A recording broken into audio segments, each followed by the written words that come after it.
Hey y'all, I'm an I-78. I am back. Coming to y'all with some breaking news. There was a rally today by Donald Trump in Pennsylvania.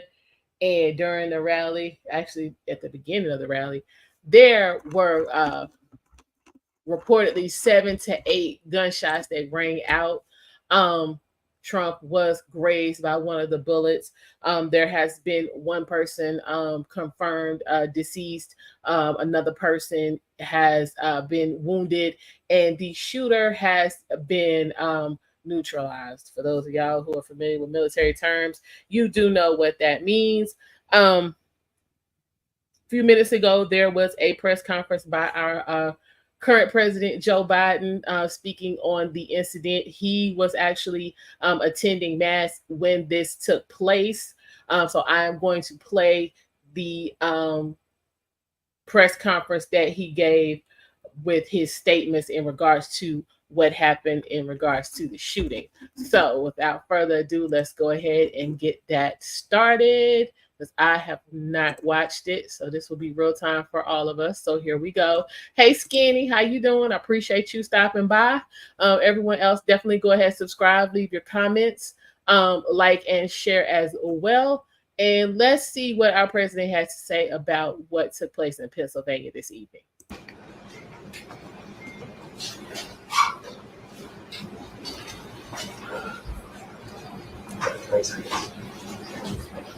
20 seconds.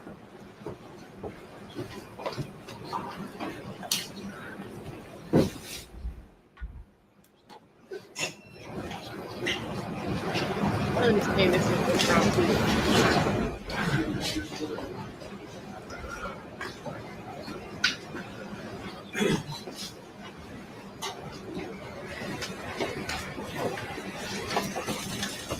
Thanks for coming, folks. I've been thoroughly briefed by all the agencies in the federal government as to the situation, based on what we know now. I have tried to get a hold of Donald.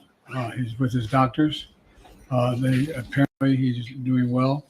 I plan on talking to them shortly, I hope, when I get back to the telephone. Look, there's no place in America for this kind of violence. It's sick. It's sick. It's one of the reasons why we have to unite this country. We cannot allow for this to be happening. We cannot be like this. We cannot condone this.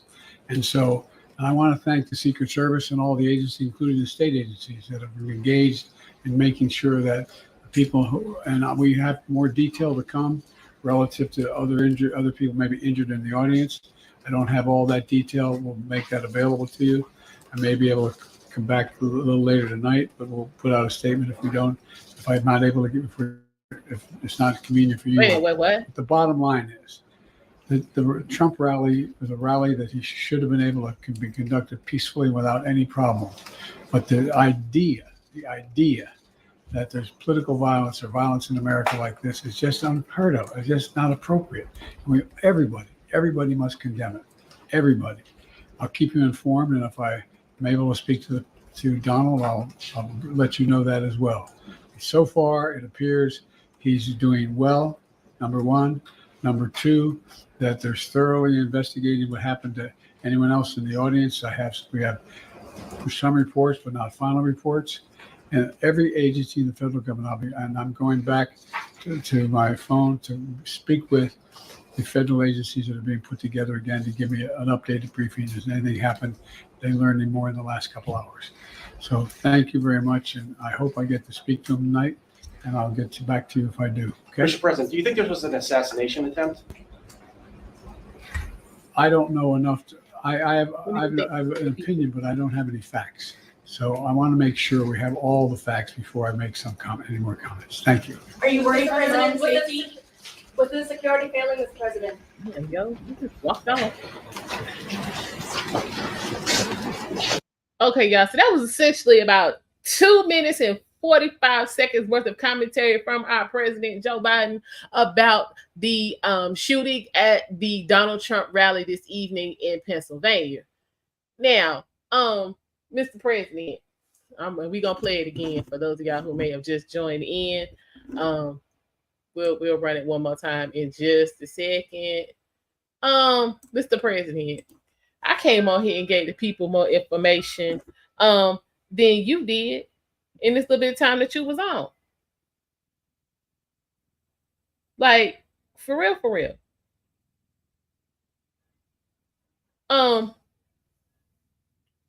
You know, it was about 15,000 people at this particular rally. We know there were between 7 and 8 shots fired. We know that he was grazed by one of them. We know that one participant in the rally is deceased. Another one has been wounded, and the shooter has been neutralized. I told y'all all of that before y'all even ever came on. Now, for me, I'm gonna be honest. I've been watching this, you know what I'm saying, for a couple hours. And I'm just gonna go ahead and put it on record. Trump need a new team. He need a new Secret Service team, because the one he got moving a little slow. That response time was nowhere near what it needed to be for what was going on. Y'all supposed to be professionals. I could have got club security to do what y'all did. I'm just saying. So yeah, it might be time for a new team. But again, I'm gonna run these comments by our president, Joe Biden, in regards to the shooting that took place at the Donald Trump rally this evening. Here we go. 20 seconds.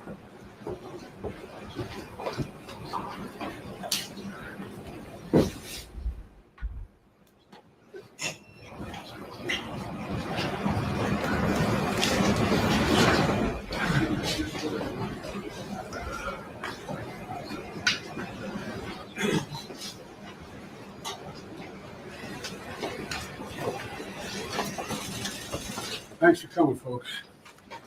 I've been thoroughly briefed by all the agencies in the federal government as to the situation, based on what we know now.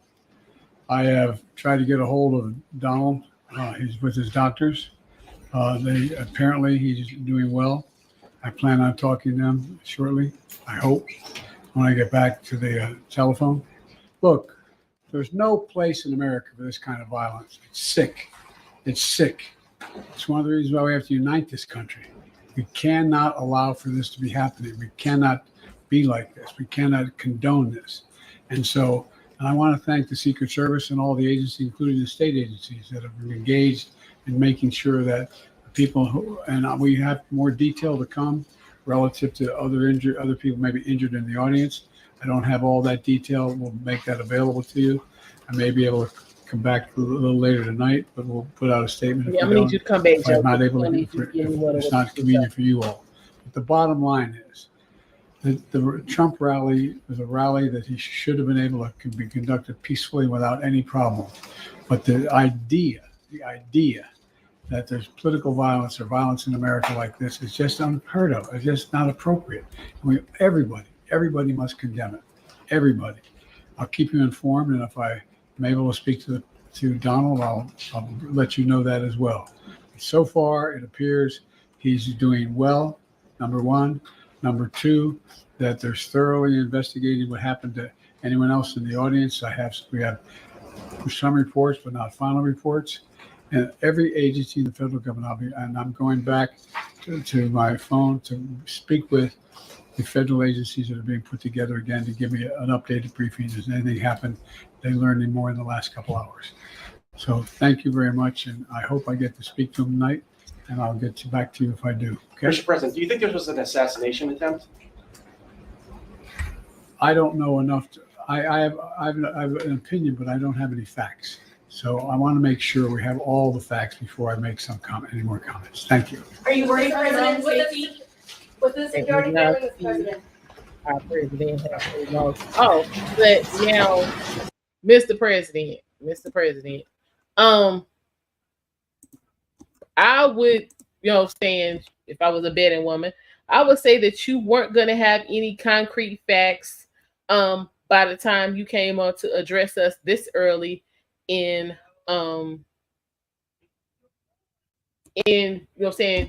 what's going on with this anyway. Hey Nicole, how you doing? So I mean, again, we weren't looking for a total complete rundown as far as to what's going on, but we could have done just a teeny bit better than that. But let's go on over here and see what's popping on CBS News, because this is where I've been getting my information. It's been good information, so we're gonna see what else we can find from Melissa. I understand, Bob Costa, you are seeing Donald Trump himself make a statement now. Yes, former President Donald Trump communicates on a social media platform, Truth Social. This is a verbatim of what he posted moments ago. I want to thank the United States Secret Service and all law enforcement for the rapid response on the shooting that just took place in Butler, Pennsylvania. Most importantly, I want to extend my condolences to the family of the person at the rally who was killed, and also to the family of another person that was badly injured. This is all verbatim from Trump's Truth Social. It is incredible that such an act can take place in our country. Nothing is known at this time about the shooter, who is now dead. CBS News has confirmed that. More verbatim. I was shot with a bullet that pierced the upper right part of my ear. He says on his Truth Social, he believes he was shot, quote, with a bullet that pierced the upper part of my right ear. I knew immediately that something was wrong and that I heard a whizzing sound, shots, and immediately felt the bullet ripping through the skin. Much bleeding took place, so I realized then what was happening. God bless America. He's our next This is a statement moments ago from former President Trump on his Truth Social media account. He said, nothing is known at this time about the shooter who is now dead. He believes he was shot, he says on his Truth Social, with a bullet that pierced the upper part of my right ear, as he put it. And he said that he heard a whizzing sound, shots, and felt what he calls a bullet ripping through the skin. CBS News is still reporting out the exact details of what unfolded on stage in terms of the firearm, what happened on top of that I just needed him to building, hundreds of yards away, where the shooter was, who was ultimately killed, was seen by many eyewitnesses. We're trying to figure out what exactly happened on stage when a firearm was discharged. But that is what former President Trump, Margaret, said tonight on his Truth Social account. His version, his statement of what just happened. As we have said, his family believes he is fine. They are talking to him. He is communicating with his aides and his family members tonight. He also just posted this. There is a knee that looked like a man stretched He said out. much bleeding took place. Whizzing sound shots. He felt something ripping through his skin.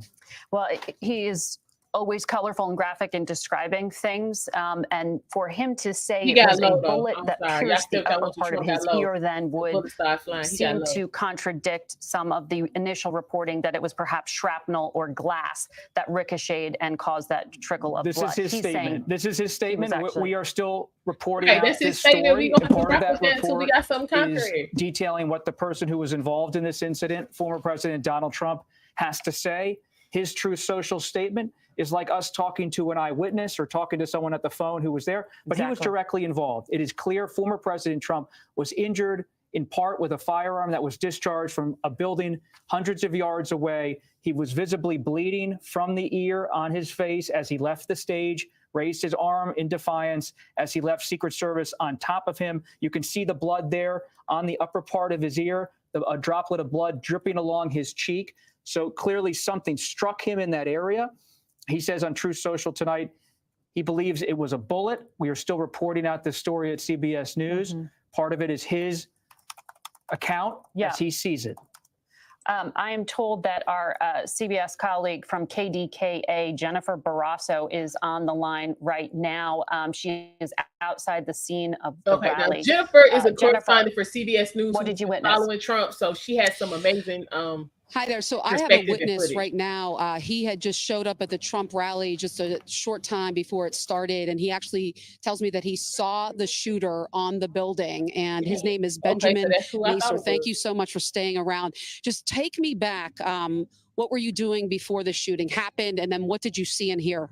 I was just standing there like everybody else, waiting for Trump. And as Trump started, I noticed two officers that were looking for something or somebody.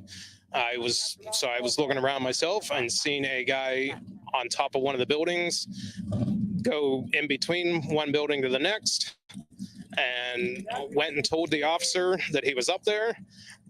And when I went back to my spot, I heard that people could still see the person from where they were standing. So I checked that out. And I went back to tell the officer that if he came over there, he could see them. And when I turned my back is when the shots started. And then it took me a second or two to figure out exactly what it was. And then it was just getting out of there and helping some other person out with her child, and we got out, and that was the end of that. And I went and left, and that was all. So the viewers have some perspective. Behind us, okay, is the American Glass Research Company. Okay, can you kind of describe the building behind us, the tan building right there? Can you take a look at it? And then where was the shooter exactly? There's more buildings behind the tan building that we can see. And we were back there, and there's two or three buildings behind that. And he was on both of them. I assume both of them when he went on that small section from one to the other. And that was where I last saw him, was the end of his day. So this man was able to basically climb to the next building, and you told law enforcement, hey, there's a guy over there. Correct. I don't know how he got up there. I don't know any of that, but I definitely saw him up there and went to the officer, and that was all I know. Did you get a good look at the shooter? No, I don't know. I don't know anything about him other than I believe he had a gray shirt on, but that's about as much as I know. And then what happened after the shots were fired? Can you describe just the panic and just the fear I'm sure you felt? There was definitely panic. We started out of there, and I went away a little bit and noticed there was a lady trying to get out of there with her two chairs and her little child, and I helped her. I carried the child out and her chairs for her, and we got her out, and she said that her dad was still up there and told me what he was wearing. So I went back up and found her dad and told him where he could find his daughter, and then that was it. I left and got myself out of there. So the building where the shooter was, if you look to your left, it's that light tan building that we're seeing to the left of that brown building, correct? Correct. Back behind the couple of trees. And any idea just where he was positioned in terms of shooting at the former president? He was just on the roof. That he would have been almost parallel to the stage. I couldn't see the president from where I was, but I knew where the stage was. So you were telling me that you actually told law enforcement, hey, there is a guy over there. Correct. And what was their response again? He just took that information and went towards the building looking for the person. And I'm not sure. Like I said, when I turned around is when the shots were, so I don't know what happened with that. And then obviously my attention was directed somewhere else. Anything, you said you're a local here. What do you know about this company here? I don't know anything about American Glass Research. I assume they do glass research, but that's all I know. And then, another witness I interviewed, he's just is baffled, just confused how, with all of the police here, the Secret Service, how this could have happened. Just what are you wondering right now? I don't have much wonder. The shooter was outside of the secured fence. He never would have went through security. So he was just far enough away, and it's an unfortunate thing that happened, and that's all. And did you see him get shot? No, like I said, my back was turned at that point, so I didn't see any of it. Thank you so much for your time. We really appreciate it. So there you have it. So the witness here just basically saying that he flagged law enforcement saying that he saw this guy and that it appeared that they were looking for someone, and he then saw the guy on the roof. And just many people that I'm talking to just wondering how this could have happened. Many people wondering exactly that very question right now. And no doubt, since this is a Secret Service investigation, we will be hearing more from them on those details as they get them. We do have a statement from the Secret Service at this time, and I want to share it with everyone who's tuning in at this hour. The Secret Service is saying today in Butler, Pennsylvania, at approximately 6:15 p.m., a suspected shooter fired multiple shots, no specific number listed here, toward the stage from an elevated position, as our eyewitnesses have been sharing with our audience, outside of the rally venue. The Secret Service personnel neutralized the shooter, who's now deceased. Secret Service quickly responded with protective measures, and former President Trump is safe. One spectator was killed, as we've been reporting, and 2 spectators were critically injured. This incident is currently under investigation, and the Secret Service has notified the FBI. So the Secret Service confirming from the federal level what our eyewitnesses have been saying in terms of the numbers of those injured, that the shooter was from an elevated position, and notably that those shots were taken from outside of the rally venue. That is going to be a key part of the investigation here, why the security perimeter didn't include that area, how the shooter knew and could get to that elevated position and be able to take the shots that came this close to the 45th president of the United States. And to that point, Margaret, we have new reporting from Nicole Skanga that there is now planning currently underway to expand the perimeter at the Republican National Convention to create a buffer zone around the event. And at 8:42 p.m. Eastern tonight, former President Trump issued a statement on Truth Social. He said, quote, "I want to thank the United States Secret Service and all law enforcement for their rapid response on the shooting that just took place in Butler, Pennsylvania. Most importantly, I want to extend my condolences to the family of the person at the rally who was killed." And also, and he said that he recounted, in his view, whizzing sounds, quote, shots, and immediately felt the bullet ripping through the skin. Much bleeding took place, he says, end quote, on his Truth Social account. And Bob, you're talking about those changing security protocols. I want to go out to Milwaukee, where Major Garrett is already on the ground ahead of the Republican National Convention, a high security event. Major, I have to imagine it's getting even more protection at this hour. I will be streaming the convention, so definitely come back. Well, Margaret, let me share what's happening right now. I'm about 2 blocks away from the arena where the Republican National Convention will be held. It's just over my shoulder. You can't see it over my shoulder, but trust me, it's 2 blocks that way. Already, the security perimeter is being built around that convention site, multiple blocks in every direction. As I reported earlier on our special coverage, Reince Priebus, the chairman of this Republican National Convention, was not, when he spoke to me about an hour ago, aware of any changes yet in the security protocols here in Milwaukee. He said he would not be surprised if, in fact, the existing very extensive security protocols and perimeters would either be hardened or extended, but nothing had been relayed to him yet. I just want to tell you what's going on in the last half hour here.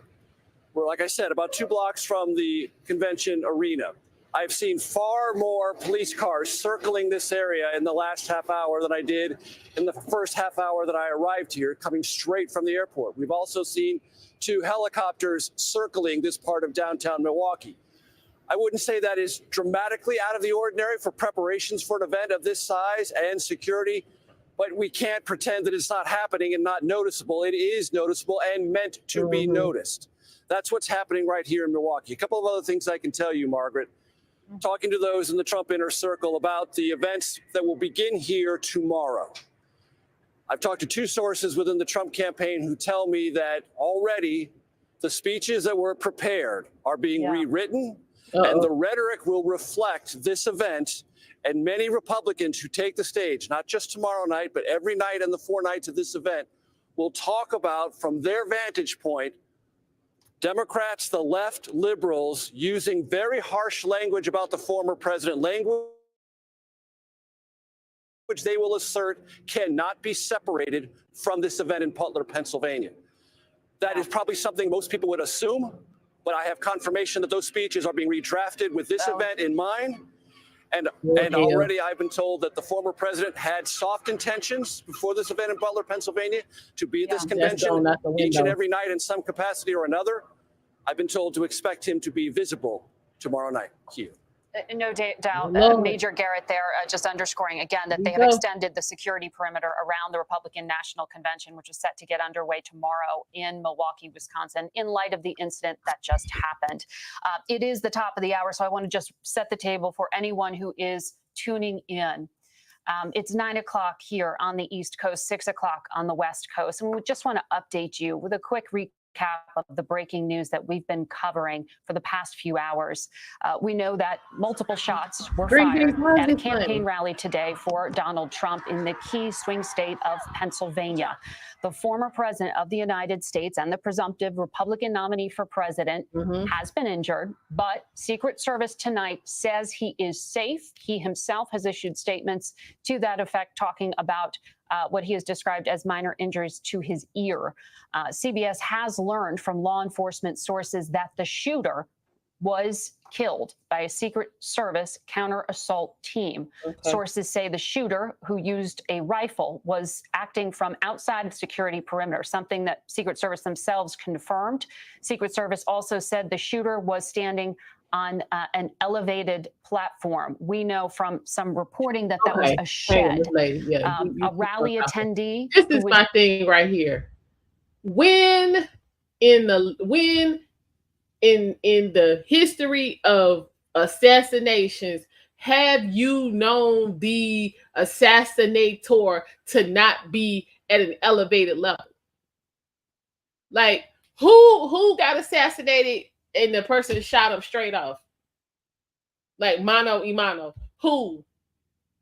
They always be up in the trees, up on some building, out the window. So my thing is, if you're supposed to be doing security, you need to start up and come down. Y'all, they should have had all of that. You know what I'm saying? People all over that. If you're worried about somebody getting shot, because they're not going to come walk up right up to you and be like, pal. Like, come on. The profound failure of enormous magnitude in securing this event. When you're on the rafters inside this rally site, you can see a car dealership. You can see office buildings in the distance. They're in your line of sight. But for everybody who came in, the thousands of people who are here today, you had to go through a magnetometer. You had to get wanded. Your bag had to be searched. They opened the zippers. They checked everything. They looked at your water bottles. Everybody who went through those magnetometers was screened. Yet something like this happened in America at an event secured by the U.S. Secret Service. I can tell you from being here, being in the middle of it, gunshots don't sound like they do in the movies. They just don't, at least not these. We all conflated them initially for firecrackers. Some of us are kicking ourselves for taking so long to duck for cover, and you get a sense now from all of the shootings across America, all the tragedies, why there is a fog of war during them. It's so disorienting. It's so disabling. You lose your senses. I can't tell you how many there were. I lost count because there was a fog of war going on. A lot of us jumped beneath the nearest thing we could find, chairs. We were beneath the press rafters. Things were hitting us in the head. People were running into each other. There was this collision of humanity. But I also can tell you that among those in the crowd who were last to leave, they were in a holding pattern here for hours. They just now have been freed to go. Overhead, there are still helicopters circling. I saw ambulances arrive minutes after the former president was taken away, which gave us an indication there were more medical needs on site. We also saw a different helicopter, potentially a medevac, land twice within minutes of the former president leaving. This is an absolute horror and trauma for those who lived through it, the thousands of supporters of the former president. And I'll tell you something else. Some in the crowd turned on us. Heckled us, made gestures at us, approached the police line or the barricade they had near the media rafters. There were some, though, also, Margaret, who were heckling us earlier in the day, as often happens at these events. A couple of them came up to exchange good words when this was all over, to check on how we were doing. This is the mutual trauma for everybody involved. No doubt, Scott. And I know you're still digesting and processing what you just lived through. And we are very glad that you are safe, along with our two other reporters, Jake Rosen and Olivia Rinaldi, and the rest of the CBS team. Bob Costa is here still on set with me. And Bob, you've been reading to us the details from the former president's statement describing his injuries. What more do we know? Well, we know that in former President Trump's inner circle tonight, there is shock. And there is also growing outrage, including from those who are potentially going to be named in the coming days to be former President Trump's running mate. A United States Senator, J.D. Vance, 39 years old, from Ohio, a Republican who is seen as one of the final candidates, a front runner to be named as Trump's running mate, said that, quote, the central premise of the Biden campaign is that former President Trump is an authoritarian fascist who must be stopped at all costs. That rhetoric led directly to President Trump's attempted assassination. I share that, Margaret, with you because this is someone who might be named in the coming days as Trump's running mate. He's a very influential United States senator. And so we're seeing tonight on a personal level, I texted with Donald Trump Jr. They're speaking with their father. He's issuing a statement on Truth Social about how he felt bullets around him. He had blood on his face. He was whisked off stage. This comes also before the Republican National Convention. That's not going to be canceled. There's no signs from our reporting in Milwaukee on the ground that that's going to stop in any way. They're going to expand the perimeter. But you're seeing so many Republicans tonight. And you also see, just again, former President Trump is fine based on our conversations with his closest advisors and families. And I want to just read a part of his statement from 8:42 tonight on Truth Social. He said, nothing is known at this time about the shooter, who is now dead. I was shot with a bullet that pierced the upper part of my right ear. I knew immediately that something was wrong and that I heard a whizzing sound, shots, and immediately felt the bullet ripping through the skin.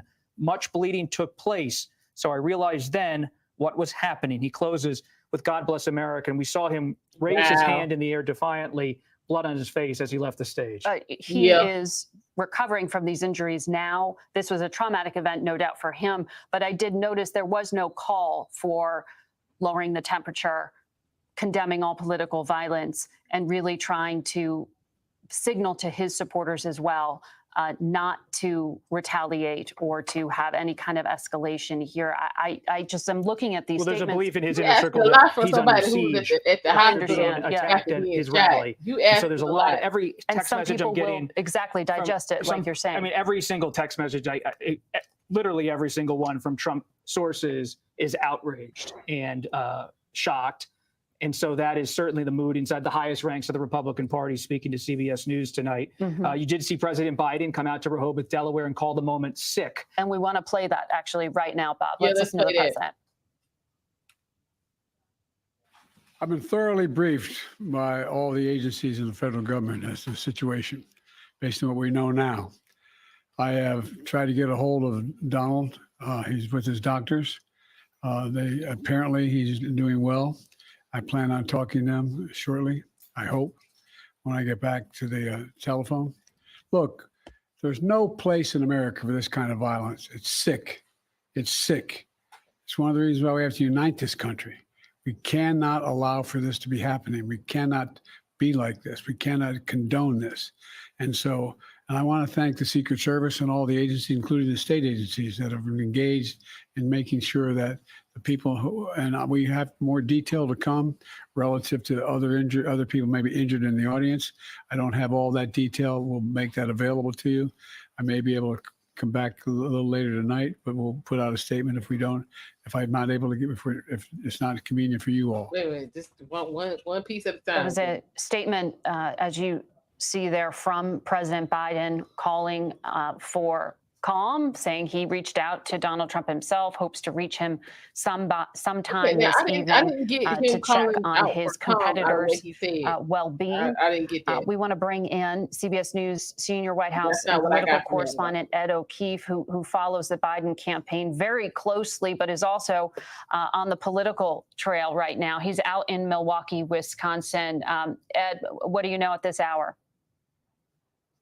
The president remains at his home in Rehoboth Beach, Delaware, Margaret, but the protective press pool that tracks his movements and travels with him for incidents just like what unfolded today, or the possibility of them, has not yet been cleared for the night, which means we could hear again from the president.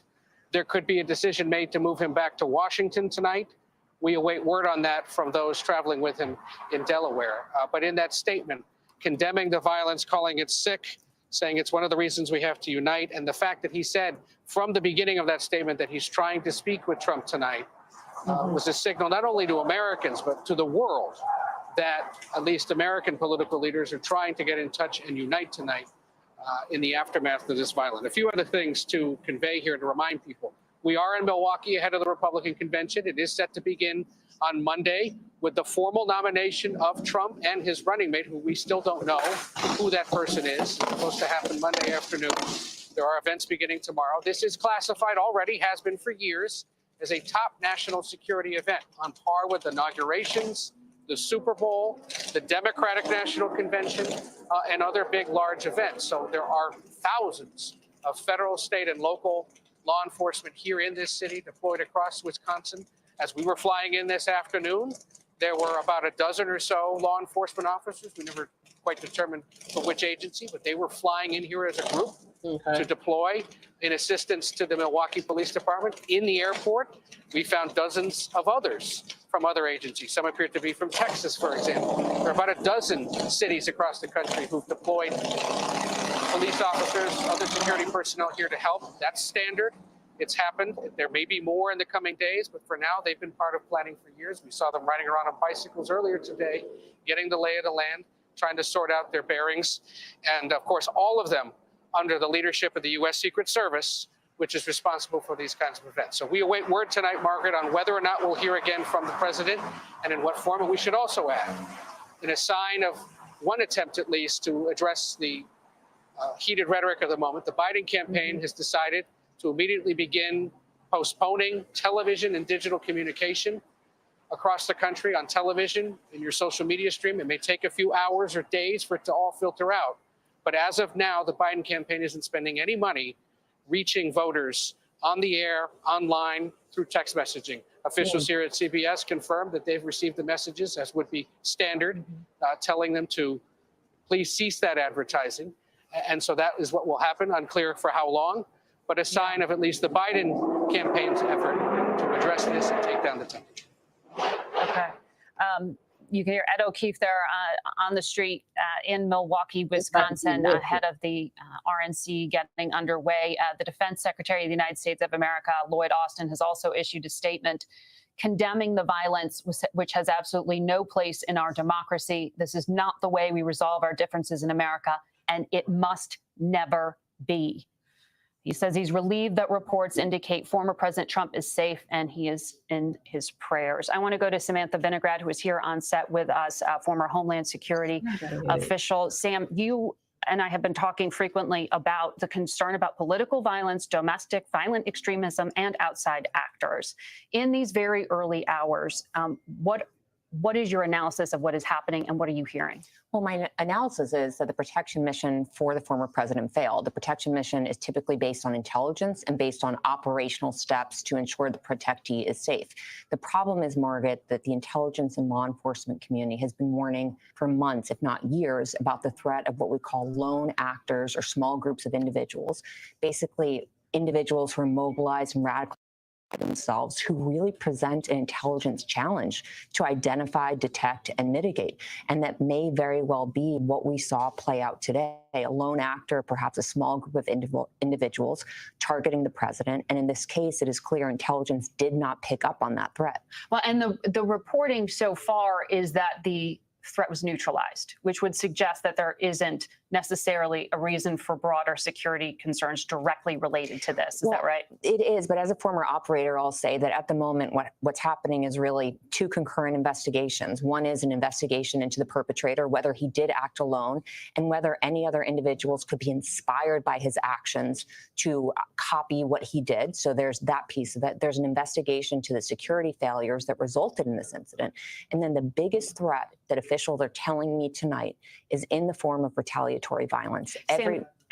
you're taking me to exactly what I've been underscoring, and is frankly very concerning in the rhetoric we are seeing at this hour already. We are seeing some Republican lawmakers come out with statements directly drawing a line between the shooter, whose name we do not know. We do not know if he's a lone actor or was somebody else, but drawing some connection to the government.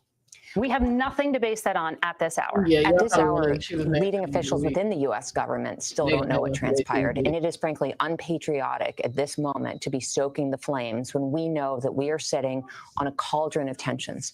We know that tensions were already high before this incident, and the counterterrorism officials and Homeland Security officials that I've spoken to in the last few hours are deeply concerned that this event will be used as a rallying cry to launch attacks against individuals associated with the Biden campaign and lead to broader domestic distress. So right now, the goals are to investigate the incident, both the perpetrator and the security failures, as well as to try to tamp down any tensions that may arise coming out of it. Now, in this country, there is the First Amendment. And what we're seeing on Twitter, while it is First Amendment protected activity, I will say again, is unpatriotic in the sense that we know that this kind of rhetoric has a nexus to violence. We saw that on January 6th. We saw that in the attack against Nancy Pelosi's husband and multiple other instances. An important point to make, which is not in any way to say that people shouldn't be concerned, shouldn't be angered at a security failure, but to direct it in some other kind of form of violence would also be incredibly wrong. Your former boss at Homeland Security, Alejandro Mayorkas, just issued a statement, the Homeland Security Secretary, saying we condemn this violence in the strongest possible terms and commend the Secret Service for their swift action today. Okay, that was anything but President Biden, former President Trump, and their campaigns, and are taking every possible measure to ensure their safety and security. Maintaining the security of the presidential candidates and their campaign events is one of our department's most vital priorities. And we did see some reports there that there was increased security around Senator J.D. Vance on that short list of potential vice presidential contenders, the junior senator from the state of Ohio as well.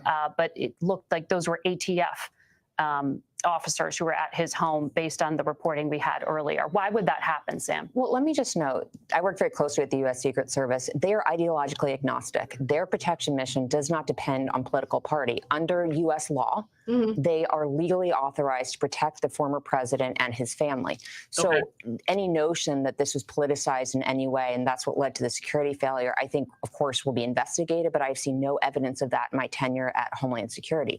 The U.S. Secret Service does not currently have a mandate to protect Senator J.D. Vance. He is not the vice presidential nominee.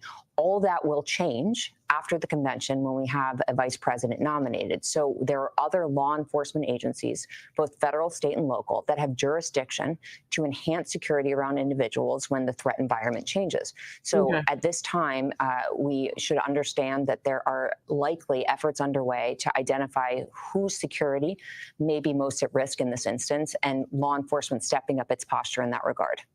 You're looking at the screen right now and seeing a statement from J.D. Vance. Okay, so why are you pouring gas on the fire? Stop this. And that the premise of the Biden campaign is that Donald Trump is an authoritarian fascist who must be stopped at all costs. So he is directly, as I think Bob pointed out earlier, he is drawing a line between the rhetoric used on the campaign trail by the Biden campaign to the incident that happened today, perhaps implying there that it was inspiration. Others have tried to draw a more direct line. I also want to look at what our reporter, Nicole Skanga, who covers these agencies, is sending to us.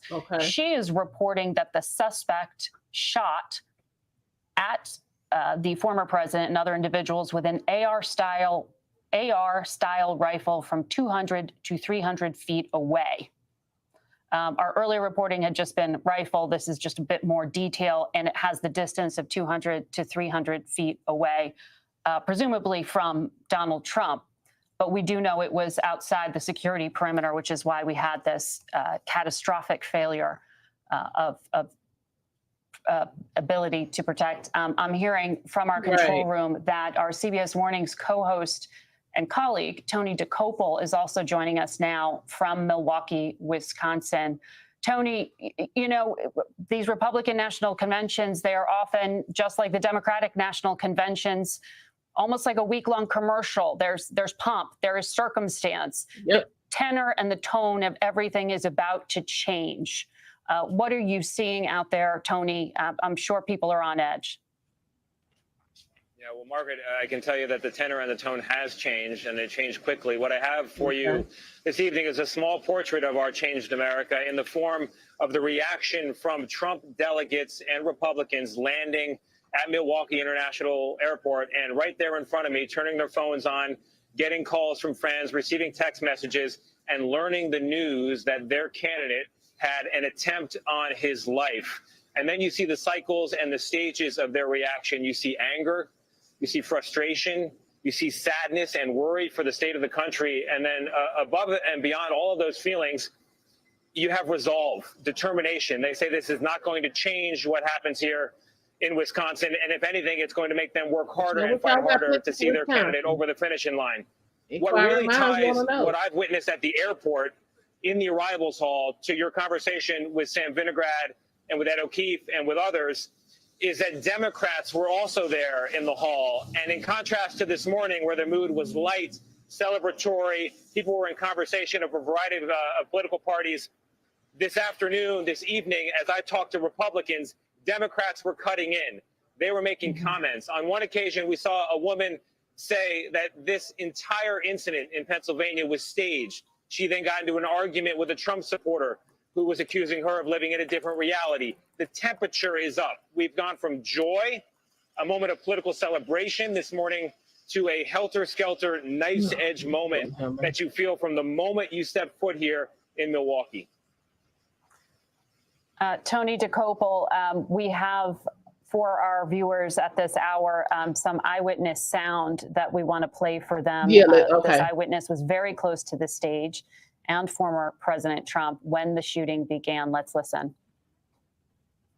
I was about 5 feet away from him. Like, I was within, like, sight distance. Like, I was so close. And all of a sudden, I just hear these 4 shots. And everybody's screaming, drop. And you can see the blood, like, splatter on his face. And the Secret Service just barricades him. And, you know, it was just, like, so scary.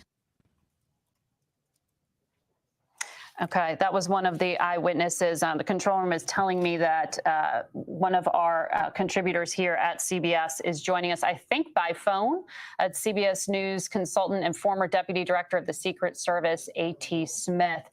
A.T., I know you've been following the latest reporting here as well. Our Nicole Skanga says that the shooter was about 200 to 300 feet away using an AR-style rifle.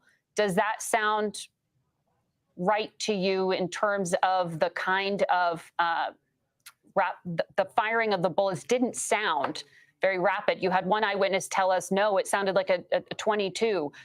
What does this description of the weapon allegedly used here indicate to you? 200 to 300 feet away, it's going to sound real different than if you the probably one it was 200 to 300 yards instead of feet. Yards. Yeah, it sounds like that, you know, this individual was at least that far away, and an AR style rifle can obviously hit a target or make that sort of a shot from that distance. Usually from that distance, you know, there would be optics involved, like a scope, and, you know, usually a more accurate shot would be something like a high-powered rifle, like you think in terms of a deer rifle or something like a 30-06 or a 223, but it's still obviously too early to make those sorts of calls, but clearly an AR type rifle from that distance, as long as he had, you know, the visual, you know, has the ability to strike a target. Now, obviously, you know, it still undetermined how many rounds were fired, but the answer to your question on that one is yes, it could actually do that. So the audio, when you hear that tape playback, and that's what we're going by, it didn't sound like a high-powered rifle, but you are saying at a distance of 200 to 300 yards, you would be able to take a shot like that and do so undetected by Secret Service? Well, that is the part that, you know, will obviously have to become clear in the investigation. And, you know, my understanding is this individual was killed by the counter sniper team or the counter sniper agents there. The unknown is exactly what happened there. Did they not see him, or, was there some visual obstruction? All of that will have to be looked at. But the reason that, you have a counter sniper team in place is for this type of situation where you have a long range gunman. And if in fact that was the case, they obviously did take him out. But again, it certainly wasn't soon enough. Well, if I'm looking at the log here of events that our producers did, just playing back the tape, it looks like at 6:11, the first Secret Service officer rushed in. And then at 6:12, we hear people yelling, "Shooters down." So what would that indicate to you about just how obvious a position this individual was in? And how is it that if they could act that quickly, that they didn't know ahead of time that there was that kind of vulnerability? Right. I can't really answer that. That's, again, something that will have to come out. But that's part of their responsibility, is to be, panning the area, if you will. I mean, they have long-range binoculars, long-range rifles themselves. Yeah. And, maybe the individual was just camouflaged in such a way that he wasn't able to be seen until he started firing. So there is a number of questions that need to be answered, I guess, before we can say that. But by the same token, you did see that the Secret Service agents reacted in the way that they're trained every way to do, in terms of, covering the protectee. They clearly checked him medically. That's why they didn't leave the stage any quicker than they did, to make sure that, there was not other injuries that they would exacerbate by pulling him off stage. And you clearly saw the counter assault team, which is a different team, get into place, and they're covering those agents while they're taking care of the former president, and then ultimately got him to the armored limousine. Okay. And in a situation like this, what is the security protocol for other high-value, potential high-value targets, frankly, other high-ranking former or current officials? What's happening around the country right now, both to members of the elected leaders' families, but also lawmakers themselves?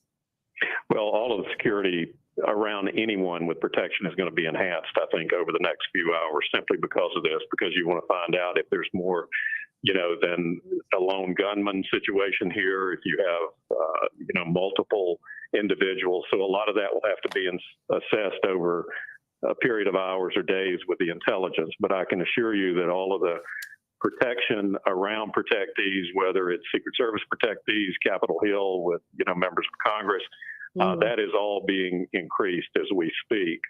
And I think, obviously, it's already become pretty obvious from the other reporting, Major Garrett and so forth, about Milwaukee and how heightened that has become in the last few hours. So everything will be increased. There's no doubt in the coming hours and, for the coming week, particularly with the convention. Just based on these initial details and the forensics so far, is it your assessment that this was a skilled shooter, someone who had gone through training? It's hard to say what sort of training he may have had, but certainly, someone didn't just go out and buy a rifle of this type this afternoon. My guess would be, and it's simply a guess, that it is someone who had, developed some sort of a skill set, had probably practiced, gone to a range, and, all of that will be figured out later on. But to have this kind of an incident, to take this kind of a shot from this kind of distance, would indicate to me that it's somebody that's very familiar with the firearm. Mm-hmm. And we know that the ATF is trying to run forensics on all those details of the weapon with an urgent trace at this hour. Thank you for your analysis. It is because it's coming up on 9:30 right now. We want to just remind you of what we do know at this hour. It is 9:30 on the East Coast, 6:30 on the West. And we are in continuous breaking news because of the significance of the events of the past few hours. You are seeing here Donald Trump, who injured in a shooting as his campaign rally was underway in the key swing state of Pennsylvania, battleground state. The former president said tonight in a statement on social media that he is okay, but that he was, quote, shot with a bullet that pierced the upper part of my right ear. Sources tell CBS News that this is being investigated by the Secret Service. The Secret Service has confirmed that they are working with the FBI and treating this as an attempted assassination of a candidate. Good the grief. shooter who carried out this attack was shot and killed by the Secret Service. And we know that sources are telling CBS News that the gunman was on a shed using an AR-style rifle when these multiple shots were fired. And as you can see there, Donald Trump standing up, defiantly raising his arm. He mouthed what looked like the word fight as he was able to walk off the stage with the help of all those agents who are surrounding him and helping him get carried off. But you can see there that trickle of red behind his right ear. And that is where the injury we just described to you apparently took place. We want to go now to CBS News political campaign reporter Olivia Rinaldi, who was also at that rally, and she recorded this video of the shooting. Oh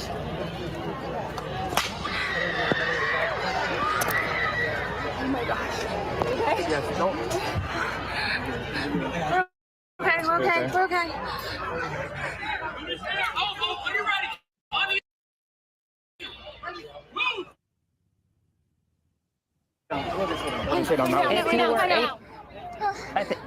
I think you can hear that voice there on the tape. You can't see her, but I believe that is Olivia taking cover herself with Scott McFarland and rest of the CBS team as those shots were fired in Pennsylvania today. And she joins us now live from Butler, Pennsylvania. Olivia, can you tell us what that moment was like? What was happening? Was there a sense in the moment of the gravity of what was underway? Yeah, Margaret, that was my voice on that video. I think you can hear how terrified it was being there during that moment. And we were towards the front of the stage, you know, expecting Trump to make a different sort of announcement tonight. I was anticipating perhaps a vice presidential announcement. When all of a sudden he was talking about immigration, we just heard shot, shot, shot. I don't remember who. It was one of my colleagues dragged me down, brought me down to the floor, and I just started filming. And I noticed other people down on the ground. I tried to pop up a few times. They pulled me back down, said, stay down here. And you could just hear the screams and the panic of people, and it was extremely terrifying. I got back up when you could see Trump at the end, you know, raising his fist and really invigorating the crowd. You kind of see what you were saying earlier, where he kind of mouthed fight as he was being pulled off the stage. And in the moments after that, it was just pure pandemonium. People were like he didn't want to go. Stay as the motorcade was leaving, which is normal when a principal is leaving an event site. Usually everyone has to stay in place while Secret Service handles that. But then it was just kind of chaos. Secret Service was telling people to leave. And I looked over at the bleachers to the left of Donald Trump, and there you could see blood on the bleachers, and you could also see water bottles and t-shirts strewn about, but there was a lot of blood over there, and I could see police unfolding yellow crime scene tape as that was happening. So a lot of terrible imagery today that is surely going to stick with a lot of people who were at this rally, Margaret. Right. No doubt, Olivia, and we are just so glad that you are safe and able to recount for us what you witnessed. We know from the Secret Service that there were 2 people who were critically injured, in addition to the single death of an attendee. Olivia, you said you saw a lot of blood there on the bleachers. Did you see who those individuals were who were injured? Yes, we could see one individual, one man who, after the melee and the pandemonium, appeared to be, you know, taken by several individuals, carried off of that area on the bleachers. My colleague, Jake Rosen, even spoke to an ER doctor who was there next to him on those bleachers and was helping out. And he said that this man suffered a head injury and that there was brain matter on the ground. And this man tried to administer CPR and subsequently, ultimately, he passed away, sadly, this evening. And you can still hear, besides me, a lot of helicopters around this area as more police have been searching the area, canvassing, just making sure that there's nothing still going on here. But very terrible day. We did see people running away, some people with blood on their bodies, just a lot of imagery coming out of this, Margaret. Olivia Rinaldi, thank you for being there. And a reminder that you can be just doing your job. You can be just out there supporting the candidate you like, and this kind of violence, this kind of gun violence is possible, Bob. And we've been talking a lot about Milwaukee, Wisconsin, because that's the site, Margaret, of where the Republican National Convention will open on Monday. Let me ask you something. You hear? You're on mute. To deal with constant political violence in the way people in the past have with presidential campaigns. But if you look back at history, it was October 14th, 1912. Then candidate Teddy Roosevelt campaigning for the presidency in Milwaukee, Wisconsin. An infamous assassination attempt struck in his chest. Okay. All right, guys. We're hearing about, you know, saying the journalism has found lack of preparation, the lack of security. Do you guys feel like, well, are you of the opinion that because of Garfield, McKinley, and John F. Kennedy, of course, were killed in assassination attempts? And thank you. I guess we'll call it lead that Trump, you know what I'm saying, had in this, you know what I'm saying, presidential election, that maybe they felt like, you know, he is more beloved, and that, you know, they wouldn't need to take, you know, the extra step to, I guess, you know, this kind of event can check out and, you know, secure the retaliation, the elevated spaces around this particular venue that they were having for the rally. To us that this Secret Service detail extends. Like, do you think anybody on his team really felt like, you're saying, his popularity was assassination attempt proof, so to speak? Has no home, and try to mitigate any follow-on retaliatory action. But there's also a signal being sent to the world right now. I mean, we have to realize before recent times, like if we go back to the 60s, killing your political rivals was wrong. Was not adequately True. protected. Look how many political entities got taken out in the 60s. Martin Luther King, Malcolm X, Medgar Evans, JFK. I mean, there was others, you know, I mean, that was just we are learning that operators... Things happen in cycles. So we're not seeing nothing new. We just seeing something that used to be common coming back around again. Okay.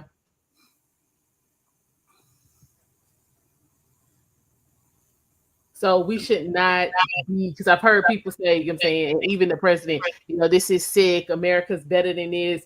This is not what we were founded on. When, I mean, in actuality, this is exactly what the hell we was founded on. This is our history. This is who the fuck we are. Right. And I mean, except for recent history, if you go back throughout our history, going to the 60s and backwards, people got killed. I mean, hell, they would have duels outside of the doggone Capitol building. Yeah, didn't they call it demanded satisfaction? I don't know what they called it, but like back in the day, yeah. You have a disagreement, oh, you got to step outside. We gonna fist fight. We gonna take 12 steps and turn and shoot. We gonna, you know, all of that was common throughout our history. Throughout our history. Now, let's talk about this rifle. Okay. I immediately thought, when I first heard 22, I said that was a HKSP 500. Okay. And that's an AR style. It really looks just like an AR. The only difference is 22 caliber. And you don't have to have a license to buy that gun. You could go right in. You or I could go right on Wilkinson to the gun store and buy this gun. Really? For less than about $300. Hold on, we got another eyewitness. Hold on, let me turn this volume on. 50 feet away from us.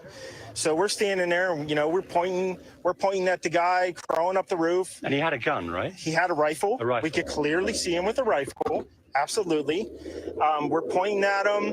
The police are down there running around on the ground. We're like, hey man, the guy on the roof with the rifle. And the police were like, huh, what? You know, like they didn't know what was going on. You know, we're like, hey, right here on the roof, we can see him from right here. We see him. You know, he's crawling. And next thing you know, I'm thinking to myself, I'm like, why is Trump still speaking? Why have they not pulled him off the stage? I'm standing there pointing at him for, 2-3 minutes. Secret Service is looking at us from the top of the barn. I'm pointing at that roof, just standing there like this. And next thing you know, 5 shots ring out. So your son. This is the second damn dude said the police was 100%. telling them, and they was like, "Y'all need to go see about this," and they wasn't doing that. That was an eyewitness there on the ground, his account being shared with our partners at the BBC, that being amplified, that exact message being amplified around the world, that at the very high-profile political event in Pennsylvania today, an event that Donald Trump himself tried to draw attention to, saying he had big news to announce, that an individual there saw a man with a rifle go into position. He told the BBC he tried to bring that to the attention of law enforcement on the ground. He referred to them as police, not exactly sure whether he meant local police or Secret Service, but he said there was a failure to act as he saw a clear threat, at least in his view. I just want to update our viewers that Donald Trump has left the hospital that he had initially been taken to, Butler Memorial Hospital in Pennsylvania.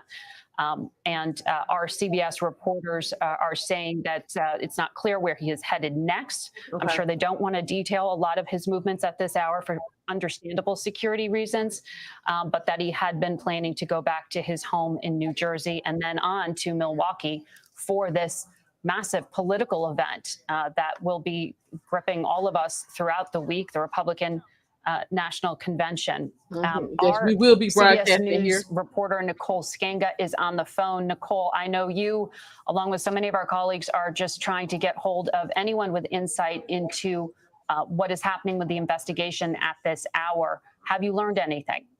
Yes, Margaret, the suspect was using an AR-15 style rifle, shooting from about 200 to 300 feet away, according to multiple federal law enforcement officials. Multiple rounds were fired. We're still working to confirm an exact number, but that weapon explains the sporadic nature of the bullet spray. AR-15 style weapons are not known for their accuracy.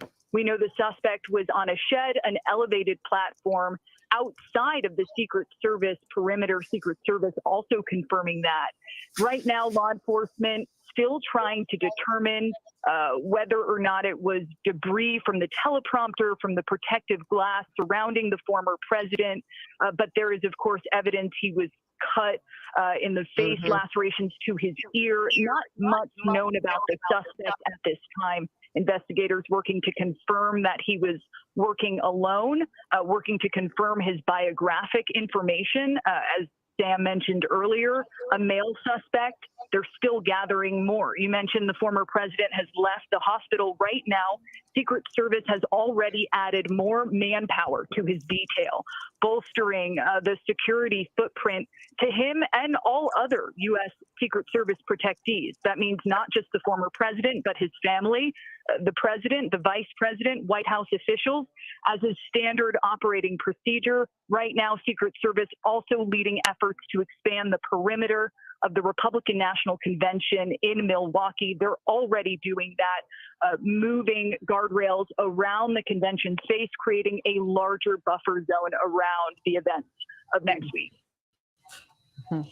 And we know, Nicole, that the Trump campaign has issued a statement saying they will go on and proceed with the Republican convention. No change, not dissuading the 45th president from going to seek and to go to that rally, or excuse me, to the convention that gets underway in Milwaukee.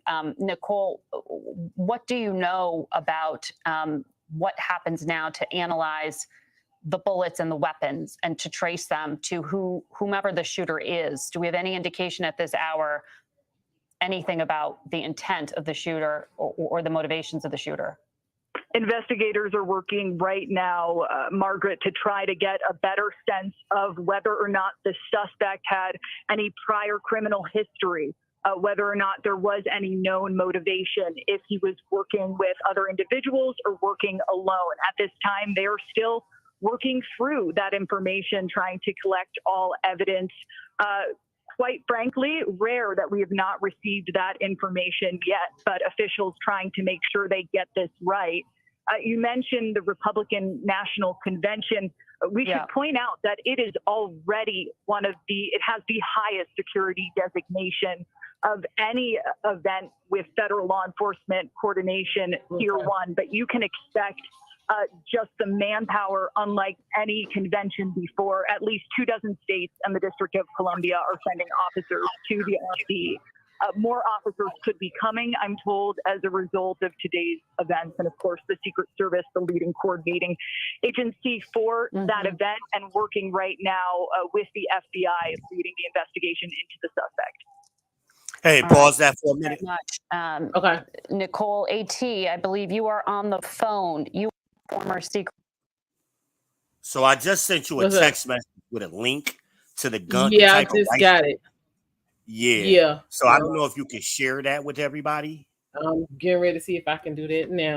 Hold on. Okay. I'll wait and then we'll talk about it.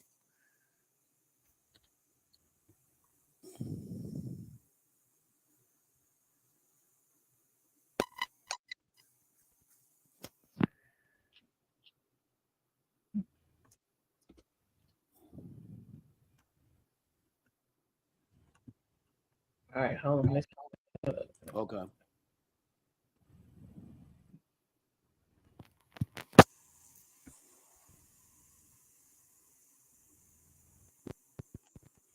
I don't know everything, but I know a lot of shit about a lot of shit. So, okay. Yeah. Okay. And then do that. We still here, y'all. This right here. Hold on. There we go. This is the. Can y'all see that? Okay. So this one over here in the corner. Yeah, click on it so it'll blow up. Hold on.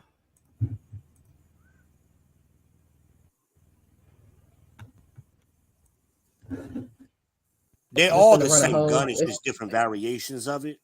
Yeah, clicking on it is gonna start this video, so that ain't gonna work. Oh, okay, my bad. So okay. So this one over here in the corner, y'all, on the rock. Like the reason I highlighted that one because it has the suppression already on it. You can buy it like that, like I was saying earlier. Definitely under $500 new. At most gun stores, it's a rifle. It's a 22. But a 22 will kill you. If you get shot in your head with this, you're done. Yeah. Yeah. Well, as you know, unfortunately, somebody with it, from the distance the shooter was trying to shoot from, the bullets are light. They're not heavy bullets, so you got wind resistance and all kind of other calculations that you can't really train for with that kind of rifle. Usually a sniper has a much heavier, a 223, a 9mm, something bigger, heavier bullets. That cuts down on the wind resistance the further you get away. Okay. 50 so caliber. let me ask. So you're saying the heavier the bullet, the more control you got is the way you aiming? Yes, and the louder it's gonna be. Okay. And they track those weapons.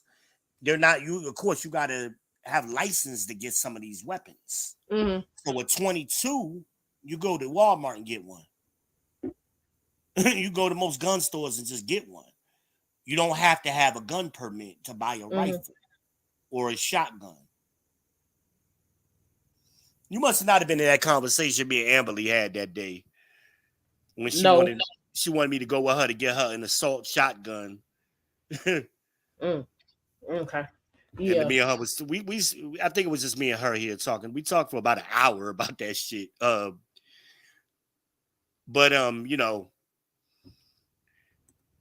She had some concerns about being home alone, and I always recommend women get a shotgun.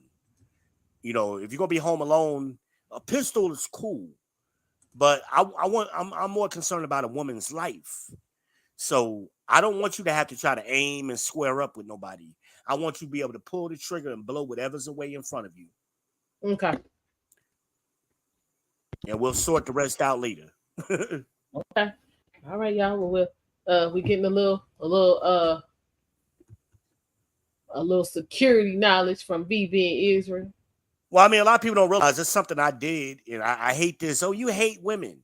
Well, one thing I did when I was in college, I taught self-defense for women. Okay.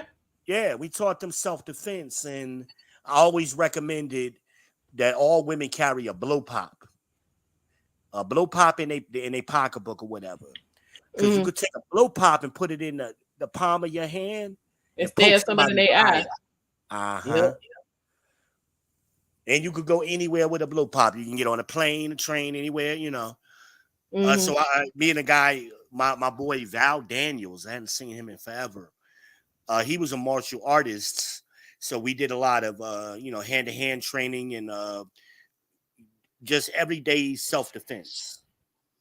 Use your keys. You use this, you use that to protect yourself, and how to disable somebody.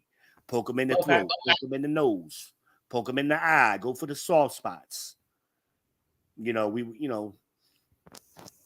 Because typically women are going to be smaller than men and you're not going to be as strong. So you want to disable them. Okay. So I did a lot of that early on. That was something that was always important to me. I've been, like I said, I'm the people's champ, y'all. I've been looking out for y'all ladies a long time. All right. I don't want you to beat somebody up. I want them dead. I want to get there and the police get there and be like, what happened? He over there laying down. I had to fight for my life. What was that movie that J-Lo did? Enough, yeah. Right? What happened at the end of the movie? She was sitting outside waiting on them. Wasn't no questions asked. Ma'am, you're one of the lucky ones, the guy said. For real. You're one of the lucky ones. It ain't about beating somebody up. Like, a lot of people ain't never been in a fight in their life. They don't know what it's like, what your adrenaline is like, what it feels like to get hit. So remember, she went through all of that training, and that was the guy teaching her to be prepared for he's going to hit you, and I swear before God, he's going to try to kick you. Remember the black guy told her that? Yep. He is going to try to kick you. That was the shit Puffy was doing, remember? In the video, he was kicking her, because those kind of men, that's how they think. That's how they think. Wasn't J-Lo messing with Puffy at one point? She was. I guess she got away when she did that movie. I think she broke up with him a little bit before she did that movie. Right. Okay, Toto. Yeah, he just explained what the blow pop is for. Who was that? Somebody in the chat. You might want to run through that again with the blow pop. Who's in the chat?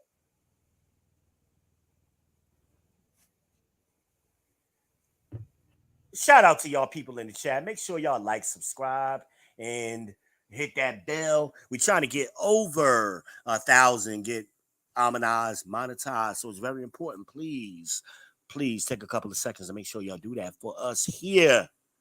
We gave y'all good content tonight. We gave y'all good content earlier covering our boy, the Teflon Don, getting shot, but he's still with us. I don't think they realize that this man just got elected. Like, it's over. The race is over. It pretty much is. Unless Jesus gonna come and run against him, and then it still might be some. Listen, this is your next president. Y'all might as well go ahead and do whatever you need to do to come to terms.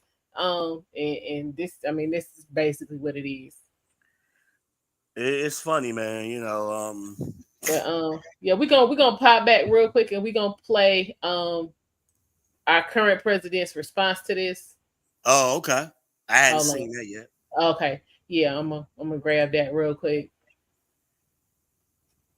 We're gonna let that do what it do. Does he know what state he's in? Yeah, I think he realized I think he recognized he was in Delaware. Oh, okay. Yeah, he in Delaware right now. Hell, he was mighty close. He might as well have drove to the hospital. Well, he was at Mass. So he's trying to get some salvation, child. Yeah, okay. Some prayer.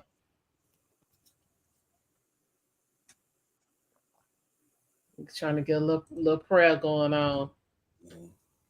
Hold on. There is no forgiveness for willful sin. Listen.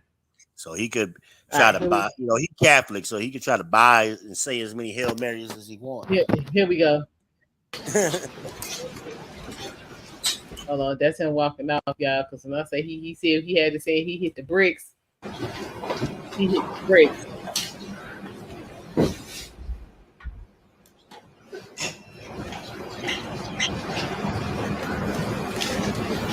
So see if he had to say, and he was out.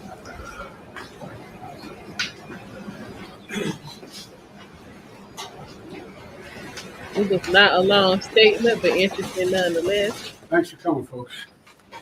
I've been thoroughly briefed by all the agencies in the federal government as to the situation, based on what we know now. I have tried to get a hold of Donald.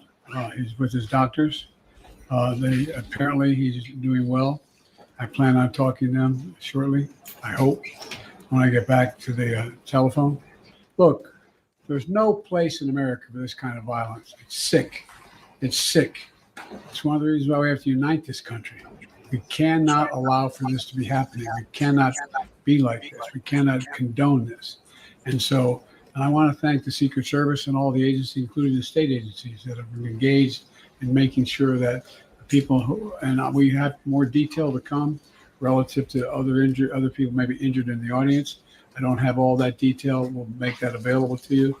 I may be able to come back a little later tonight, but we'll put out a statement if I'm not able to if it's not convenient for you all. But the bottom line is that the Trump rally was a rally that he should have been able to be conducted peacefully without any problem. But the idea that there's political violence or violence in America like this is just unheard of. It's just not appropriate. Everybody must condemn it. Everybody. I'll keep you informed, and if I'm able to speak to Donald, I'll let you know that as well. So far, it appears he's doing well, number one. Number two, that there's thoroughly investigating what happened to anyone else in the audience. We have some reports, but not final reports. And every agency in the federal government, I'm going back to my phone to speak with the federal agencies that are being put together again to give me an updated briefing. Has anything happened? They learned any more in the last couple hours. So thank you very much, and I hope I get to speak to them tonight, and I'll get back to you if I do. Okay? Mr. President, do you think there was an assassination attempt? I don't know enough. I have an opinion, but I don't have any facts.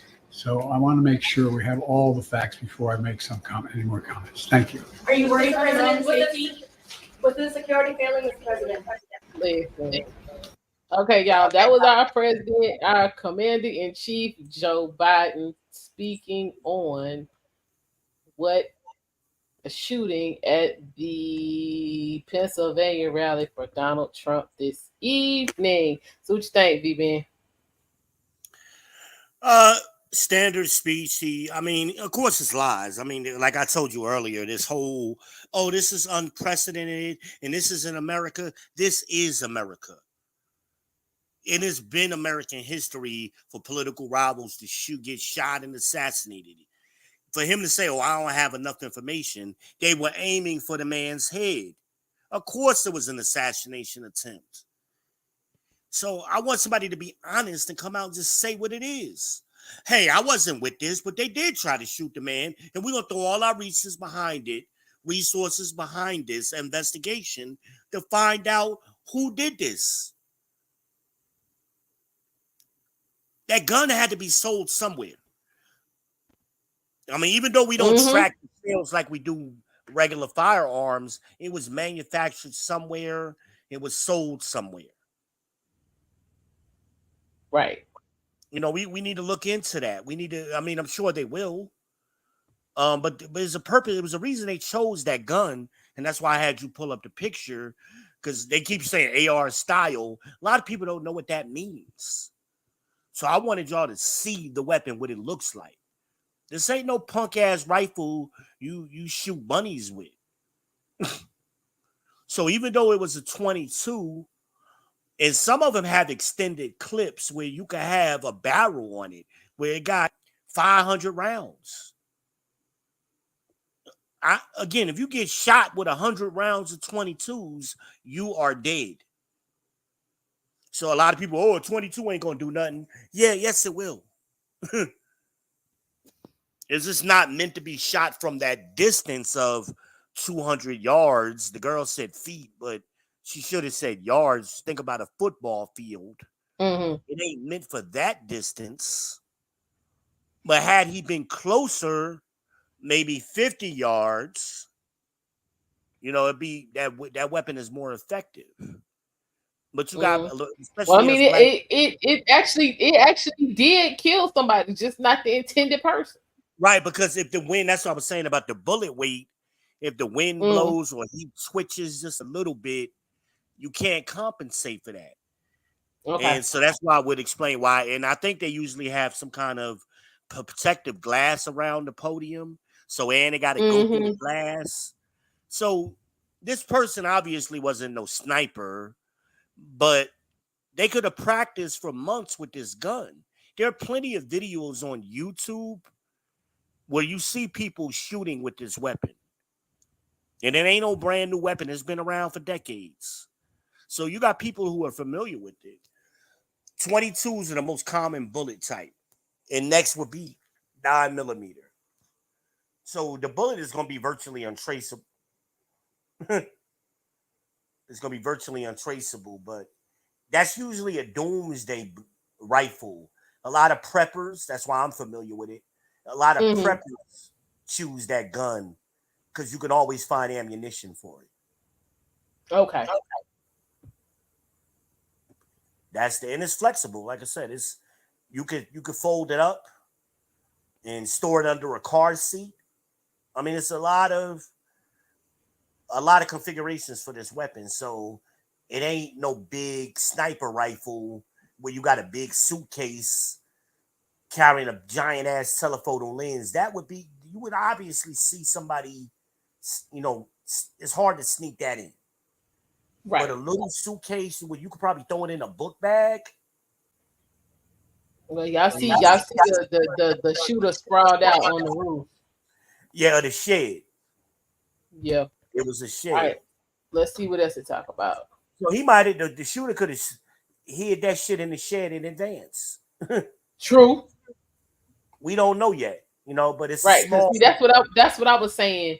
That I think the security was too comfortable in the fact that Trump was so far ahead that they felt like nothing would really happen to him and didn't do all what they need to do. Because again, when's the last time you've heard of an assassination where the shooter was not at an elevated level?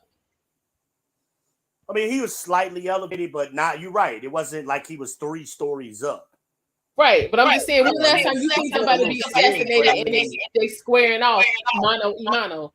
Not never. Well, the only shooting I could think of that was from a non-elevated position was Malcolm X. Right. Malcolm was up on the stage and they was down below. So they shot up to get Malcolm, which was strange at that time, Right. But you're right. I mean, normally, even Lincoln, they shot down to get Lincoln. They're usually shooting downward from an elevated. They shot down to get JFK. They shot down to get Lincoln. They shot down for Reagan. Like, ain't nobody just walking up, pal. Like, come on. Except Malcolm. Like I said, that's the only one. I'm not sure about Medgar Evers. I can't remember. Yeah, I'm not sure. I'd have to look that up. I'm not sure, but yeah, it's going to be interesting. I mean, but they pulled out all the stops, and this is what I've been saying this whole time. Biden stole the election. Bernie and Elizabeth Warren were the front runners. They were the front runners. Kamala and Biden was coming in last place in all of those primaries. And then all of a sudden we get to South Carolina and he wins South Carolina and now he the nominee. That's never happened. You have to win one of the first 3 primaries to become the nominee. Always, until Biden. So I was hearing somebody talk about it. And they said the Democratic elite donors, they chose Biden because he was corporate. and they were scared of Bernie and Elizabeth because they were progressives. So they chose Biden and they forced him through.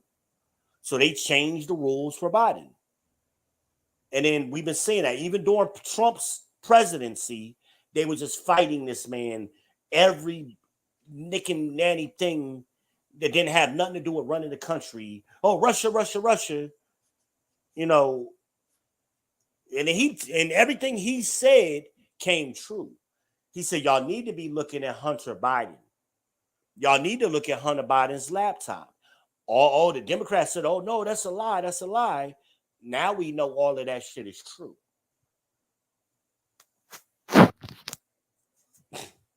But ain't nobody asking why Hunter ain't in jail and why he's still taking meetings in the White House. Is that not crazy? But they want to tell us Trump is a felon. Also, when he got this felony conviction, the instructions given to the jury, the judge decided they did not have to be unanimous. Well, that never happened before. In America, the jury has to be unanimous. Trump is the first one I've ever heard of that got convicted without a unanimous. Right. And another thing, according to the statute that they were prosecuting under, it's on the the burden is on the prosecution to lay out exactly how the defendant broke the law, which they didn't do. Which is from what most are saying, that's how this whole thing is gonna get thrown out in the first place, because they didn't prove step by step how he broke the law. Well, let's see what's being said in case we got some updates. Well, that's Fox.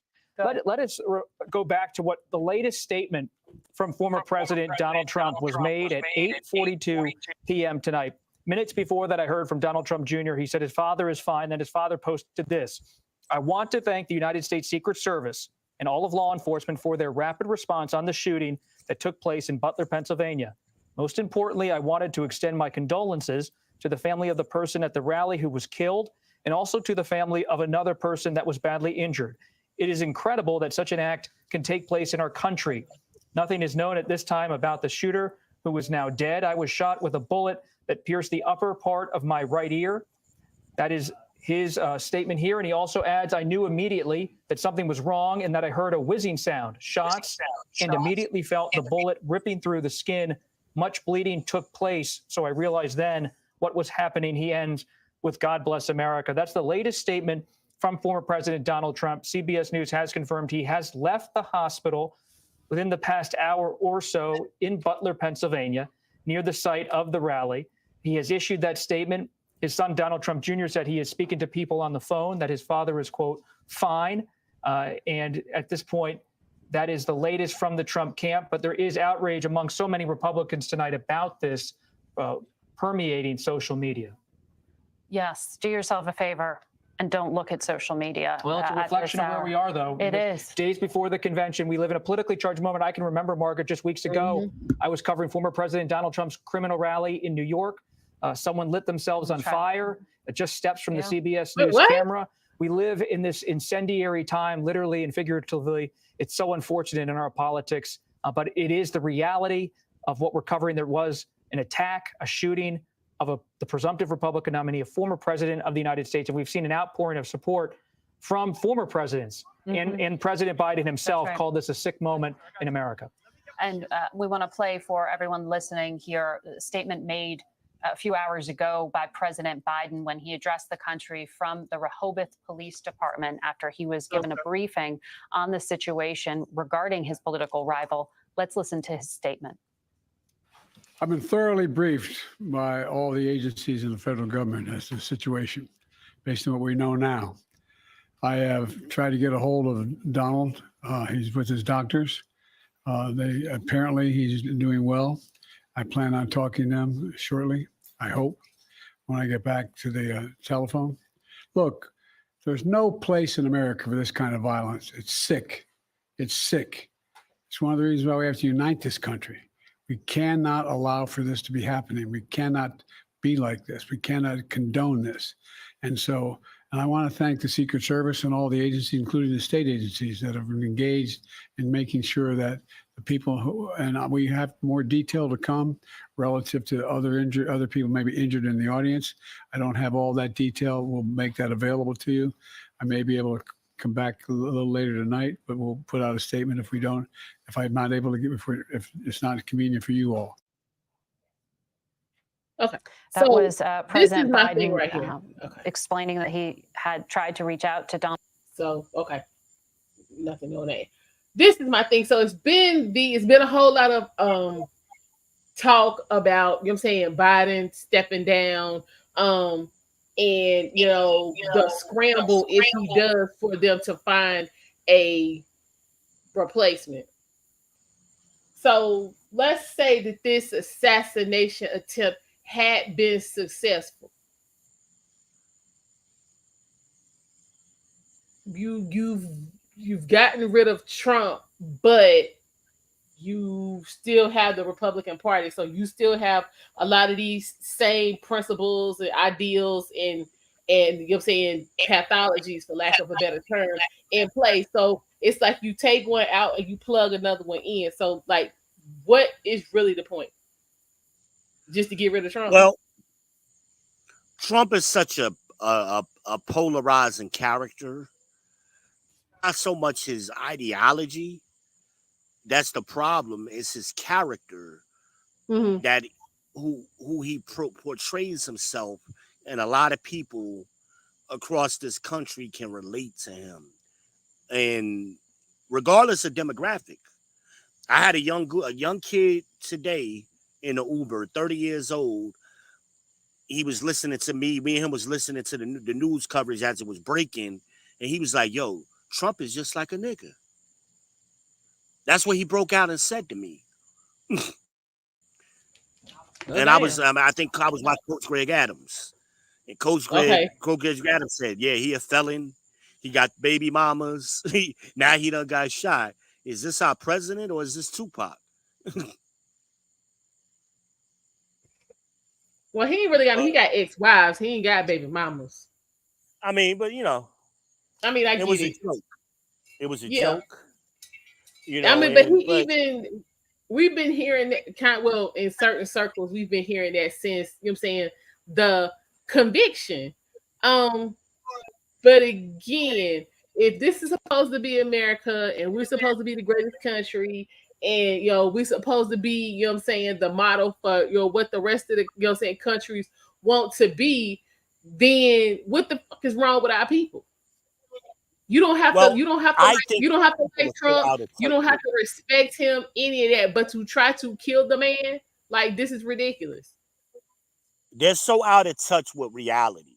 These Democrats, they don't realize that Americans love felons. We love the outlaws. We love the bad guys.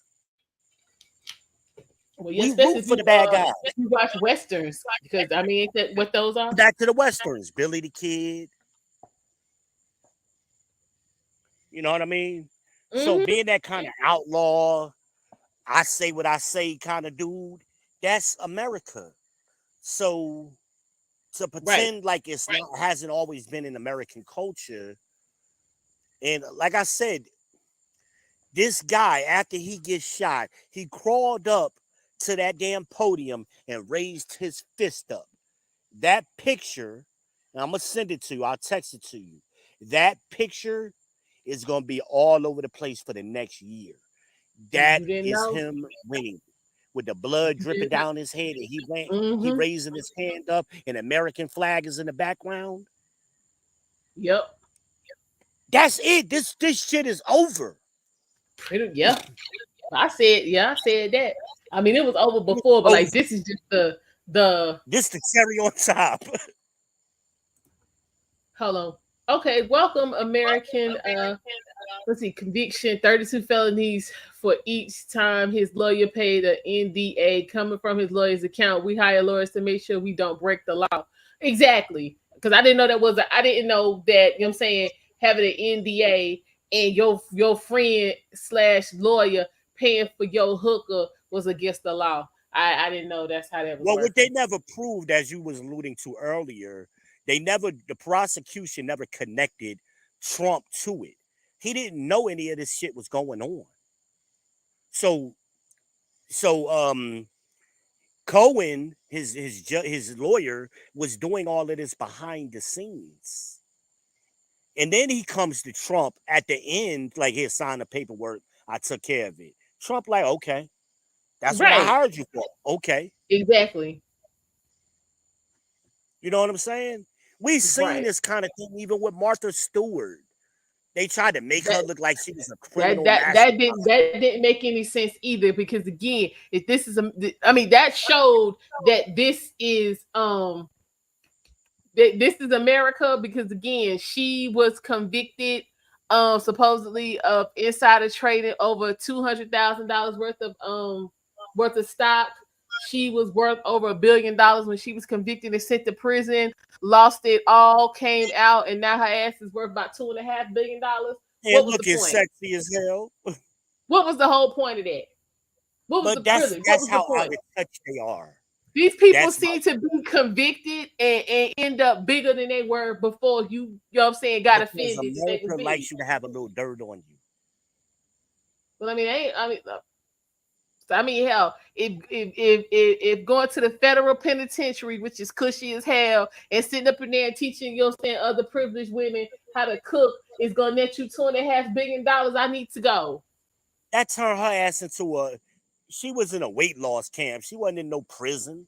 She was but I'm saying, she was in there. She was in there. Technically, it was prison, but she was in that cushy federal prison. But I got a message for you, VB. Our channel favorite, Through the Fire podcast, said that this situation was way over with Trump before this. He had been, you know what I'm saying, marked as the next president. We have a newcomer. No doubt. Shout out to Through the Fire podcast. Our brother, TJ is in the middle freaking house. Absolutely, yes. Channel and personal favorite here, yes. And make sure you drop a link. Y'all make sure y'all go ahead and subscribe to the Fire podcast as well. Lots of good information and coverage. Actually, definitely check out his stream from Monday just passed. It was definitely a great education in our political history. TJ, make sure your channel know to help us push Harmonize to over 1,000. She's almost there. We're trying to get her monetized, brother. We need your help. We need everybody's help. Spread the love. Absolutely, spread the love. We have Pang. Hey, Pang, how you doing? Pang says, regardless of your politics, this is messed up and crazy. Absolutely. He has a message for you, V. He says, to my dude talking, you wrong as fuck. He was convicted of actual crimes, bro. Stop it. Please let us know what they are, Pang. We also have Stephen Johnson. He said the fist raised will remind people of Nelson Mandela. Absolutely. Absolutely. That's what my sister said. He was on his Black Power tip. Yeah. That fist is iconic, man. Yeah. You know that's gonna be on the cover. I just said this last night. That's gonna be on everything. Wow. I just said this last night. You know, brothers, y'all got a fucking problem with you always want to try to attack another man to make yourselves look bigger. You really, it ain't accomplishing what you think it's accomplishing. So I wish y'all would grow up and mature from that and stop doing that shit. It ain't cool. It just ain't cool. We can have differences of opinion. Okay, so what? It's just like the OJ case, you know? Nobody could tell you how OJ supposedly did it. But everybody nowadays is convinced that OJ somehow murdered 2 people and ran 7 miles away on foot, and nobody seen his big ass with arthritis doing it. Most of y'all ain't never even watched the trial, not a day of the trial, but y'all all got opinions. You know something was fucked up with this Donald Trump case when the judge changed the rules. In America, you have to have a unanimous verdict against you. Donald Trump did not get that. Why did they change it? If it was so clear and they had all this evidence that he did it. Yeah, you don't have to do all of that. Yeah. You right, V. So we got American McIntyre said it was a misdemeanor. They enhanced to felonies after the statute of limitations had expired. Exactly. I mean, we seeing stuff, whether you like the guy or not, you got to be honest and say, we're seeing stuff that we ain't never seen before. They are changing the rules right in front of our faces to push Biden. The only reason Obama chose Biden was because he needed somebody to help him win Pennsylvania. That was it. Biden was a fucking political failure. And most of y'all had never even heard of Biden, didn't realize he had ran for president 3 or 4 times before that. He was a failure. He got chosen because he was a white guy that was no threat to nobody, and he could help him get Pennsylvania. That was why Biden was chosen. We got to start being honest about this shit. Never in history has South Carolina picked the president. But we all, you ain't black if you won't vote for Joe and all that. And James Clyburn pushed that nigga through. That shit ain't never happened. I grew up in South Carolina. I know South Carolina. I graduated high school there and I graduated college there. That shit don't. South Carolina is a third world country. They don't pick presidents. Okay, so speaking of yeah, Steven said Bernie got screwed. He did. Bernie got screwed, exactly. Speaking of South Carolina, V, help us understand what the problem is. If you ride with, you know what I'm saying, one political, you know what I'm saying, party over the other, and you, as the longer you know what I'm saying, side with this particular political party, the worse your situation gets. Why not see what's happening on the other side? Why not cross the street, so to speak? We've been so programmed so well as black people, Order 66, okay, or Die 66. We've been programmed from the beginning. That's where most of us originate from. Our roots can all be traced back to South Carolina, North Carolina, Virginia. So that's the original root of the shit. And you got a lot of black people that fled during the Great Migration away from South Carolina. Those were the more radical of us. We went into the Northeast and into the West. But you got to think about who didn't go. The most complacent of us. They stayed behind. And they've been breeding the whole time. So you got a lot of, and I love my people in South Carolina. I got a lot of family down there. But they're complacent. We're just gonna keep along to get along, and we ain't gonna rock the boat, and we're gonna have our catfish nugget fry, and Joe gonna take care of it. You know, that old nigga sound good right about now, though. I ain't gonna lie. Catfish sound good right about now. Now I ain't gotta go out South Carolina. I can go right on. Well, wait, no. I got about 20 minutes to get on down to the Harris Teeter and give me some catfish nuggets. Matter of fact, I think I saw them in the freezer. I swear I think it's some in the freezer.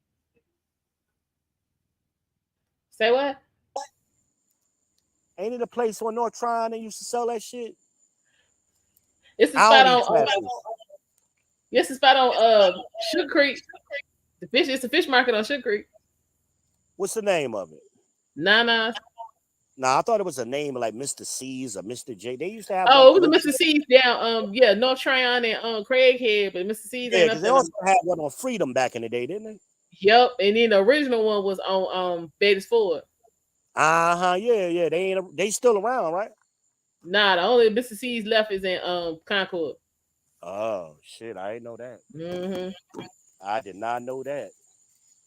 And I know Chicken Box used to sell catfish, but they, you know, that was the one on North Tryon. I don't know about the one on Sugar Creek. Yeah. But yeah, we got to stop with the bullshit, you know. And a lot of these people don't like Trump and they don't even know why. All I know is before 2014 or 2014 and back, nobody ever called Trump a racist. He decided to run for president where all of a sudden black women hate him and he a racist. But I remember growing up where Trump was hanging out with all the rappers and Mike Tyson and Don King, and every time you turned around, he was hanging out with the black people. Yep. Yeah, especially when we had the casinos and stuff. Yep. And every rapper shouted him out, you know. I'm at the Trump International, ask for me. That's your boy Jigga, right? Mm-hmm. So, I mean, when did this switch come? You know? I find that funny. When Biden and Kamala have locked up or responsible for locking up more black people than any two other people in history. Find me two other people, individuals, that have locked up more than them. I'll wait. Yeah. They've been doing a lot. Let's see what else we got. That's what Kamala made her what his motivations were. Yeah, she made her We do career know on from that. one of the And eyewitnesses on on her the back. ground who spoke to our partners over at the BBC that individuals in the area saw this gunman climb to the roof with a weapon and warned law enforcement minutes before shots were fired. Listen. We noticed a guy crawling, bear crawling up the roof of the building beside us, 50 feet away from us. So we're standing there, we're pointing at the guy crawling up the roof. And he had a gun, right? He had a rifle. We could clearly see him with a rifle. Absolutely. We're pointing at him. The police are down there running around on the ground. We're like, hey, man, there's a guy on the roof with a rifle. And the police were like, huh, what? Like they didn't know what was going on. We're like, hey, right here on the roof. We can see him from right here. We see him. He's crawling. And next thing you know, I'm thinking to myself, why is Trump still speaking? Why have they not pulled him off the stage? I'm standing there pointing at him for 2-3 minutes. Secret Service is looking at us from the top of the barn. I'm pointing at that roof, just standing there like this. And next thing you know, 5 shots ring out. So you're certain that the shots came from that guy on the roof? 100%. And that was an eyewitness to events. The video you see there, you can see men perched with guns. Those we believe are the Secret Service snipers who responded to the attacker. As you can see, with the American flags on top of the area where the former president had been perched. And what we know from the Secret Service is that they were able to eliminate the shooter. We want to be clear that we cannot say if the specific sniper you were seeing in that video was the one who took out the shooter, but you can see the effort underway to react in the moment to the attack that had just happened. That video just coming in at this hour. We wanted to play it out for you. We also want to tell our viewers that the President of the United States, Joe Biden, has decided to head back from Rehoboth, Delaware, to the White House tonight. Okay, underscoring the urgency of the moment we are in. We want to bring back into our conversation CBS News consultant and former deputy director of the Secret Service, A.T. Smith, who joins us on the phone. A.T., I don't know if you were able to see that video of the sniper response. What are your thoughts in terms of their quick reaction? Well, that is exactly what they're supposed to do. They are positioned for long-range threats, and kind of thing that we're talking about apparently occurred tonight. At the same time, their responsibility is to have 360-degree coverage. In other words, when I talked earlier about concentric rings of security, outer perimeter, a middle perimeter, and an inner perimeter, the counter sniper team is really responsible for beyond that outer perimeter. And, they have long-range binoculars, long-range weapons, scopes, and that sort of thing. And so their responsibility is to be panning 360 degrees around that site, that event, to search for a threat of this type. A.T., I just want to quickly tell our viewers that a White House official has told CBS News that President Biden was able to speak tonight to former President Donald Trump.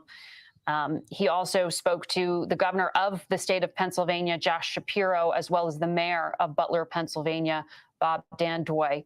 And we know President Biden is returning here to Washington to receive an updated briefing tomorrow from Homeland Security and from law enforcement officials. Okay. AT, given the moment we are in, and I just keep making that broader point because of the concern of how these hours are handled. As a former Secret Service officer, what are you thinking in this moment ahead of a convention 4 months out from an election? What kind of security increases can be done at a time when we are already at such a high threat level? Well, and earlier, as I think Major Garrett pointed out, in Milwaukee, there's already enhancements that they believe will be underway. I mean, certainly they had not cut, any security measures prior to the convention. But when you have an event like this, everything will be reevaluated constantly, and I'm sure that they will increase the manpower. There had been a lot of back and forth and controversy, I think, about the protest zones in Milwaukee. I'm sure that will be reevaluated because, while everyone's entitled to their First Amendment rights, they will just have to take a harder look at that and make sure that, the security around events like that and protests are, adequately prepared for. But having said that, I think until they determine that this was a lone gunman versus a concerted effort, there'll be an increase in most all of the protective details. Again, someone mentioned earlier how many protectees we have, President, Vice President, the former presidents, but there are others out there that are protected by the Secret Service as well, the Secretary of Treasury, Secretary of the Department of Homeland Security. And then obviously the Capitol Police have members of Congress and throughout the federal government. So I think all of the security details will take a hard look at where they may be. They'll work hand in hand with the Secret Service to see if any of the threat stream information increased and picked up. And, as you pointed out, and I mentioned earlier, the FBI now becomes the lead agency in this investigation, but they've obviously brought in the ATF, who has the expertise to determine all of the ballistics, the gun-related issues. Yep. All right, A.T. Smith, thank you for your analysis. It is 10:30, just after 10:30 here on the East Coast, 7:30 on the West Coast, and we want to recap the breaking news that we have been following.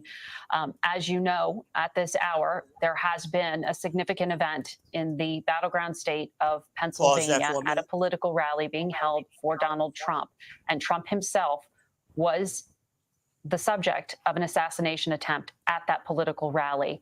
We know shots were fired shortly after 6 p.m. Eastern time. The recap. We got a lot of new people. Presumed Republican nominee was then rushed off stage by Secret Service to a nearby hospital. The former president is now safe. He is out of the hospital, and he said he was, quote, shot with a bullet that pierced the upper part of my right ear. That was in a post on social media. We haven't actually been able to hear directly from Donald Trump yet, but we know that he is recovering. Unfortunately, one individual attending that rally lost his life tonight. We know that two. That's messed up. What's up? One petty thing I've been noticing they've been doing is Joe was calling him Donald. Yeah. He never called him Trump. He never called him former President Trump. Which is what they should be calling him. Huh? I said, which is what they should be calling him, former President right. Trump. And I noticed on his news that's who he is. They make it a point to say former president constantly. Now, when they say Obama, they say President Obama. Exactly. They don't ever say former President Obama. They'd say President Obama, President Clinton. Mm-hmm. But now all of a sudden he Donald, like that's my boy. Yeah, disrespect. Disrespect. Yeah, and it's low key. It's real low key shit, I've been noticing they've been doing that there. The man got shot. He still can't be called president. But see, the Democrats made a miscalculation, and they thought by getting him convicted so they could call him a felon. Everybody sees these court cases are fucked up, and they're trumped up. Every last one of them. They falling apart. And the people that's doing the prosecuting and the judging. And so the dirtiest damn folk around. They corrupt, which is what Trump said. These people are hypocrites, and they are. And hell, Georgia is the epicenter. That's ground zero right now, but it ain't the only place. Right. Everywhere you see these DEI hires is corruption. Everywhere. But we've been taught to be polite and don't offend people. Whatever happened, the truth will make you free. No. Ain't that what I said? Tell your kids the truth. Stop trying to protect your kids from the truth. Tell them the truth. Yeah, it's going to hurt them, but it's going to hurt less now than it will later. It's the same thing. We've been shielded and protected on so many different levels where nobody's telling the truth anymore.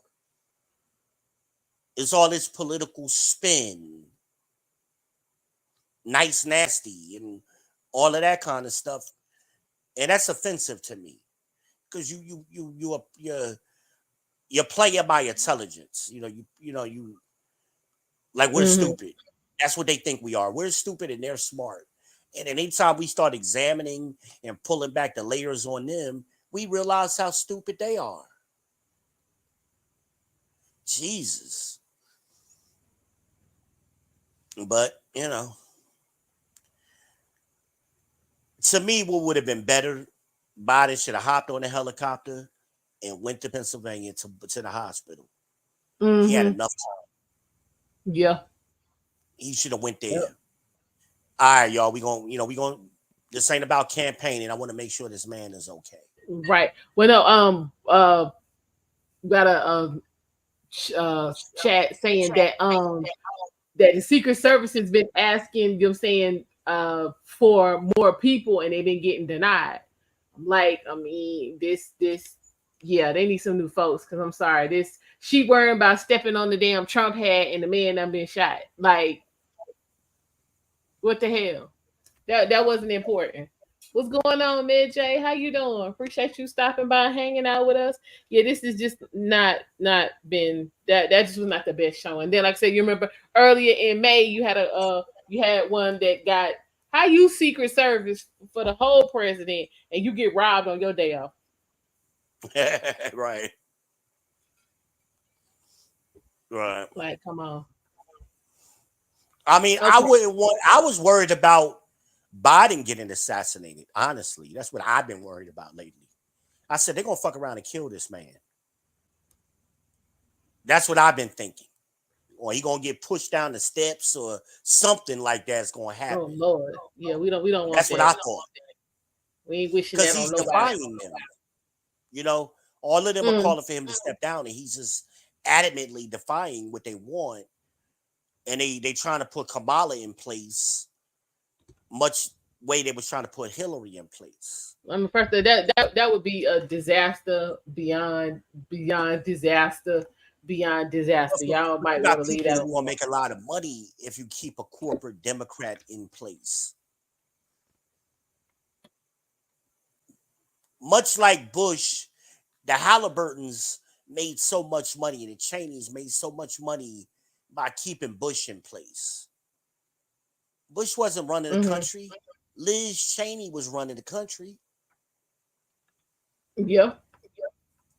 But a lot of us don't understand politics and the behind the scenes thing, and we think it's so far-fetched. But I pay attention when you see strange things happen and then they get overlooked real quick. I'm like, whoa, wait a minute. We gonna act like that man didn't just get shot in the face? We gonna act like that didn't happen? Dick Cheney shot somebody in the damn face. How did that happen? And it was just like, oh well, it was a hunting accident. Okay, what? We getting new photos. Hold on, let's see what's going on with these photos.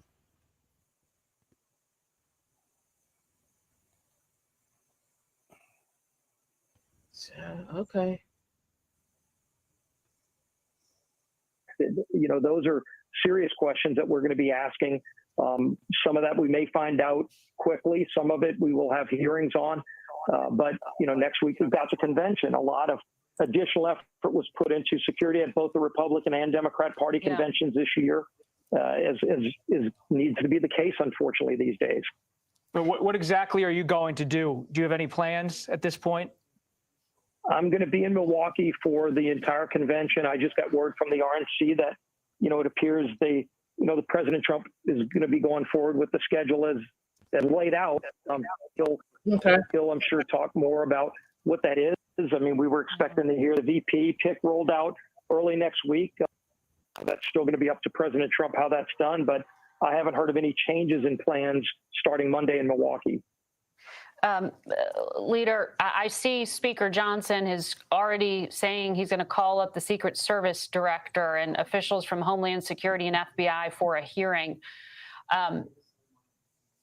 That is something that I'm sure the world will watch, but I wonder what your message is. Have you specifically instructed members in the coming hours to rein in some of the rhetoric that I will point out some are using online that is somewhat incendiary in terms of really blaming this somehow on the administration?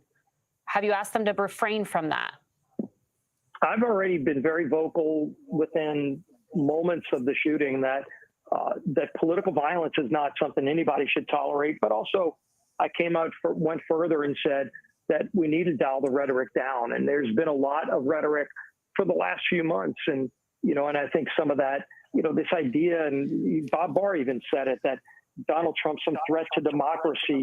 That kind of language doesn't, all it takes is one person to hear that and act on it. And I don't know if that's the case today, but those are the kind of things that shouldn't be said. And you know, all of us need to do better and dial the language down. Let's focus on the issues. We have real serious issues that divide us and real serious problems in this country. Let's let the next 4 months be about how to fix and solve those problems in America and not have the incendiary language that unfortunately we're seeing right now. Leader Scalise, would you call for more security for members of Congress? You are someone who has been attacked as a member of Congress, a former president tonight shot in Butler, Pennsylvania. Yes or no? Would you support or call for more security for members of the House and Senate? We've increased security in the House and Senate and with Secret Service as well. You know, all of those agencies are unfortunately more active than ever at rooting out threats. There's people that still threaten the lives of members of Congress that you know you hate to see, but it's still going on, and you know you see that in the executive level too. This is something that shouldn't be tolerated, but we also need to see a more aggressive attitude when somebody does commit political violence. You know, today the shooter was killed, but there's other examples of violence where the people were let go. And that's not a good sign. You shouldn't be letting people go that commit political violence, because then they're going to just send a message that it's okay to do it, and it's not okay. Leader Scalise, I asked you about your members because I see a tweet from the Republican congressman from Georgia, Mike Collins, who said, quote, Joe Biden sent the orders. Is there any information whatsoever to link in any way the U.S. government to what happened today? No, look, and there are reports that the mainstream media had reported about some comments from Joe Biden. I'm not going to repeat them because I haven't seen the video itself, but I've seen multiple reports of it printed. And again, this is all the kind of thing that needs to stop. It needs to stop immediately. All of these things. And then, you know, you wonder why something bad happens if somebody goes and goes over the extreme. I mean, nobody should take an extreme measure like today, but unfortunately I've seen it myself. And what happened with me was a reaction to things that were being said that shouldn't have been said then. Joe Biden's statements, I don't know if you saw his on-camera comments, were not incendiary. It was about lowering the temperature. What are you referring to? This was something from days ago. Okay. So in this moment, though, in this particular very dangerous moment, that's why I was asking you about your guidance specifically to members. So, but what I understood you saying is that no member should in any way insinuate anything without actually knowing fact first. Right. And then if the facts are confirmed, whoever's behind that should be called out for doing it and should stop doing it immediately. Okay. Leader, thank you very much for sharing with us all that you know at this hour and your experience. This has to be difficult to relive, as you mentioned.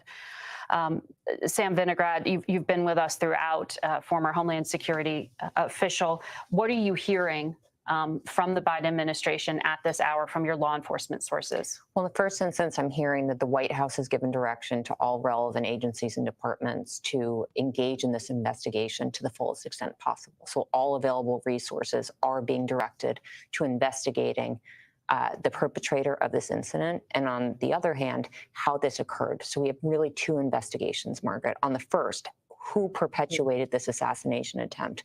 We understand that intelligence and law enforcement officials at the federal, state, and local level are working together to try to get more information on this individual, his weapon, and how he was able to get this close to the president with that weapon.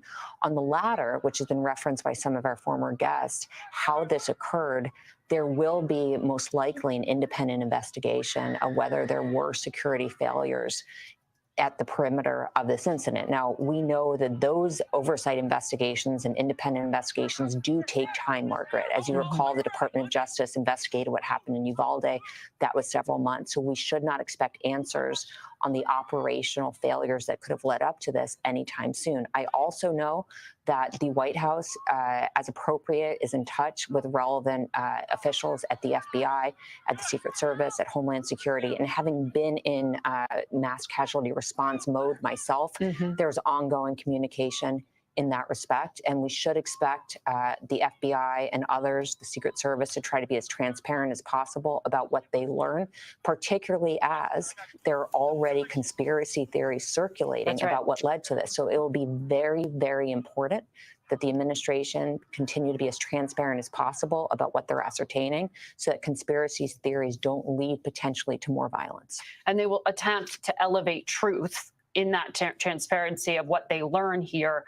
But as we know, we live in an environment where conspiracy theories are also amplified by our adversaries, as we heard from the Director of National Intelligence just this week. In the briefing from that the president will receive tomorrow, we're told that the Vice President, Kamala Harris, will also participate in it.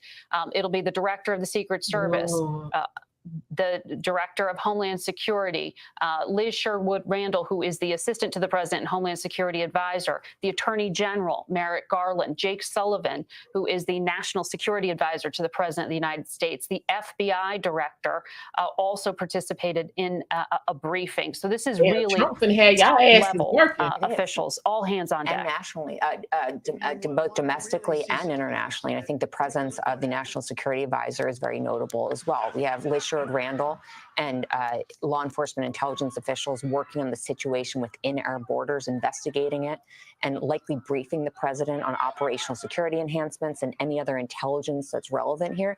At the same time, as you and I spoke about earlier, we have to think about how this is reverberating globally and how various threat actors may seek to exploit this moment. And when you say that, it makes me think of what Mike Pence, the former vice president, said on the day of violence at the Capitol that he survived on January 6th, where he said, I'm not going to get in the vehicle because I don't want to give our adversaries the fun of seeing us flee the capital of the United States. It's such an important thing to note, the official response, the security response. There's also a political seismic event that's happening. I've been working the phone for the last hour, talking to Democrats and Republicans.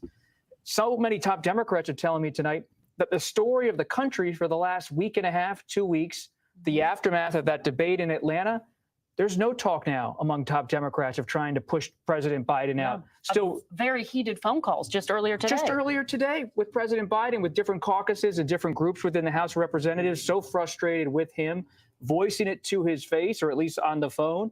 Now you have Democrats tonight quiet. This is the story of the country right now, not Democratic frustration with President They're Biden. not going to tell us that today. There's a lot of unity beneath all the shock tonight. The convention will be What did you say? I didn't hear what you for said. a party that is No, rallying with some in Milwaukee. People are already chat, talking about like when chats, Ronald Reagan in talking 1981 about where's went to the the suspect.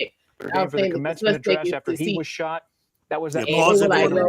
well, who is it? I'm like, they're not going to tell us who it is tonight. Yeah, the suspect has been killed. It's still relatively new for the people who are watching or just tuning in. So the suspect is dead. Now there's reports that the snipers got this suspect. It had also been reports that the suspect shot himself. So we don't know yet. And I thank everybody for tuning in and rocking with us. You're now watching Amanize 78 live, and we are simulcasting on the People's Podcast. I am your host, V. Ben Israel. We're here with Amanize 78, and we're just trying to keep y'all informed. We appreciate y'all liking, subscribing, and sharing. We appreciate it. Make sure y'all smash them bells on both channels. We're trying to get Amanize over 1,000 subs. And we're just going to keep y'all posted, man. That's why we're not doing too much talking, because we really don't know. We got a lot of little opinions here and there, but nobody knows yet. This is fresh. So we're just trying to allow the news to play, and we chiming in on little things we hear, giving our commentary. Here and there. But, here and there, That's what we're doing. Any chats we need to get caught up on? I think that was it. Yeah. It's a couple people saying that it was staged. Somebody said, innocent patriot was killed behind Trump. And then Bulldog's house was wanting to know when this happened. This happened about 6:15 this evening.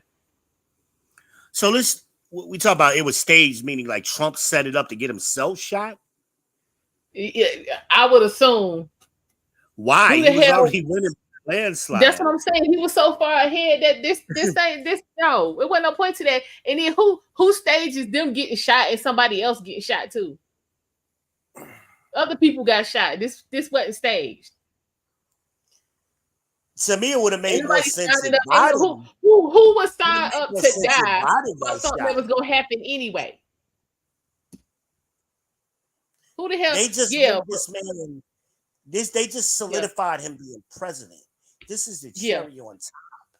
Right. Well, my thing is, would you sign up to get shot for somebody to be elected president who was going to be elected president anyway? That shit don't even make no sense.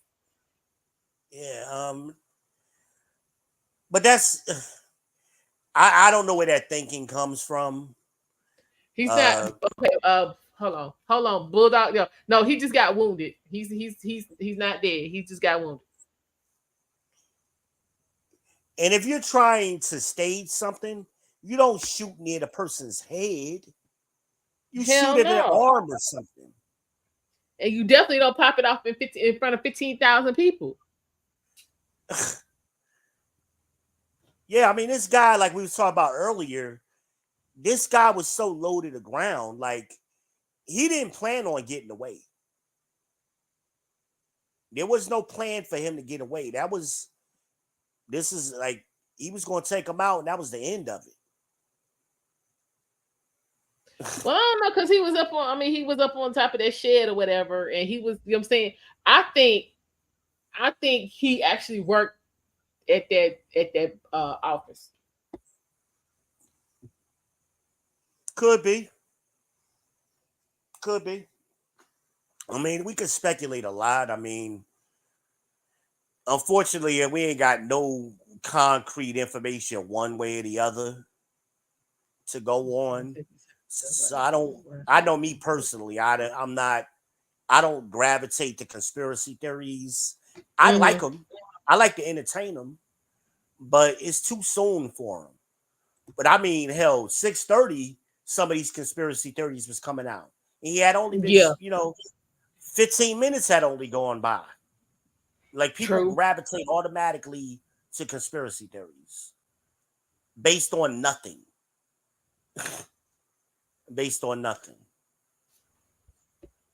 So I find it interesting. I find it all interesting. If, like I said, if anybody was going on stage getting shot, it should have been Biden.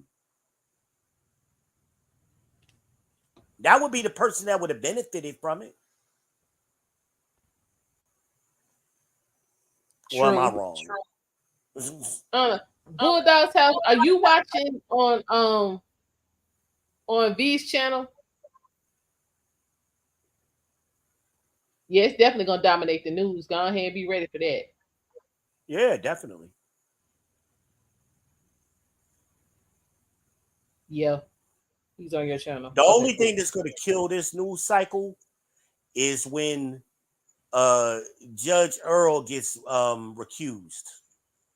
That'll be the next. Yes. Yeah. So we're gonna hear about this shooting until that happens. Okay. Yeah.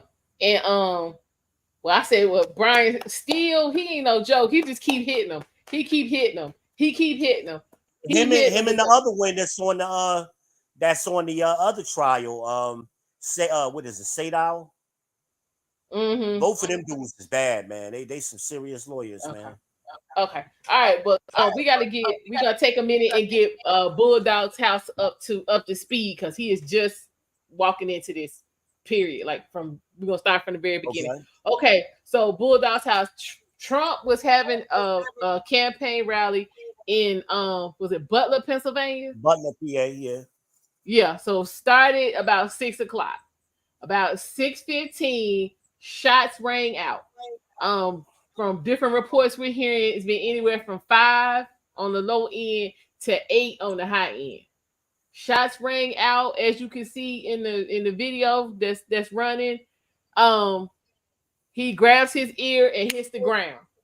Come to find out, bullet did graze him, but while all of this is going on, there's still shots, you know what I'm saying, being fired. So unfortunately, there were 3 people that we know of that were hit. One person, sadly didn't make it.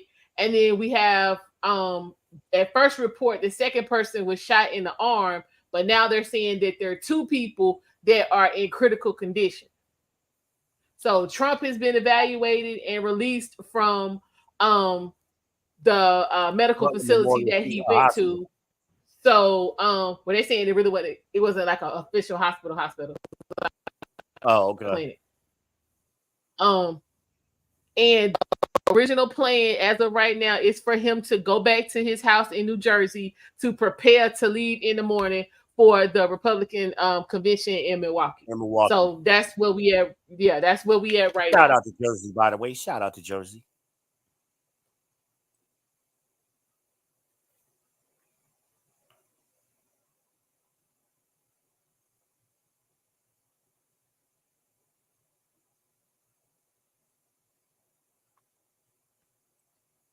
Who is this? I think Hillary did it. I seen a meme earlier with Hillary. I saw the blood. Hillary was the sniper. I saw the meme earlier. Wow, really? Yeah, that shit was funny. It was funny though.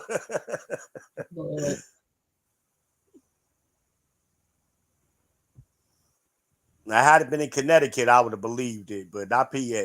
Hillary ain't strong in PA. Okay, Brandon. So, Brandon, you say you live about 30 minutes from where all of this took place. Like, let us know what's happening what's the scene now? Because, in this type of situation, you're saying they started releasing people on like a staggered release. So, like, what's going on? What you say, Bulldog? Say he did. He got up and hit y'all with the fuck you with the Black Power fist. Yeah. He gave y'all the business. It was a perfect picture. Okay, people the sky was perfectly blue. The American flag was there. He got his fist up. Right. Nate, we didn't see that. Where I'm not gonna put it up for y'all, but I want to see it for myself. Where did you see it? The picture? He said it's an up close picture of the sniper dead. Oh, I ain't seen that. Yeah, right. That's what I was asking because I'm not gonna. I want to see it for me. I ain't gonna put it up for everybody else. Everybody can't. He gonna want to talk about Trump gonna pretend he got shot. Lord.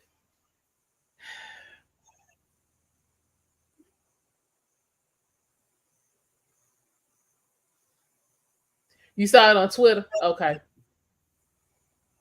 Let's see what else we got going convention. The White House every says couple President Biden replays they and seem to former have some President new Trump information. did speak this the evening. information In an trickling in. on-camera comment, Biden said earlier, "There's no place in America for this type of violence."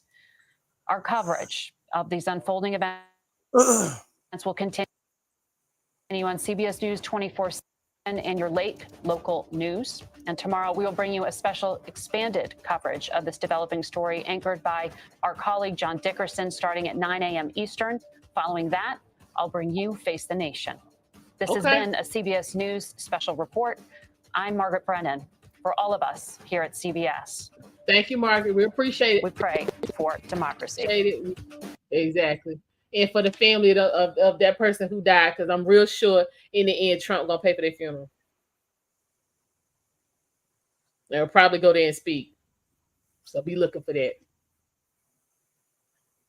Yeah. So folks are still talking about this. This is not faith, y'all. People are wounded. Somebody's dead. Somebody's loved one went to this rally, and the next time they go see this person, they gonna be laying on a damn slab. And somebody who just buried their mama, that shit ain't funny. And they've been showing cell phone footage from people in the crowds. So I guess that's fake video too. I guess. People today, they just so quick. Everything is fake. Yeah, everything is a skit. Everything is staged. Like, nah, we ain't doing this. Everything is a skit. Don't believe your eyes. That's fascinating to me. Like, I was watching this rally live. Like, I wasn't, this wasn't on no delay. I was watching it live. And 5 minutes into the speech, the bullets rang out. And we was trying to figure out what happened. Was that gunshots? Like, we didn't know right away what happened. We just know Trump ducked down. And then all of a sudden, Secret Service was tackling him. Like, right. It wasn't until he stood up and raised his fists. The crowd was killed. Others were injured. The side of his head. The former president walked on stage just after 6 p.m. Eastern time, and about 6 minutes later, we heard those shots. He's since been released from the hospital. It is. This is sad. CBS News campaign reporter Jake Rosen joins us now on the phone. Jake, you were there at the rally. Let's see what Jake say. A witness. I want to play that for our viewers. Former President Trump got up. He had some blood on his face. And I don't know if that was from the Secret Service tackling him, or I don't know what that was from. Yeah. Screw you, news media. How are you feeling right now? Distressed. Yeah. Obvious distress among people there. Jake, tell us more about where this person was and what the scene was like. This person, Lana, and thank you for having me on. This man was standing there looking with tears in his eyes, staring at the scene unfolding before us as press got out of their crouched stance and got back on air. There were, his face was all red of anger, it seemed like. It was a hot day out in the sun, and, he turned to me and I just pulled my phone out and started talking, and he was on the side from where it sounded like the gunshots were coming from. It was not totally clear to me, but he did have a view just by leaning on the side of the press pen right next to where I was when the shots were fired, and saw this. And in my conversations with people on the way to the car, where I am now, safe here with security on the outside of the original security perimeter, people are angry, they're shocked. This is a family environment, Trump rallies. I know it may not seem like that to many people, but before the former president comes on, they're singing, dancing. People seem to reunite at these things. They seem to, celebrate the former president and his accomplishments and want him back in office. This is a committed group of people. And it just seems like that sense of family was certainly disrupted tonight. And that man was just one example that I captured today. And you certainly can understand the shock. We all felt that shock when we saw that, when we witnessed it in real time here. I have to also mention that we could hear somebody yelling about the news media as you were having that conversation, as you were attempting to have that conversation. There was a lot of anger, it seems like, that was also pointed at members of the press. We also saw, Jake, some folks in the audience who were upset and angry, as you mentioned, and looking for an outlet. Yeah, and I think certainly for these people and where they get their news from, they certainly see Democrats and the mainstream media or liberal media, however they frame it, or see it themselves as part of the problem in this country when things are clung on to and amplified up. We saw it after January 6th on the Democratic side, but I think this was the validation that a lot of people but the validation that proved a lot of people thinking maybe about the state of the country. You can hear the shrieking in the background behind you. There were people flipping us off, people trying to shake the risers. Thankfully, Secret Service and our security protected us and tried to get people out.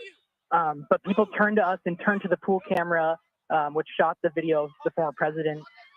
They turned to all the anchors still on air and the correspondents on air, and we're trying to shake us and yelling at us that we caused this.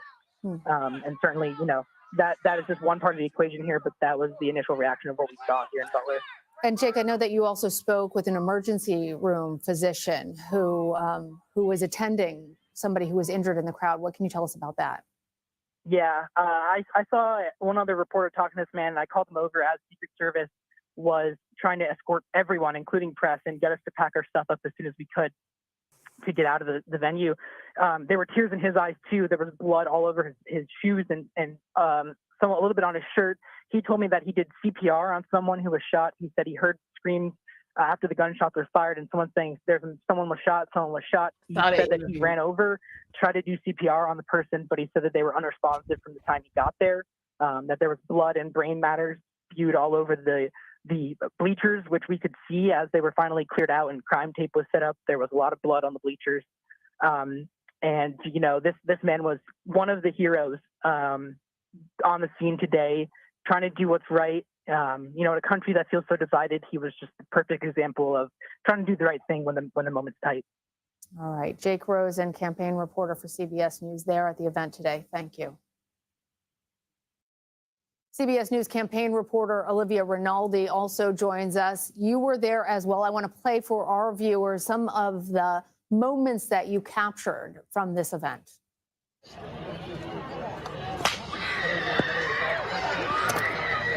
Oh my gosh. Okay? Yes, don't. We're okay. Olivia, we can hear some of the panic in your voice. Tell us what it was like for you. I know. Yeah, Lana, the video captures it all. It was a terrifying moment.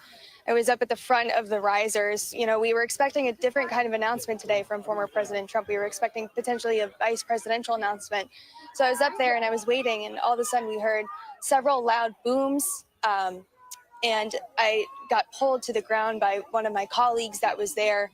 And I pulled out my phone and I started filming. And you can hear some of the shots ringing out as they continue to hit towards the crowd. And at one point, I popped my head up and you can hear one of my colleagues say, "Get down, get down."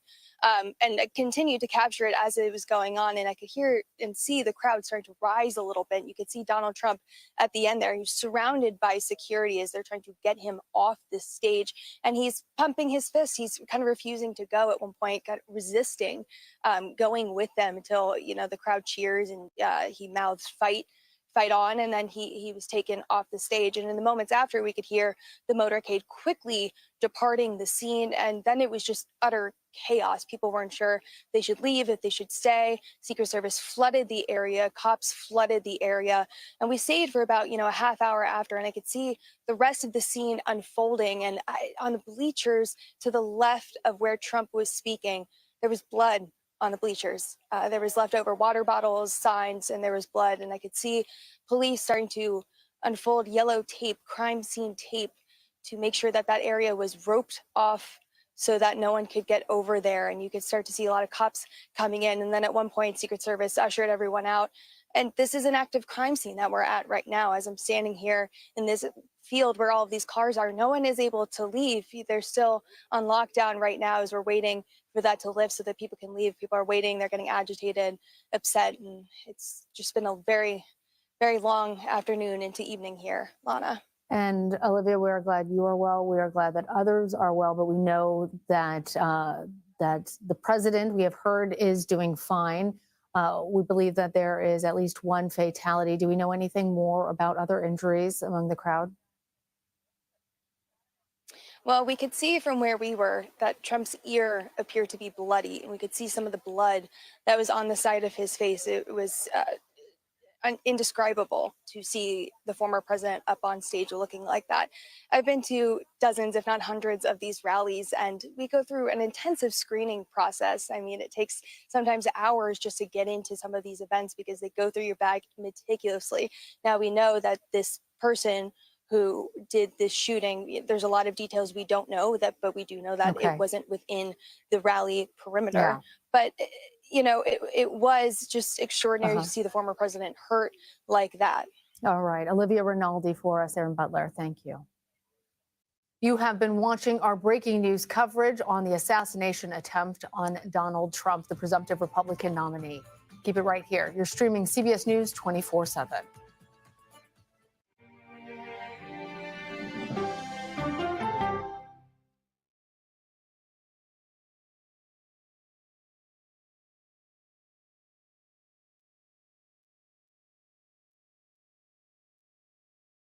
You still here, V? You on mute? Yeah, I'm here. Okay. Let's see what else we got going on. Hold on. What's going on, Mrs. She Said? How you going? I'm hungry right now. I've been looking at Bulldog's House channel and damn, I want some breakfast. Really? That's all I gotta say, man. He got me hungry. I know, Shout right? out to Bulldog channel. I can dig it. Don't be coming over here with no damn food, Bulldog. We greedy over here. For real. It look good too. That's all I know. What do you got? I'm gonna check his channel out. Make sure if you're still in my chat, drop a link to your channel in my chat so other people can subscribe to Bulldog's House.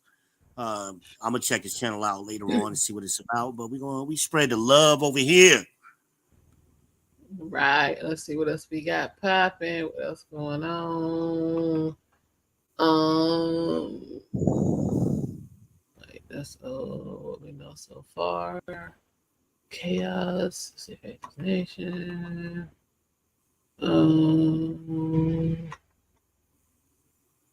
CBS is still a bunch of people watching that damn commercial. Let's see what ABC talking about.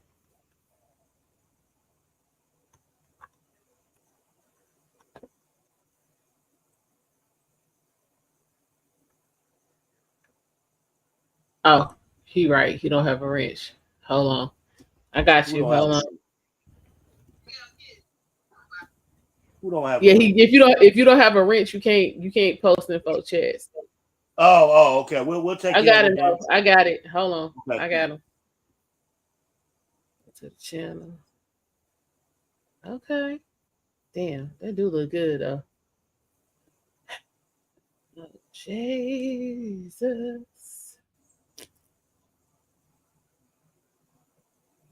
There you go. It's in there now.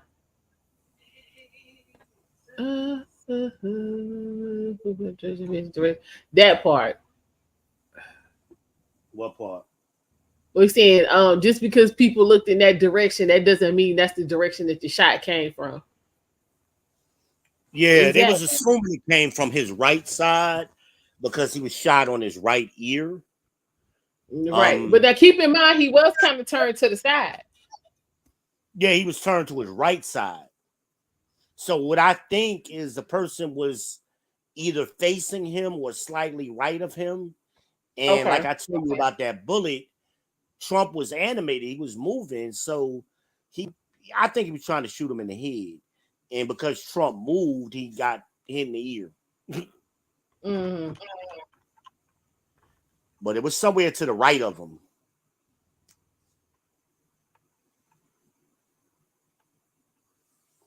And because, like I said, that rifle and it comes with a suppressor on some models built into it. It sounds like a clap. It doesn't sound like a traditional rifle or like a hard gunshot.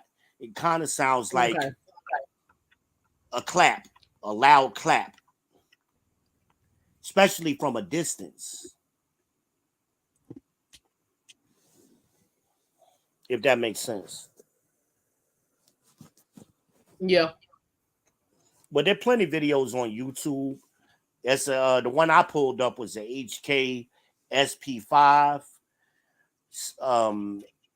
rifle. If you search for it that way, it'll give you a variety of them. H&K is the most popular one. Hatchler and Catch or whatever it is. But there's a few variations of it. Of that rifle. And it looks just like an AR. Like if you see somebody walking down the street carrying it, you would assume that they're carrying an AR. Mm-hmm.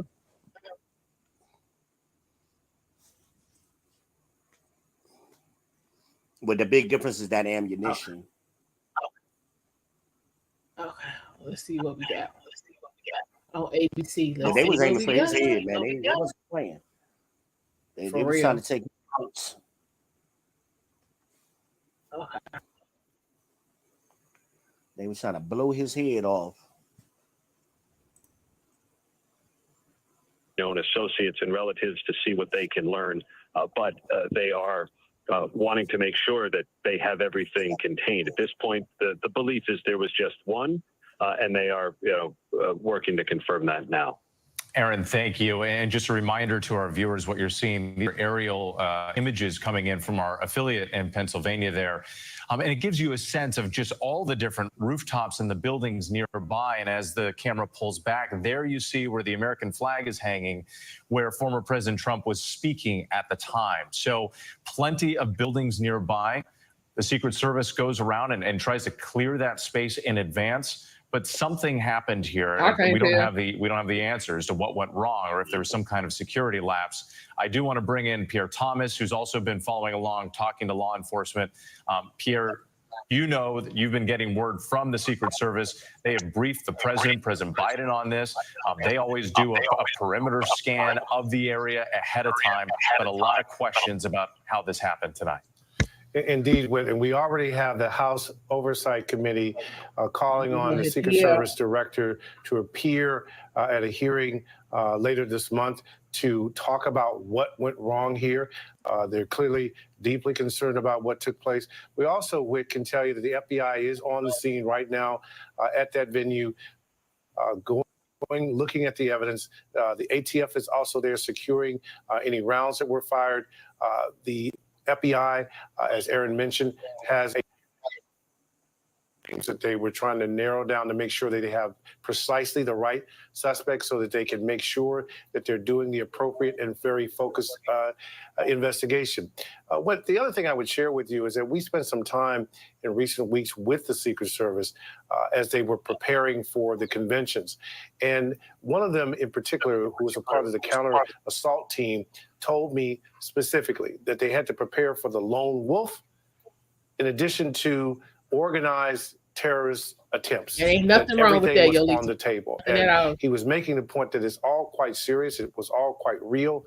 And even though they will face some scrutiny tonight, we saw a lot of the training that they showed us in play tonight. The notion, as you mentioned, Whit, that they formed a human shield. They're taught to walk into gunfire, to form this human shield around the president or any other protectee. And we, in an eerie way, saw that play out today in real time. Just stunning to see, Whit. And Pierre, it's also, to your reporting there, you mentioned the lone wolf. This is something that you've been talking about, law enforcement has been warning about for a long time, because it's one thing for them to track the political rhetoric, the chatter online, if you will, but they talk about this, it's nearly impossible. If you have one lone person who has a grudge, something they want to carry out, you can protect the perimeter as much as you can, but you can never guarantee 100% safety. Indeed, Whit. And again, the key is, who was this person communicating? Did they put anything on social media? Sometimes they do. Oftentimes they do put something out there that gives some kind of warning sign, but sometimes they don't. That's the key tonight. The key tonight is, who is this person? What can they find out about him? Were there other people involved? Did anyone else know? Those are the critical questions. We expect we'll get more answers tomorrow. Again, they have a name, at least one name. I was told two. They're narrowing this down, but they want to know everything possible before they begin to speak anything about this particular suspect. And we are standing by, and that information has been coming in throughout the hours this evening. Pierre Thomas, thank you again for your reporting. Let's bring in Josh Drespling. He's one of the witnesses who was there at the rally tonight in Pennsylvania. Josh, we've been hearing from others who were there and the awful scenes that they saw before their very eyes. Walk us through where you were and what you saw and heard. I was approximately the center of the crowd on the ground, the center of the crowd facing the podium, a little bit off to the right, about 50 yards back. I heard, like your other witness has been saying, what I thought was fireworks, and there was an initial pop followed by two more, then a sequence of 4 or 5, possibly 6 more rounds, and saw Trump go down, and then there was like this kind of eerie silence. Everybody kind of dropped to their knees, and everybody was just kind of like, is this really happening? It was very surreal and kind of unnerving. And from my vantage point, I saw the 2 injured people that were off to the left in the stands, and I made my way over there and was able to capture a video of those 2 gentlemen being brought out and worked on by EMS and military personnel and state police. Like I said, it was just kind of a surreal situation to see something like this go down in our country. Josh, I can't imagine. And we're actually looking at this video that you shared with us right now, and you see the emergency personnel coming down the stairs of the stands there at one point, holding a person who we had to blur the image, appeared to be in grave danger. What was that the moment when you knew that this was real?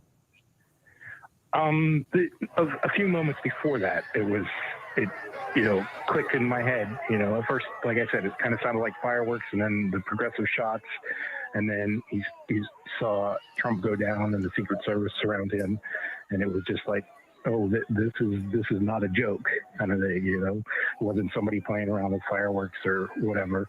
And once they start bringing people out that were injured, and and it became more than real at that moment. And Josh, we've been hearing from so many witnesses tonight, really just a range of emotions from sadness to anger. Obviously their hearts going out to the people who were injured and killed. What's on your mind tonight? You bring that up. I got multiple calls from friends, family, and relatives who knew I was heading out that way today, and were like, "Are you okay?" Or, it was just everybody. Across the country, other side of the country, I have friends that were calling me and harkened back to me being there. But moments before Trump came on stage, there was a young man, 20, 30 something, with a child on his shoulders. It couldn't have been more than a year old, and he was up there patting dad on the top, on his hat, on his MAGA hat, Make America Great hat, and, pointing at people and laughing and having a good time in the sun. And, as it's going on, the image of that little kid ran through my head, and it was just, where is this kid now, while all these people were on all fours on the ground being afraid of being shot, which, like I said, once again, made it very surreal and unnerving. We've been talking tonight about how this is no doubt going to be a big test for this country, right? What do we do next? As the American people, our politicians, how do we respond to this kind of violence? Because we're supposed to be better than this. What are your concerns going forward? Man, if I had to answer to all that, I would be running for president. But I just feel it's going to divide our two-party system even further. I've already seen things online where people were saying, "Oh, this was a fake," and this, all these different conspiracy theories, which is just like, oh, great, we can't just, agree to disagree and work together kind of thing. But, only time will tell what the response to this will be. Well, Josh, thank you so much for your time tonight. And our thoughts go out to you and your family, of course, the victims, everyone who was there and witnessed all of this. We appreciate sharing your thoughts. All right. Thank you for your time. Take care. Thank you. Let's go back to Rick Klein in Milwaukee. This, of course, is the site where the Republican National Convention is supposed to happen. That was supposed to be the big political news in the coming days. And obviously, everything has taken a dramatic and tragic turn here. Rick, what else are you hearing from officials there on the ground? Whit, as of now, there's nothing about the convention's 4 days that are set to change. I've talked to convention officials and Republican Party officials and Trump campaign officials throughout the day, and they have been adamant that nothing is changing. The intention per president, the former president, is to be here in Milwaukee to greet delegates throughout the week. A little unclear around the timing, what exactly day he will be here, but the formal process of nominating him for president and at some point nominating his vice presidential candidate, which he has not chosen yet, will take place as scheduled as of now. But all other events right now are being scrutinized. There were some welcome parties tonight that have been canceled. Tomorrow, there's a major event, some 15,000 people expected, an outdoor welcome reception that right now has to be reevaluated in terms of its basics. And I just can't stress enough how a convention is about more than just one venue. As our colleague John Carl reported earlier, you can secure and lock down the venue itself where Donald Trump will get the nomination, where the delegates will but they are staying at hotels spread across this city and across parts of Wisconsin. They are having receptions, they're having parties, they're having dinners, they're having breakfasts. Often members of Congress are walking around. There are so many potential security threats or incidents or soft spots that are going to be walking around the city of Milwaukee in the next couple of days that it has people on edge and reevaluating in real time. This has been a wild and chaotic day. I'll tell you, you arrive in a convention city, people are excited. I was on the plane with a couple of delegates who were going to be here for the first time, texting with them tonight. It is a totally different feeling. They are just saying prayers for Donald Trump, prayers for our country. Everything seems different about the atmospherics, even though the event itself is going on as scheduled. Yeah, everything absolutely is different. And as the event goes on as scheduled, no doubt there will be changes perhaps that they're not discussing or not aware of at the moment. Rick Klein, thank you. Let's bring in Paul Eckloff, who we were speaking with earlier, a former Secret Service, to dig deeper into this, because Paul, it's one thing to say the events move forward as scheduled, but once the Secret Service and law enforcement, the FBI, take a closer look, no doubt there will be some changes ahead. Concerns just in terms of the challenges of this convention? My concerns for the convention would be far different than for the campaign event and the tragedy that we saw today. The Republican convention is designated a national special security event, which allows the Secret Service to partner with far more federal partners on the ground and even the military. The Secret Service does not just worry about bullets and lone assassins, though that is historically what we see.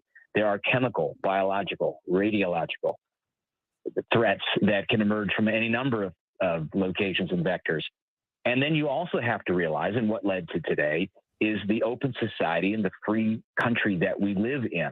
They also have to be very cognizant of the ability of people with counter views to protest and demonstrate and have their views heard. So we exist where privacy, security, and safety, there is always a trade-off, a risk tolerance.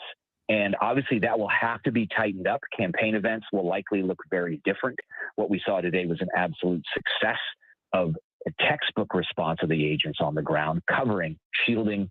What went from a joyful campaign event within minutes turned into an active shooter scenario until within the video that I have seen, within less than a second, the counter sniper operative neutralized the shooter.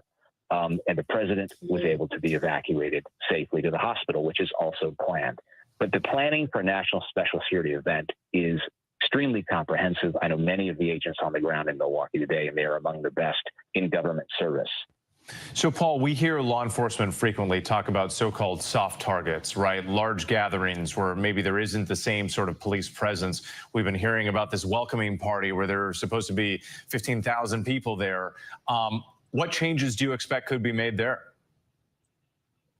For the convention or for the event? For the convention. What specifically, forgive me, Paul, I'm just getting some information now. We're getting, this is a live picture.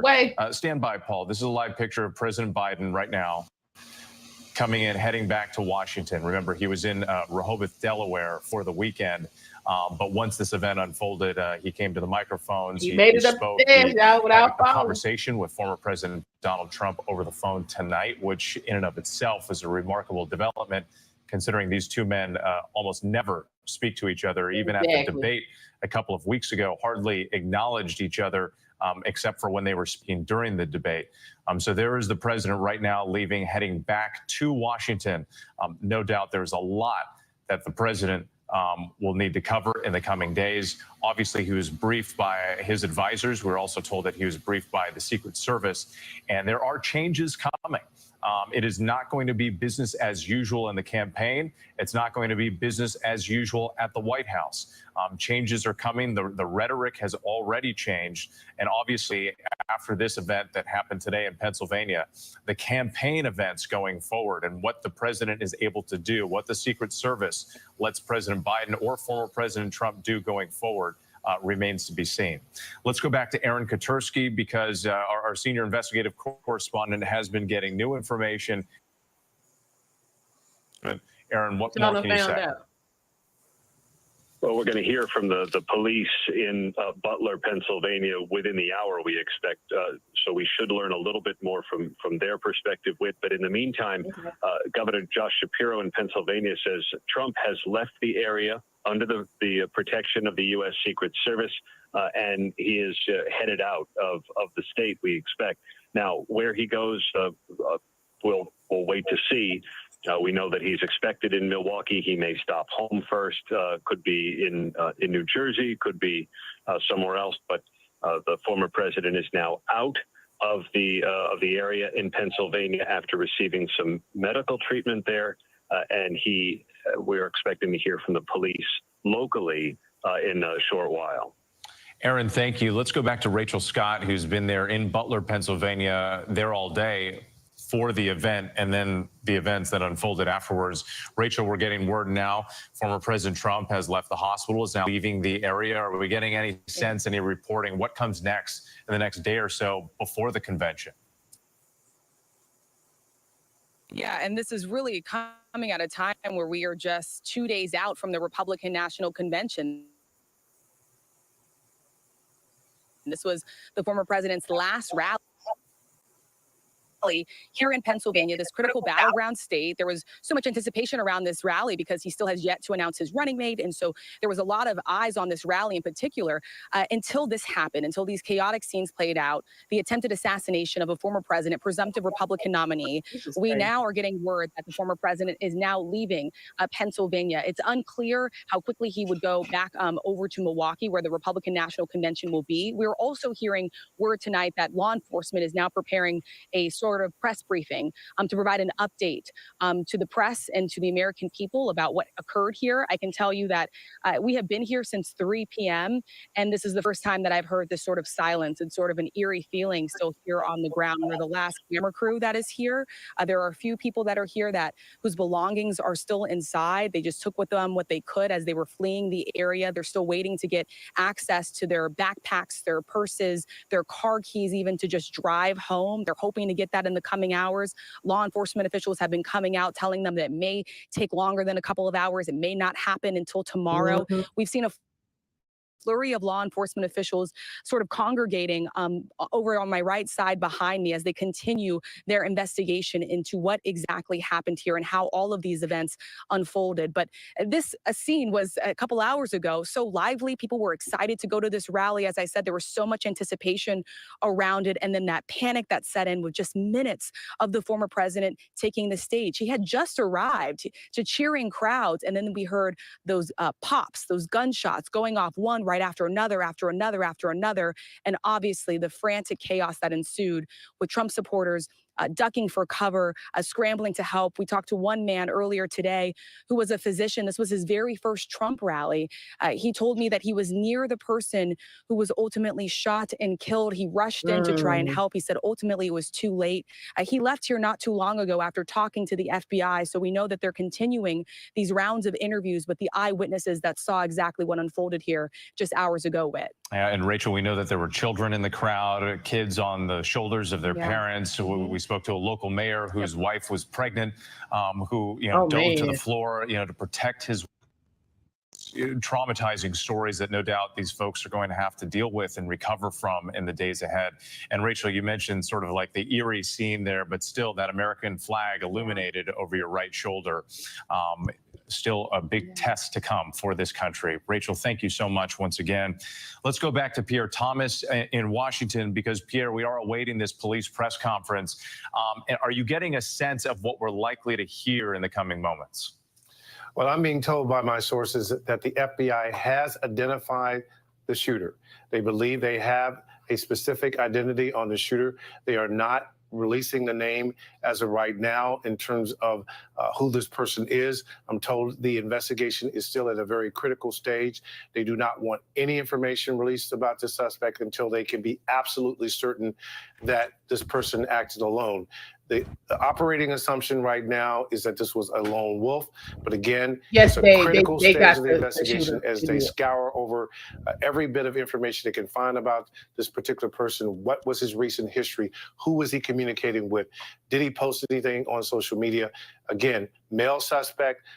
They expect to brief, give some basic information about the case thus far. Not expected to name him just yet, although that could change. And Pierre, just to recap, as viewers might just be turning in, we're getting more information. You said that they likely identified the shooter, but haven't released that information yet.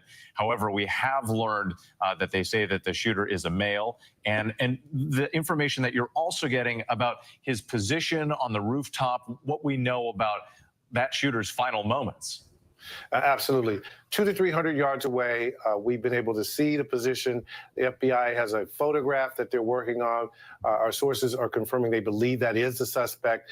They know the vantage point. We're told that the shooter was taken out by a Secret Service counter sniper. That's how he was neutralized, killed by the Secret Service.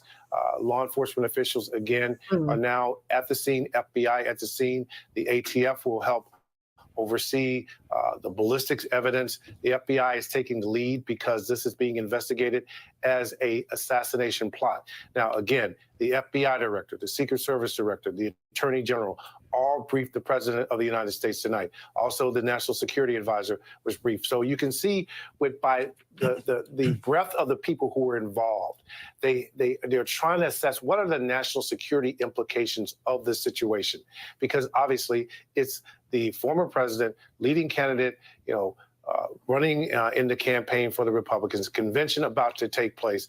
It's such a critical moment, and law enforcement knows they got to get this right. The Secret Service will have to answer some questions about why that particular rooftop was not covered. There are already hearings being called on to be held in Washington this month. That will be a postmortem. But right now, the emphasis is on that suspect and whether there's anything to indicate anyone knew anything about this and whether he had any support. And those security implications are significant because this is the peak of the campaign. We've got the Republican convention this week. We've got the Democratic convention happening in August. Everything is supposed to ramp up in the coming months. And now they're going to have to reassess in each campaign how they move forward, how they carry out these events. Pierre Thomas, thanks again. Once again, a reminder to our viewers, too, we're awaiting at any moment a press conference from law enforcement. We do expect to get more information.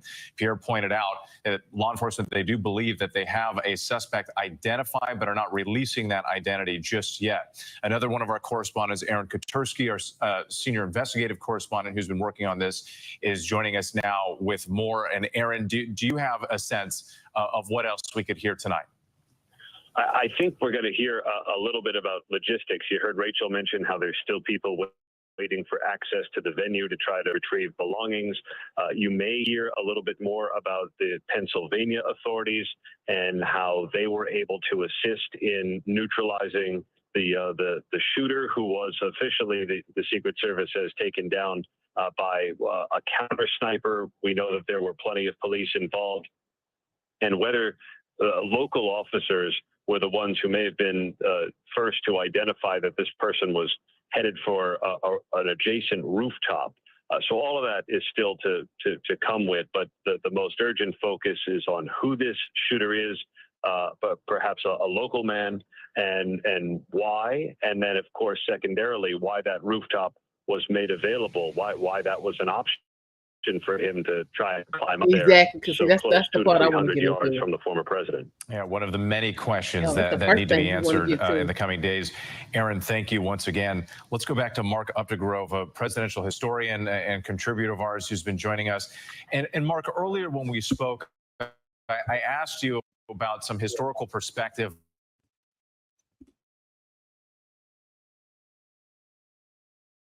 on assassination attempts in this country.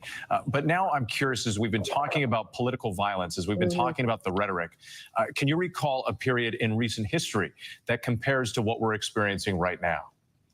I think I would go back to 1968. 1968 was an enormously turbulent and tempestuous year in the life of our nation. We had seen the war in Vietnam drag out. We had seen North Koreans take a U.S. ship and hold American sailors captive. But in particular, we saw the assassinations of Martin Luther King in April of 1968, followed by the assassination of Robert F. Kennedy in June of 1968. It was an enormously dangerous and volatile time in our history. And I think it reflected the divisions in our country at the same time. 1968 really shook this country to its very foundations. And we see the divisions that we see today are somewhat reminiscent of what we had in the late 1960s with.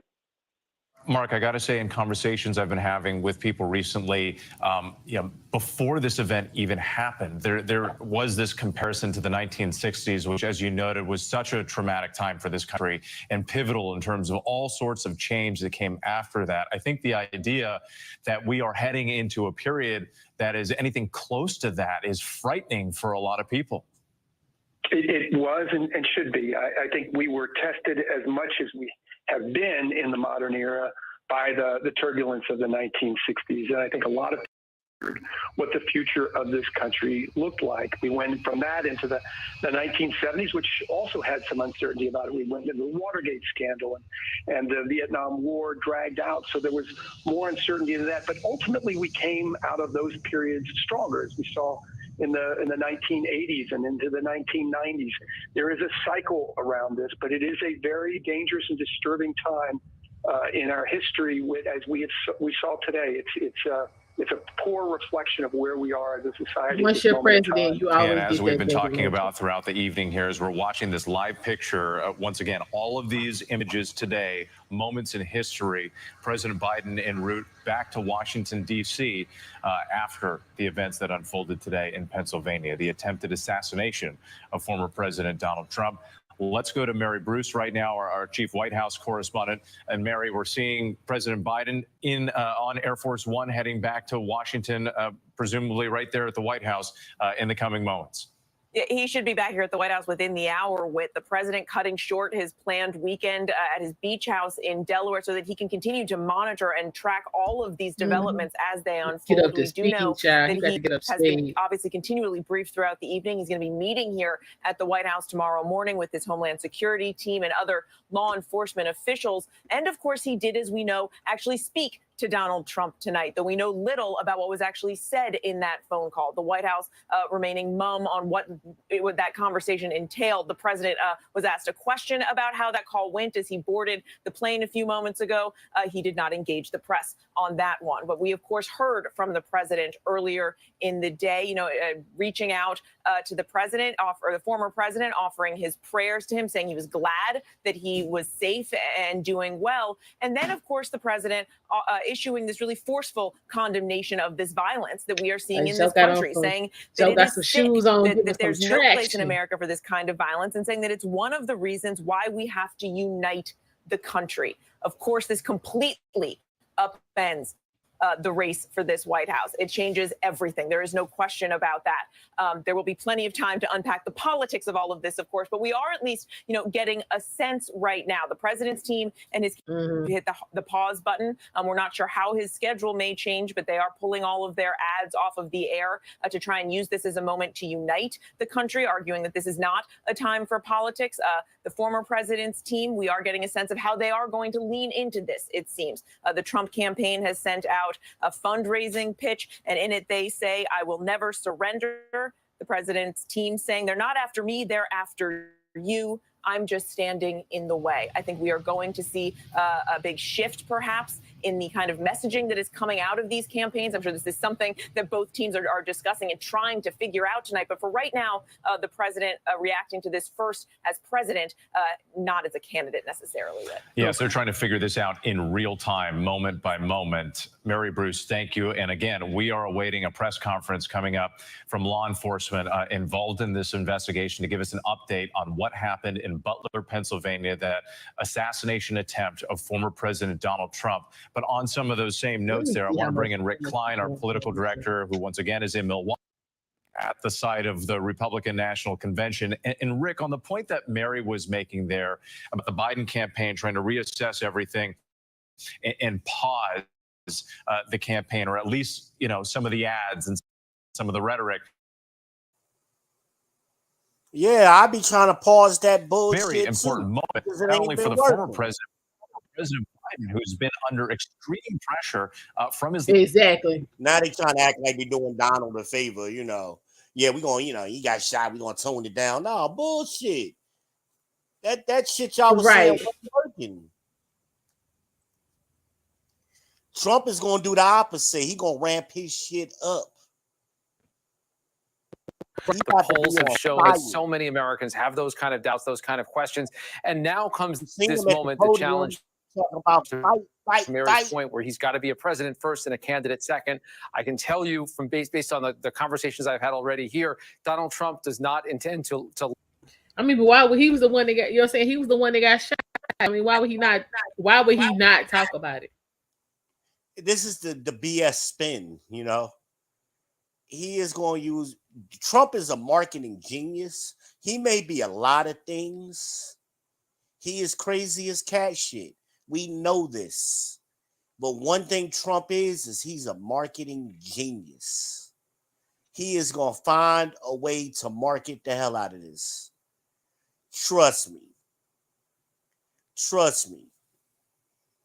I can't wait. This Monday, first of all, Monday, the polls is going to be crazy. I can't wait till Monday morning to see what the polls are going to be. And, oh, man, he going to be ramped up. I'm telling you. He going to look like 50 Cent in Get Rich and Die Trying. He going to come out on stage. He need to take off his shirt. He need to have a briefcase with a MAGA hat in it. Go out there, don't say nothing. Do like Michael Jackson did with that Billie Jean shit. When he walked out on stage, he ain't say nothing. And then he was carrying a briefcase. And in the briefcase was the glove and his hat. Them people went crazy. Now, if Trump does something like that, up there in Milwaukee, come out there on stage with a briefcase, don't say nothing. You know the crowd gonna be going crazy already. They're gonna be like, USA, USA. He don't say nothing. Set his briefcase down, open it up, and pull out that MAGA hat and slide it on. Game over. Finish him. Flawless victory. You need to write that down and send that over there, child. That's dramatic as hell. All you got to do is stand up there on stage like 50 did at the end to Get Rich and Die Trying, when he took off his bulletproof vest and raised his hands wide, like y'all want me, come get me. Oh, man. This shit is crazy. Somebody from the RNC need to contact me. What's his name? Michael Steele. Somebody, y'all need to reach out and holler at your boy. Holler at your boy. I'll get y'all the black vote, as y'all say. I'll get y'all the black man vote. I can do that. You gonna deliver the black vote? I'll deliver the black man vote. Turn on. You know, I can't do about the women. I can't guarantee nothing with them. But I can get you the black man vote. And because we're gonna talk about the black jobs that everybody mad over. And I had that child. When I say I'm so tired of hearing about folks trying to be mad about jobs, I'll cut the foolishness. I had that crowd so lit. Boy, then they put me up there and see what happened. Go Y'all ahead know and put me up exactly there. what I he's say talking all about. the shit that he can't say. Because I'm the people's champion. That brings us to the public service announcement. Thank all of our new subscribers. We really appreciate Yes, whether y'all are welcome. here on Amanaz 78 or you're on my channel, the People's Podcast, whichever way you are viewing us. We appreciate the likes. We appreciate the new subscribers. I can't talk tonight, but we appreciate y'all. I'm making up words. I'm stumbling. I need some tea. We y'all. appreciate your participation in the chat as well. But make sure y'all like, subscribe, and share wherever you are. Definitely subscribe to Amanaz because we're trying to get her over 1,000 so we can get her monetized. We definitely need the likes right now. We in the algorithm right now, y'all. We in the rhythm. We in the rhythm of the night right now. So we liking it. Y'all doing a great job. For y'all trolls out there, I ain't forgot about y'all. He ain't talked to us all night. He ain't said nothing about it. I ain't forgot y'all. I normally don't talk to y'all over here, but I'm gonna do it tonight. We y'all don't want to be here. Don't be here. Move around. There's plenty of places to be out here in the YouTube streets. But we appreciate y'all if you're gonna be here. Mind your manners when you over here. It's the real space over here. You're getting it real and raw over here. And we gonna respond to you. We gonna react to you. This is interactive entertainment. You got Amanaz, your host. You got me co-hosting over here. And y'all know who I am. I am the most electrifying content creator here in the edutainment space. Your main man, V. Ben Israel. We appreciate y'all. They done shot our boy, y'all. They done shot our boy. He need to come out to he need to change his theme song to Who Shot You? Oh no, Made You Look by Nas. That's what he need to change it to. Nothing about that Biggie Smalls. Don't do that to the people. Nah, he could play that. He could play the instrumental on Biggie. Can't scare the folk. They ain't ready. He could play that. Come out to that. Now he can't do the Hit Me Up. Hit Me Up is too raw. Yeah. He can't do Hit Me Up. But he could do Biggie, instrumental Biggie, Who Shot You? And he could do Nas Made You Look. He could do that. And that alone will get the black man vote. You know how many black people will go crazy? All they got to do is hear that Biggie music. They ain't even got to hear the lyrics. Just hear the music. Yo, Trump came out to Biggie, y'all. What? Yeah. And Trump is from New York, too. He can get away with that. See, Biden can't get away with that. But Trump could definitely get away with that being from New York. Oh, man.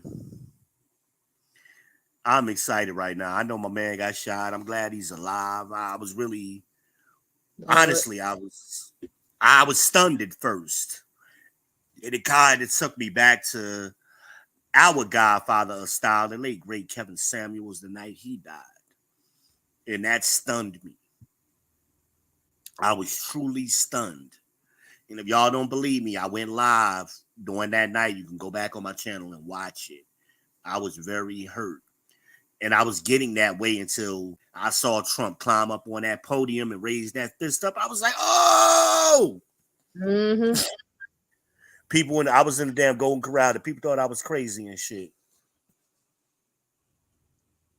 The lady thought I was calling her, you want my sweet tea? Yeah, baby. Yeah, that's what I want. Okay.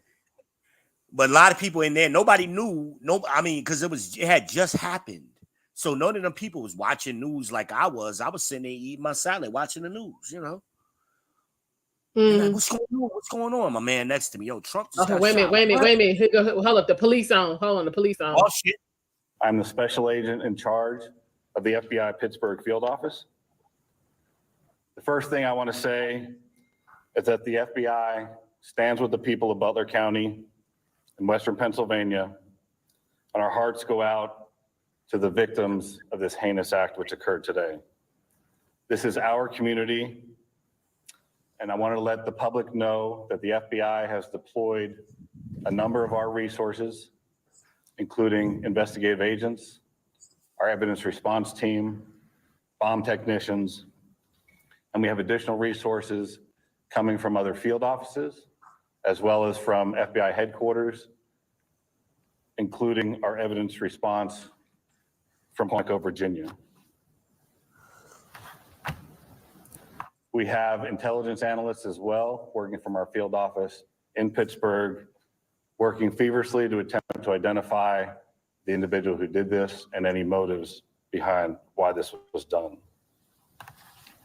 Right now, we need the public's help. Anyone who was on scene, who saw anything, who identified any information, please report that to the FBI using either the phone number 1-800-CALL-FBI or online at fbi.gov/Butler. This evening, we had what we're calling an assassination attempt against our former president, Donald Trump. It's still an active crime scene. As I mentioned, we have a number of agents on scene. We also are working closely with other federal agencies, our state partners, and our local police partners as well. Again, at this time, we are not prepared to identify who the shooter is. We are close to that identification, and as soon as we are 100% confident in who that individual is, we will share it with the press.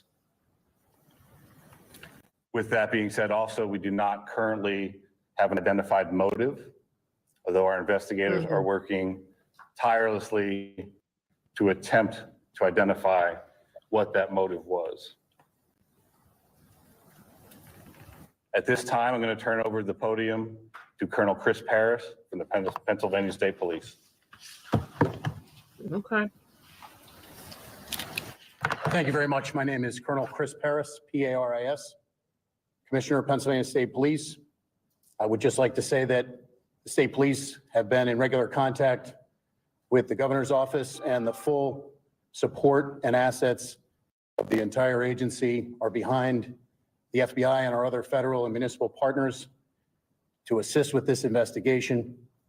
The thoughts and prayers of the Pennsylvania State Police are likewise with the victims of this terrible act. We are prepared to support this investigation in any way, shape, or form, and we stand ready to participate in a full, fair, and competent and thorough investigation. To give you an operational rundown, Deputy Commissioner of Operations, Lieutenant Colonel George Bivens, is behind me, and he will discuss the operational portion that's being conducted by the Pennsylvania State Police. Lieutenant Colonel Bivens. Good evening. So let me describe for you a little bit about the scene that we have over there. As you know, there was a grandstand, a very large area, a lot of people there when this all unfolded. The former president had come out and begun to speak shortly after 6 o'clock this evening, and within about 10 to 15 minutes, a number of sounds were heard, and it became apparent that shots were being fired in that direction. It was a chaotic scene. Law enforcement, I believe, acted heroically, quickly identifying and neutralizing the threat, as well as responding to assist the various victims. PSP had a significant presence on the scene along with all of our federal partners at the time of the shooting. We have since enhanced that presence significantly, bringing in resources from all over the Commonwealth to ensure that we have a speedy, thorough investigation. We are working very closely with the FBI as we work through this. As you can imagine, because of the variety of crimes that have been committed, some are under federal jurisdiction, some are under state jurisdiction. And so, we're working through all of that, not an issue at all. We work seamlessly, but the FBI has maintained the lead on the attempted assassination. PSP will take the lead on the homicide and the shootings of the other individuals in the grandstand area.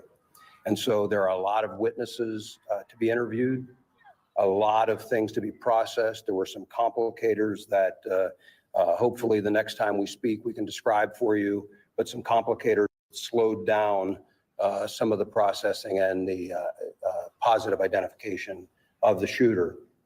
But know that At this time, we have no reason to believe that there is any other existing threat out there. We're doing everything we can to make sure that this is thoroughly investigated, and that if there is any information developed that anyone else was involved, that between PSP and the FBI, that will very quickly be followed up on. So I think at this time, we would open it up to questions from all of you. Was this a lone wolf attack? Again, I think it's too early to say that. We have one shooter tentatively identified, but we're not stopping there. We're following up on a lot of information.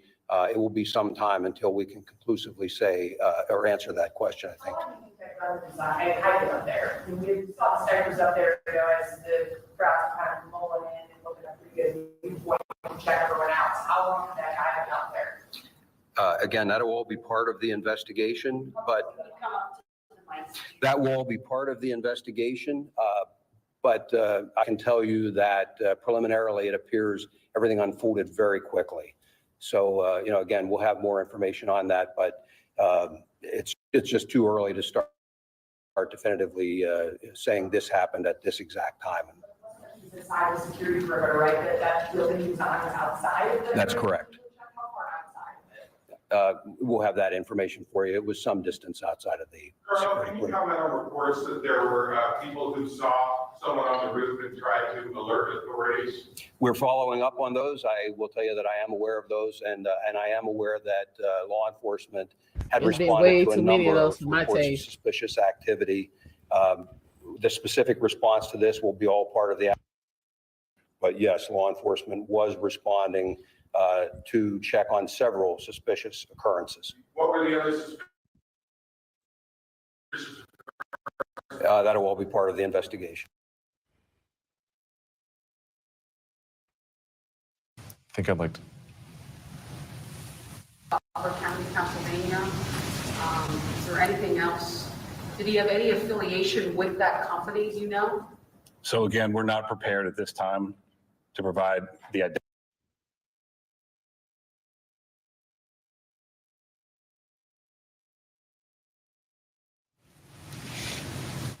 Forgive us here. We are having a couple of hits to the signal here with this press conference that's happening right now in Pennsylvania. Let's see if it comes back. If it doesn't, we'll continue here, or as we wait for it, I can give you some of the headlines from what law enforcement officers were talking about. This is a multi-agency effort, very complex, between the FBI, which is leading the investigation, and the Pennsylvania State Police.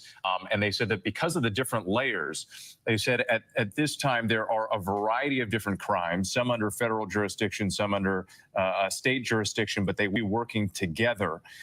They also said at this time they're not prepared to identify the shooter. They're close to identification, but they want to make sure they're 100% confident in who that person is before they share it.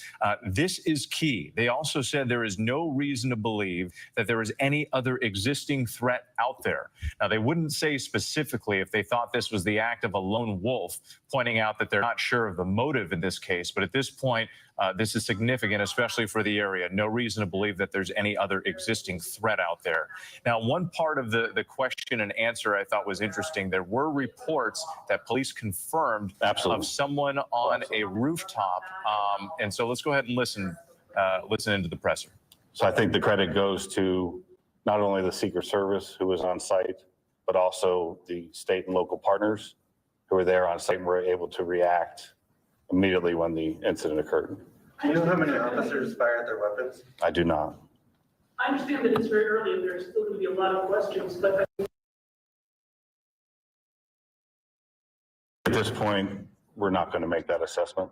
There's an active investigation. A lot of things need to occur investigatively to make those determinations of what, if any, failures there were. So really, we can't comment on that at this time. So you can't say if Secret Service had checked those buildings or we're keeping a close eye or? Really have to defer to Secret Service for those questions. At the AGR property prior to the event? Like, were there police at that location at any point during the event? Are you saying the location where the shooter was located? Yes. I don't have any information on that. You'd have to defer to Secret Service. When do you think you will release, when will the name of the shooter be released? I mean, any inkling of when that might happen, tomorrow or? So that'll be as soon as we've confirmed 100%, we're willing to release that. So if we have, as far as the contact information for the press, we should be able to do that within the next few hours, I imagine. There was a vehicle being checked not far from here. We've also heard of a possible related scene in Bethel Park. Is there anything you can tell us tonight about other areas where law enforcement may be searching in relation to this? Again, right now we're tracking down all leads and doing all interviews and tracking anything that we can regarding suspicious locations, vehicles, locations, interviewing individuals. So it's all related to this event, but I can't confirm or deny anything that's going on beyond that. Have you tell us about the weapon that the shooter used? Details of the weapon? Yeah, what kind of rifle was it? Do you want to comment on that? What did you use? Okay, until we have the confirmation of who the shooter is.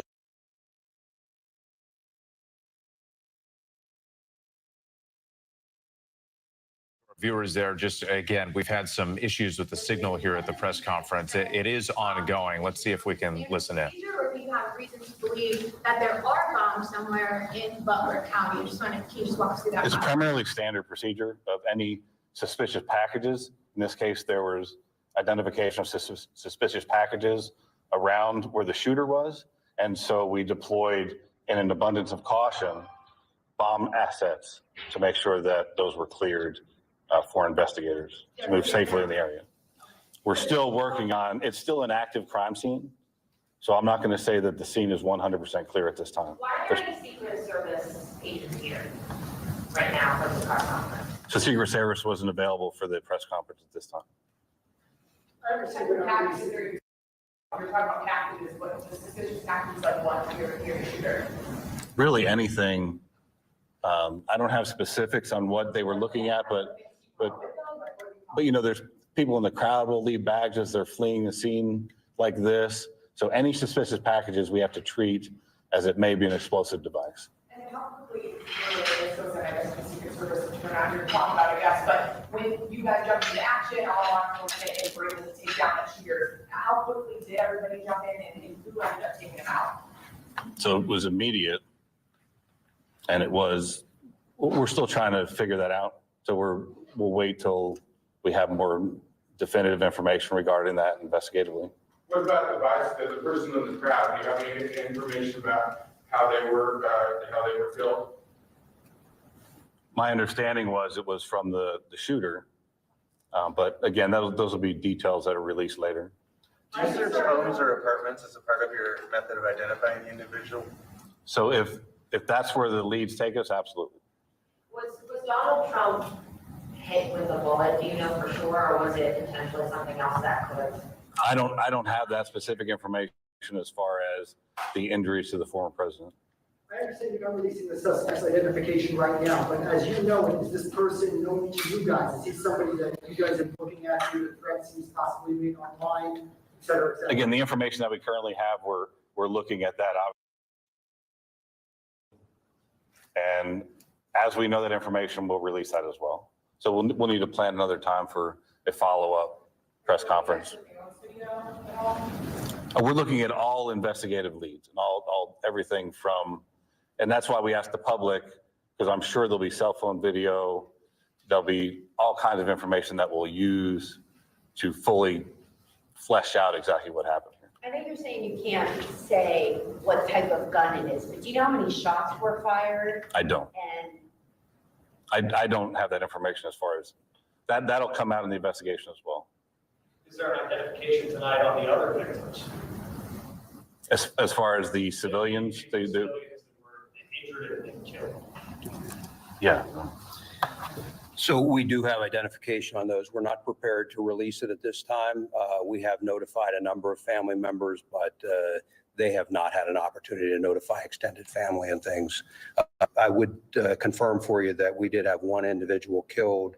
And I know I heard somebody say about 2 victims. There were 3 in total besides the former president. So 2 critically wounded, 1 killed. At this point, do you know if they were sitting near each other and where in relation to the former president were they? I don't have their exact seating by individual. Again, that'll all be part of the investigation, but their shots were scattered somewhat, and so they weren't just in one particular location. You're saying just one fatality as of right now? Yes, The shooter and one fatality. the shooter plus one fatality. Okay, So there was one victim of the shooter who was killed, and then the shooter was killed. And then two incredible. Yes, ma'am. Witnesses say they saw a semi-automatic rifle used by the shooter. Can you share any more details of it? That's what you believe. I've heard those reports as well, and again, we do have a good idea of what the weapon was, but again, that's all part of the ongoing investigation. And I'm not trying to be cagey about that. When the SAC talked about the need to be very methodical and to be cautious with that scene, we are doing just that. We don't want anybody else getting hurt. And candidly, there are some concerns that we'll be able to talk more about later on about just what those concerns are and continue to be. Have you talked to the shooter's family yet? That's all part of the investigation. After the event, there were a lot of really angry people. Are you monitoring if there have been any threats in response to this? Are you worried if there have been any specific threats? That's certainly a concern, and we're monitoring that whole situation. I mentioned that we're bringing a lot of assets to bear, and so like the FBI, utilizing their analysts, we also have the Pennsylvania Criminal Intelligence Center. We utilize the resources of our intelligence division and the Criminal Intelligence Center to be able to monitor for concerns about any threats, regardless of the side of the issue or the political spectrum. We want to make sure that we try and avoid any further violence. So no, nothing specific so far? No, sir. Without identifying them by name, can you say anything about the other folks who were injured or killed? Were they adults, men, male, female, anything at all? They were adults, and they're male. All three? Yes. How difficult it is for your department now, or all your departments to go talk to these family members, including the civilians who were gunned down while they just went to a rally, trying, celebrate, I guess, the upcoming election? What are those conversations like, and how do you kind of get through that? We have trained investigators, and we're partnered hand in hand with the FBI, again, because we've got some federal violations, some state violations. And so our investigators are going out and methodically. We have a large team of investigators that are going out, dividing up these interviews and trying to conduct them as quickly as possible. And then the FBI asking for people to call in tips. I have no doubt that we will receive a lot of additional information that will also require follow-up.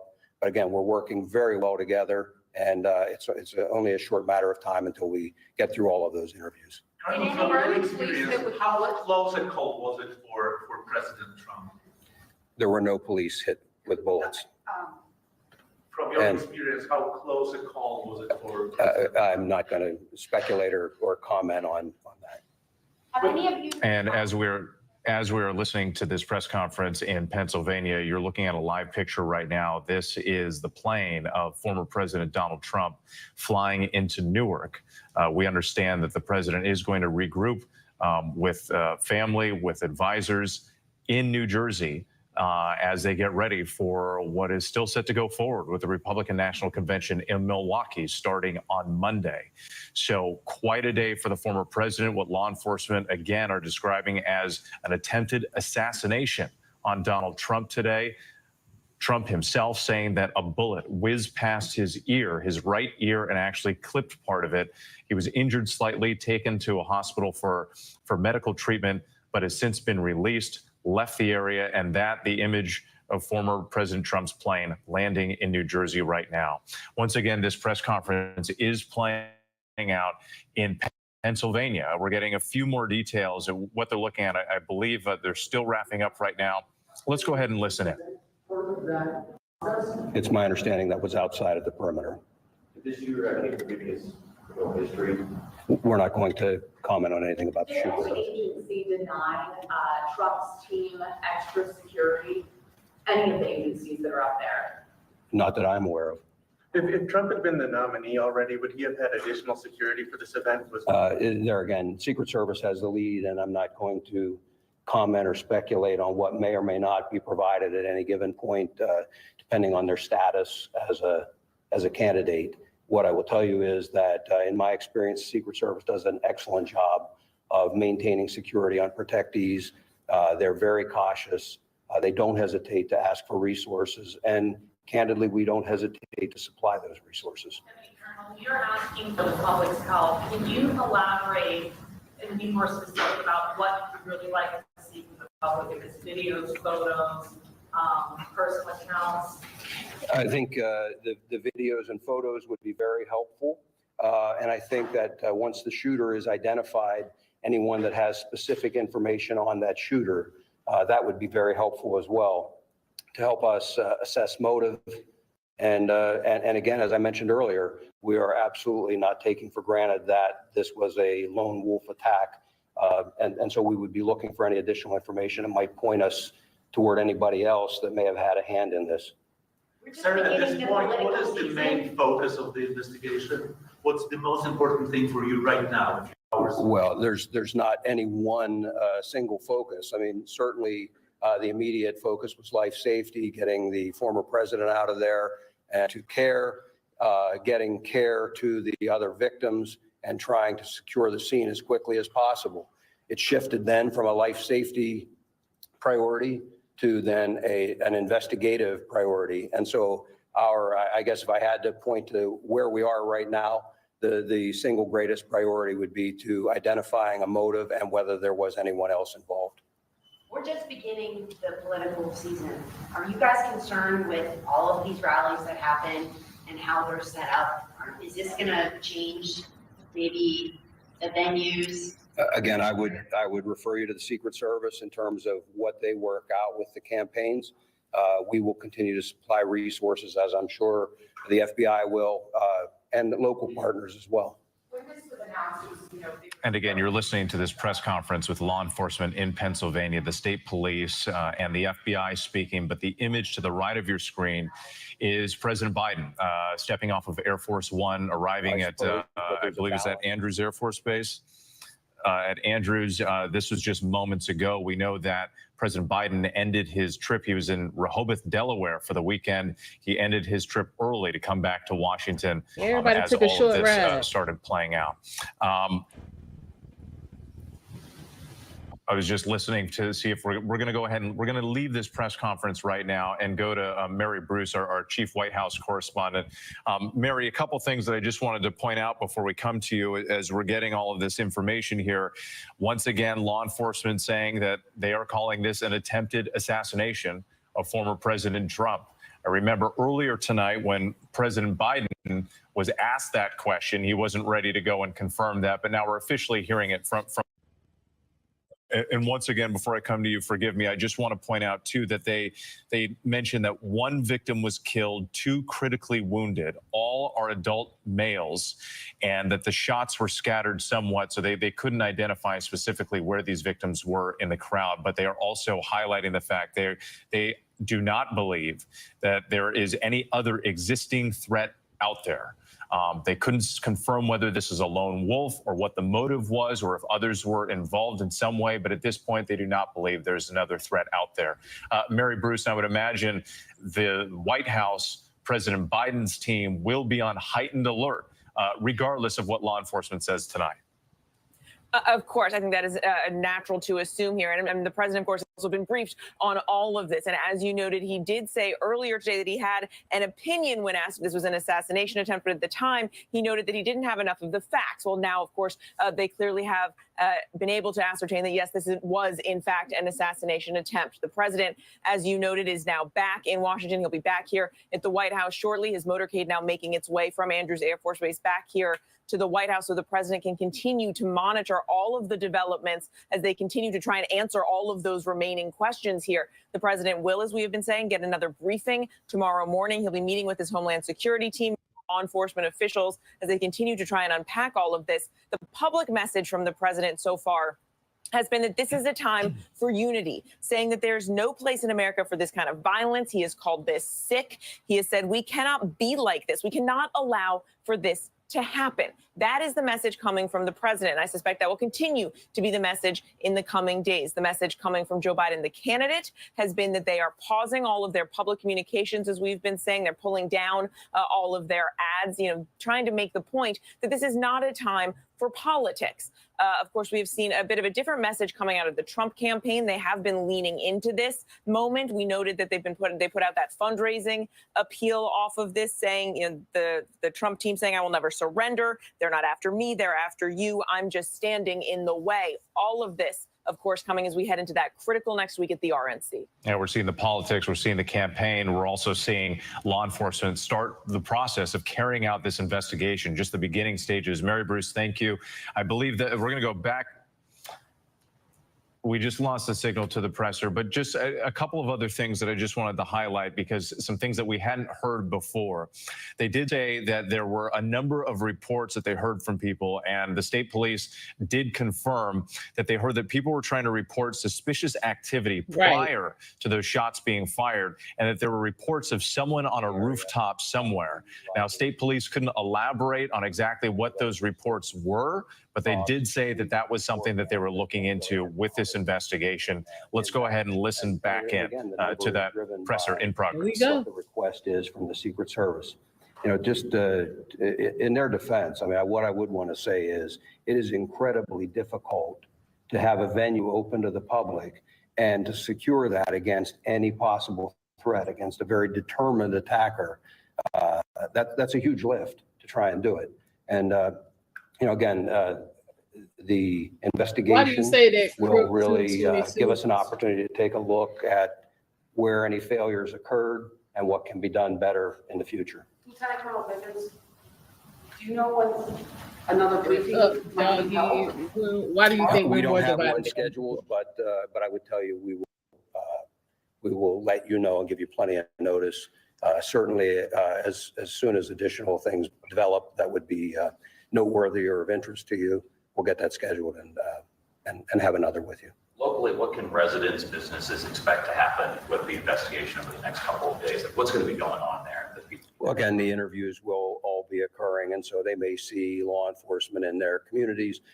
People came from a wide area to come to this rally, I'm told. So, there's going to be law enforcement fanning out, and as additional calls, photos, videos come in, those additional interviews will result in law enforcement being out in the community conducting those interviews. But otherwise, they really. All right. So right now they're not really talking about nothing.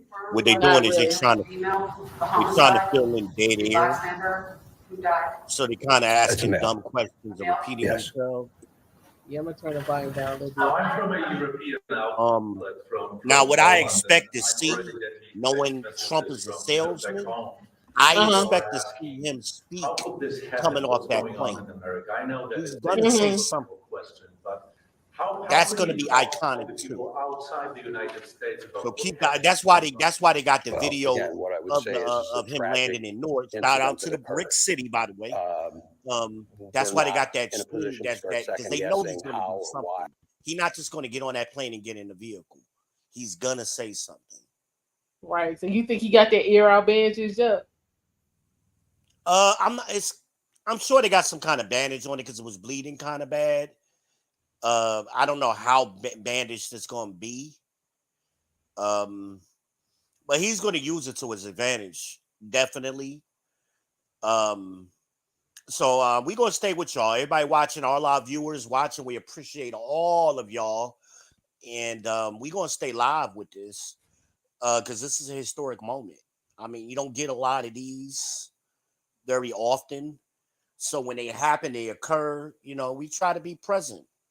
We try to be in the moment with y'all and give y'all our real-time reactions as it happens, I mean, me and Abinaz have been doing this for a long time. Those of you who've been following us, not just here on YouTube, but on Facebook, we've been doing this a long time, over a decade, so we done caught a couple of moments here and there,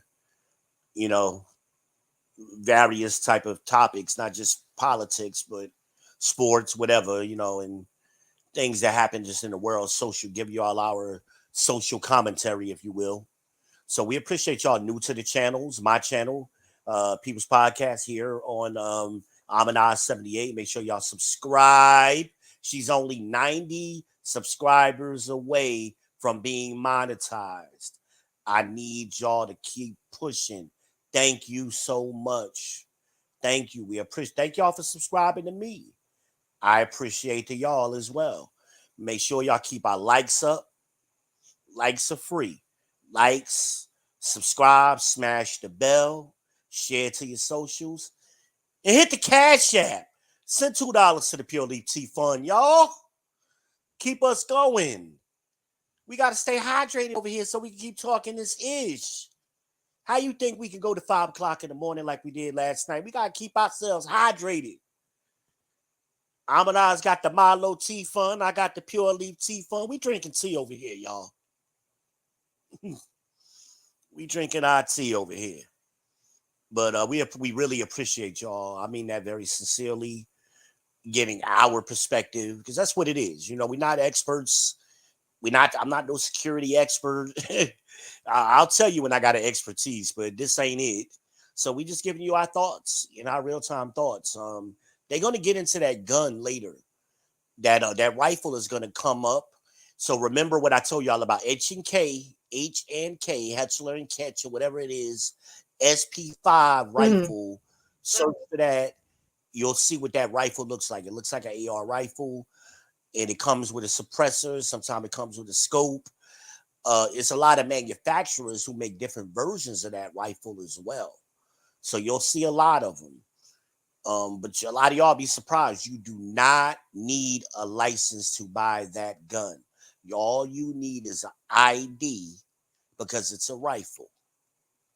It's a rifle. I know in most states, like North Carolina where we live, we here in Charlotte, we can go right down to Walmart, buy a shotgun, or we can go over there to Wilkinson. Hell, we can walk around the corner. Behind Walmart is a gun shop, and we can buy this same exact gun, no questions asked. I've been saying that for years. Y'all need to, everybody wants to participate in or talk about what's democratic, but you got to participate in the system to make it work for you. That's why the system doesn't generally work for certain groups of people, because you don't participate in it. And you can't control anything from the outside. You only can control things from the inside. So we about that First Amendment over here, and we also about that Second Amendment, just in case the first one fails. So I don't know what they keep talking about. Oh, this violence ain't America. Bullshit. America's formed on violence. We about that life over here. That's why, and the world knows it. So we're not going to play that game and act like, oh, we some peace-loving gypsies or, what do you call them? The hippies or some shit from the 60s. That ain't never been America. America's always been about that action. Make no mistake.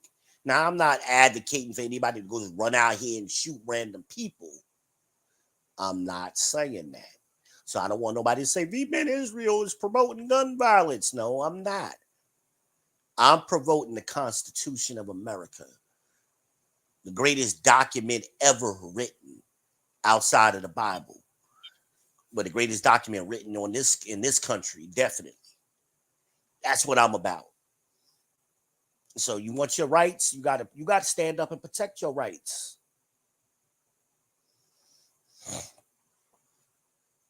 All this nonsense, like I said, y'all let people manipulate y'all. They tell you not to, no, we need to take away your guns, but we're going to send billions of dollars to Israel to drop bombs on poor people. Hello, that's your president, your current president. But some of y'all are naive. Y'all don't, what did Chris Tucker tell us? What's his Carter's theory of investigation? Follow the rich white man. Hello. Okay. Follow the money and follow the rich white man. Y'all ain't paying attention to Detective Carter, James Carter from Rush Hour. Wasn't that his name? But he told you his theory. I'm not really hitting the phone. Y'all better pay attention. And somebody, they proved my point earlier when I told y'all you got to go back to the 60s to see anything reminiscent of what we're living through right now. And sure enough, they said it on one of these news channels we've been playing for you. They brought up the 60s. You got to go back but it ain't that long ago. My mama was born in 57. So she was alive for all of that assassination attempts on all of these people. And again, I'm not going to make it a black-white thing. White and black leaders were being killed during that time. I remember there used to be a time then all black people had 3 pictures in their house. See, now we're going to talk about back in the day. I know y'all youngins like to talk back in the day. Let me tell y'all what we really like was back in the day. All black people had 3 pictures in their house on the wall. That was Martin Luther King, that was JFK, and that was Jesus. Tell me I'm lying. Facts. Tell me I'm lying. I don't care where you at in the country. Everybody had them damn pictures in their house. That's back in the day. So if you don't remember that, you don't remember back in the day. You wasn't alive for back in the day. We was talking about it earlier, or was it last night? We was talking about the nickel on the needle. Put it in the chat. Y'all know what we talking about. That was last night. That was last night. This morning, rather. Yeah. Well, no, that was because, we on a whole nother day now. We on Sunday. It's 12:31. Yes, after dark. Certified after dark. Yeah, Death Note back in the house. What's going on, Death Note? Yeah, what's up in the chat? What's going on in the chat? The folks, they still debating whether or not this is staged. I know y'all ain't doing that. Wait a minute, hold on. We got somebody we ain't never seen before on some comments. Hold on. A ton of data about assassination attempt attackers, in part because there just aren't that many assassination attempts. But we do have a lot of data about the type of attackers that carry out targeted attacks, targeted violence attacks. And things that we know is that there's usually leakage. They usually tell people or the people around them know that something is off, know that something has shifted. We know that many of them have some sort of life stressor in their life experience in the last year, some sort of crisis. Sometimes it's a job loss. Sometimes it's a loss of a loved one. Many of them have mental health challenges, not necessarily a diagnosable illness, but just it can be a broad category of mental health challenges. And all of these things is what Brad was referencing earlier. They're going to be looking into the attackers' history here. There sometimes is an ideological motivation, and of course, because of who the target is, everybody's kind of jumping to, well, clearly this has a political motive. It might, but we also know that a lot of times, you can go back to Ronald Reagan's assassination attempt.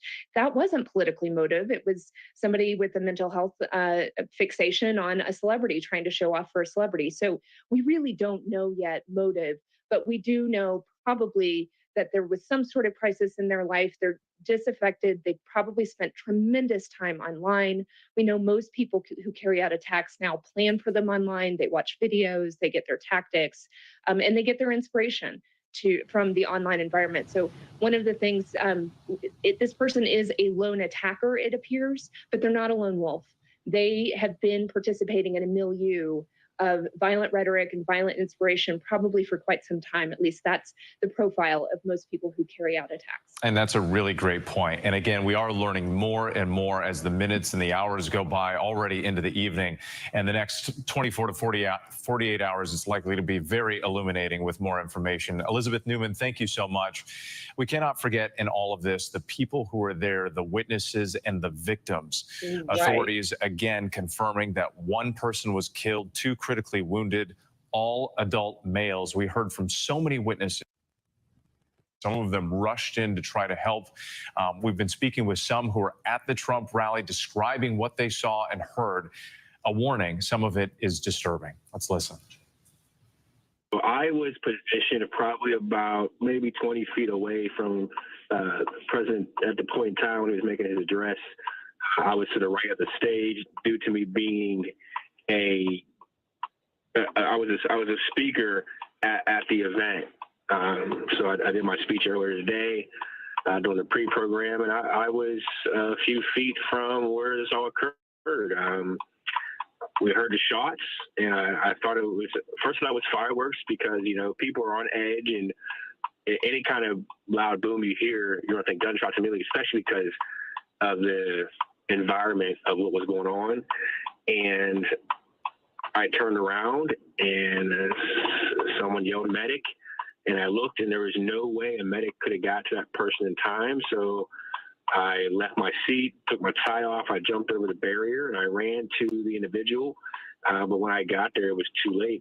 The person was bleeding out through their head.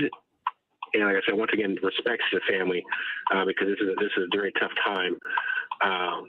But they were shot, and I tried to, you know, block the wound. I held a towel against it. And until a medical team arrived, they got him out. And, you know, from there, I helped the police and crowd control with getting people out of there because people were very nervous. People were very hesitant. And we had to move people fast and get them into a safe location opposite of where the shooter was at or said to be at. So I assisted with getting people down and getting people out. And I try to keep kids calm and just get people clear. Wow, Rico. Obviously, we want to be sensitive to the victim's family. But can you tell us more about this person, where they were? Was it a man? Was it a woman? Well, it was a male. It was a male victim. He was literally just sitting there in the stands. He had to be maybe 3 or 4 rows up from the bottom of the bleachers where everybody was sitting.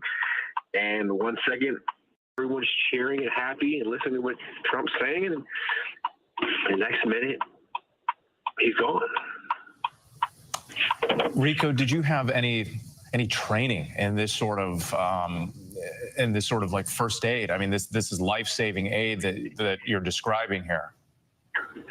I mean, I'm in the military.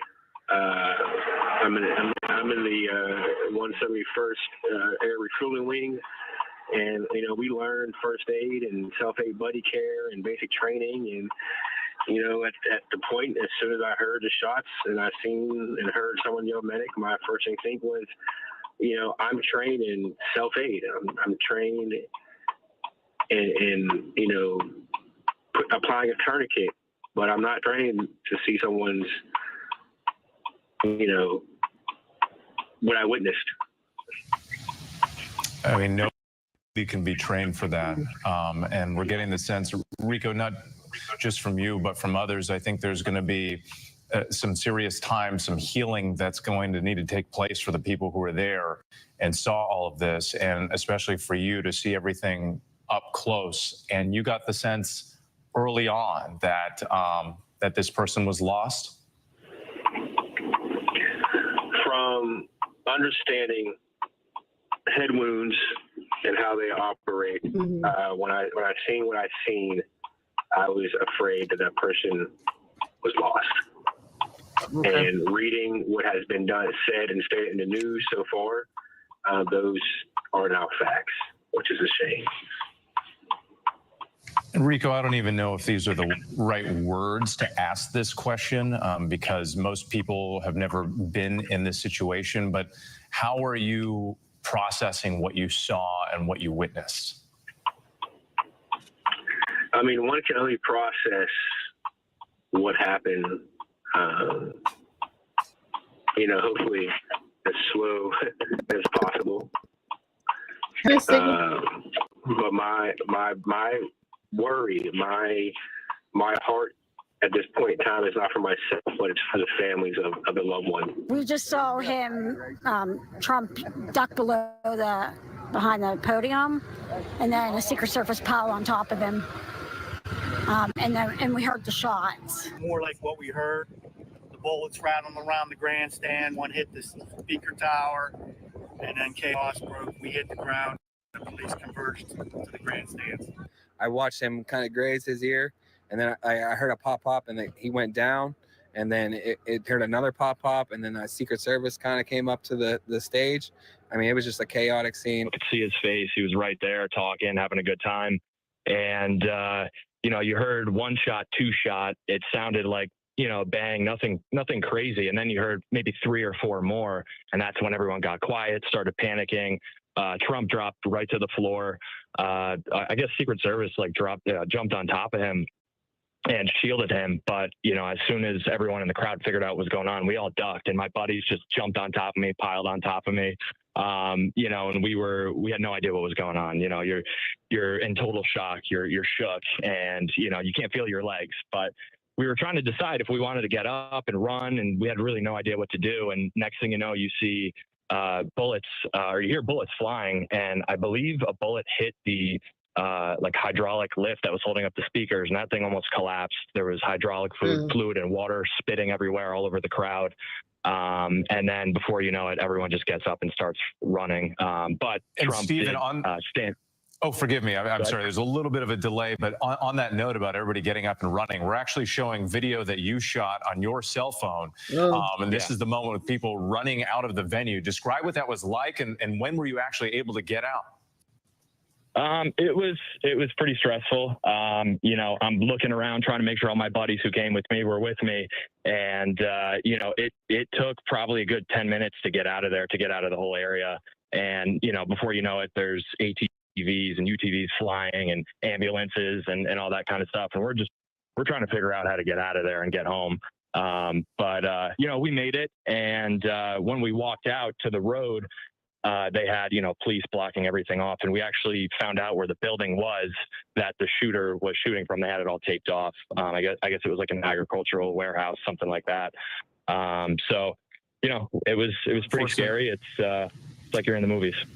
Stephen, forgive me again. I'm sorry. There's a little bit of a delay with the connection, but did you say that you were able to see the building that the shooter was allegedly perched on top of here? You said it was taped off by law enforcement. What did it look like? It was like a kind of like an airplane hangar, maybe, like a warehouse for agricultural equipment, I guess. ARC, AGC, something like that on the side. But once we were out, maybe 30, 40 minutes after, they were taping it off, investigating it. They had the dogs going and all that stuff. But there was traffic jams everywhere. It was kind of hard to. How far away was that area from where the former president was standing? Maybe 300, 400 yards, maybe less, honestly. And Stephen, when you hear that people who were there in the crowd with you, other bystanders, at least one, maybe more, were killed, how does that make you feel? Honestly, still kind of numb to it. It's hard to process all this. Your heart rate is through the roof, but best for their family, and they were supporting the country that they love. And in the meantime, it's definitely sad, and it's heartbreaking, honestly. And Stephen, we've been hearing from people on both sides of the aisle, Republicans, Democrats, independent candidate, RFK Jr., and all with the same sentiment, condemning political violence, saying there's no place in this country for something like this. And I just wonder, from your perspective too, you're out there, you're exercising your right to support a candidate. What message do you have for people out there? Because the country is at this political boiling point. There's so much division and anger and hatred right now from one side and the other. What would you like to tell people?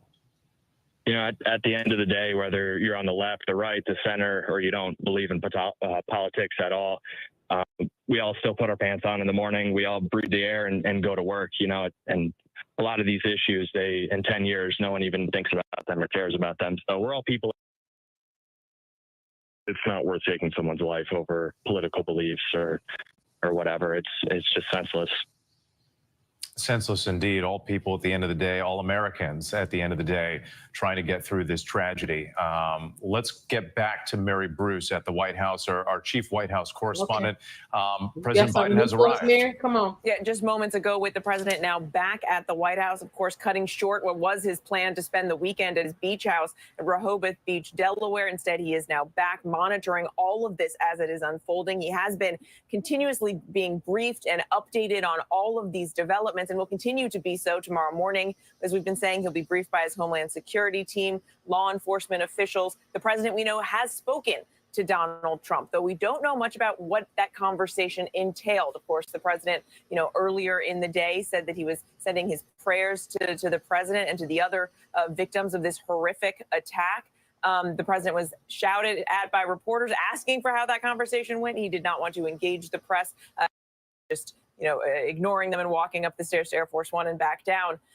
All of this has completely changed everything, about this race and this political moment. And the president, before you get to any of the politics, is simply going to have, a lot of the same questions that all of us have. And I do think it is interesting to remember that the president's events, the president's campaign events, they have a very similar security procedure, security process. So, there are a lot of questions that the president is going to have, as the president, as a candidate, about how this could have happened and what lessons can be learned going forward. So first and foremost, he's reacting to this as the president, trying to get some of those answers here in the coming hours. As you noted earlier, president first, candidate second. Everything is being recalibrated now. This is a full video right now that they trying to make this a win for Biden. How? We're also getting, this was President Biden, his motorcade pulling up to the White House. Remember, he was in Delaware earlier. He cut his weekend trip short to come back to help handle this crisis and respond to it. So the president flew from Delaware, he flew into Andrews and then picked up the motorcade. And then we saw the Beast and the other vehicles then taking him to the White House. And that is the video of the president's arrival. We also know, Mary Bruce, thank you. I want to go to New Jersey because we also have video of that's what I'm saying. Everybody took short flights to Newark earlier today. Then his motorcade he went from Delaware to DC and took him to Bedminster. And joining us now on the phone is our Trump went from Pennsylvania to Jersey. Everybody took short rides. Reporter John Santucci, who's been following along. And John, we're getting more response now from Trump's family and the Trump campaign and a video that they're sending out. Let's see what y'all got to say. Come on. Yeah, this is a video that one of the aides that was traveling with Donald Trump back from New Jersey just posted. I know our control room is working to turn that around very quickly, so we'll bring that to our viewers as soon as we can. But again, I think this is all just remarkable.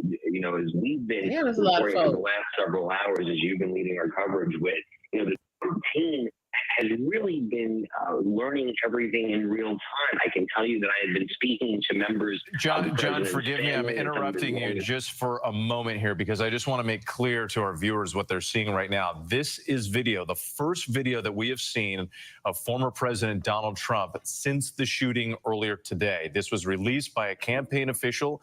This is him stepping off of the plane that he flew into Newark, New Jersey. Remember, Trump was swept off the stage by the Secret Service. He waves to the camera there. He was taken to the emergency vehicles, taken off to a hospital for treatment, and was told that he suffered a graze wound to his right ear. And these are the very first images that we're seeing of the former president walking down the steps off that plane since the shooting, the assassination attempt.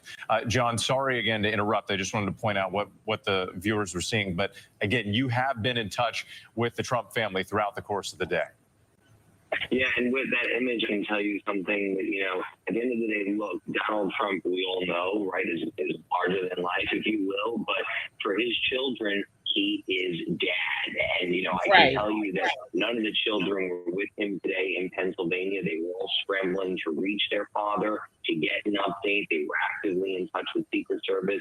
I spoke to his two eldest sons, Donald Trump Jr. and Eric Trump. They both were able to reach their father. Donald Trump Jr. telling me that when they spoke, his father was in good spirits, commented about how much blood was coming down his face moments after that happened. But again, as both boys observed to me with, their father is resilient. And I think to showing our viewers on screen right now, to think hours earlier, that image that we have played over and over again of Donald Trump, with agents swarming him and pulling him into that motorcade. I can tell you for many aides and sources of mine that I have built in 10 years of covering Donald Trump for ABC News, many were horrified. Several of whom I've known for quite some time answered the phone when I was trying to find out what was going on in tears, crying themselves because of how special a relationship they had with Donald Trump. These people have worked for him for a decade, some even longer than that, sources of mine within the Trump organization, the president's company, trying to learn what was happening in real time. Now, look, as far as what we know with for tonight, our expectation, you mentioned to our viewers, is that Donald Trump right now is in that motorcade, leaving Newark, heading back to his club in Bedminster, New Jersey. We're expecting to spend the evening. Tomorrow is supposed to be, or was supposed to be, I think that's a more appropriate word, a quiet day ahead of the Republican National Convention. But you got to imagine with Donald Trump, he is going to want to get out there and say something to his support. Given these images of him walking off his plane for the first time anybody's seen him since he was escorted very quickly out of that rally in Pennsylvania. The other thing that we should note with for our viewers is that, this has been a very busy time for Donald Trump, where he has really been focused on the campaign. We reported, as you know, with in just the last 24 hours, he was doing private meetings with the three finalists, if you will, potentially be his running mate. And he thought that this rally today in Pennsylvania was going to be that big event. That ended up not being the event because of the coverage. Obviously, we've been talking about something nobody could have predicted. But our understanding is that Donald Trump is still full steam ahead with the convention, expected to head to Milwaukee on Monday. And we still believe that is then and there we'll find out who his running mate is. It is, though, I have to tell you, just as an observer, someone who's covered him for this time, I'm surprised that, the fact that they are moving so aggressively ahead with the campaign, but then again, not. We know that Donald Trump has had so many twists and turns over the last year, and so often collide with the campaign, and Donald Trump finds a way, if you will, to make it all work. And I think that's exactly what's going to happen now.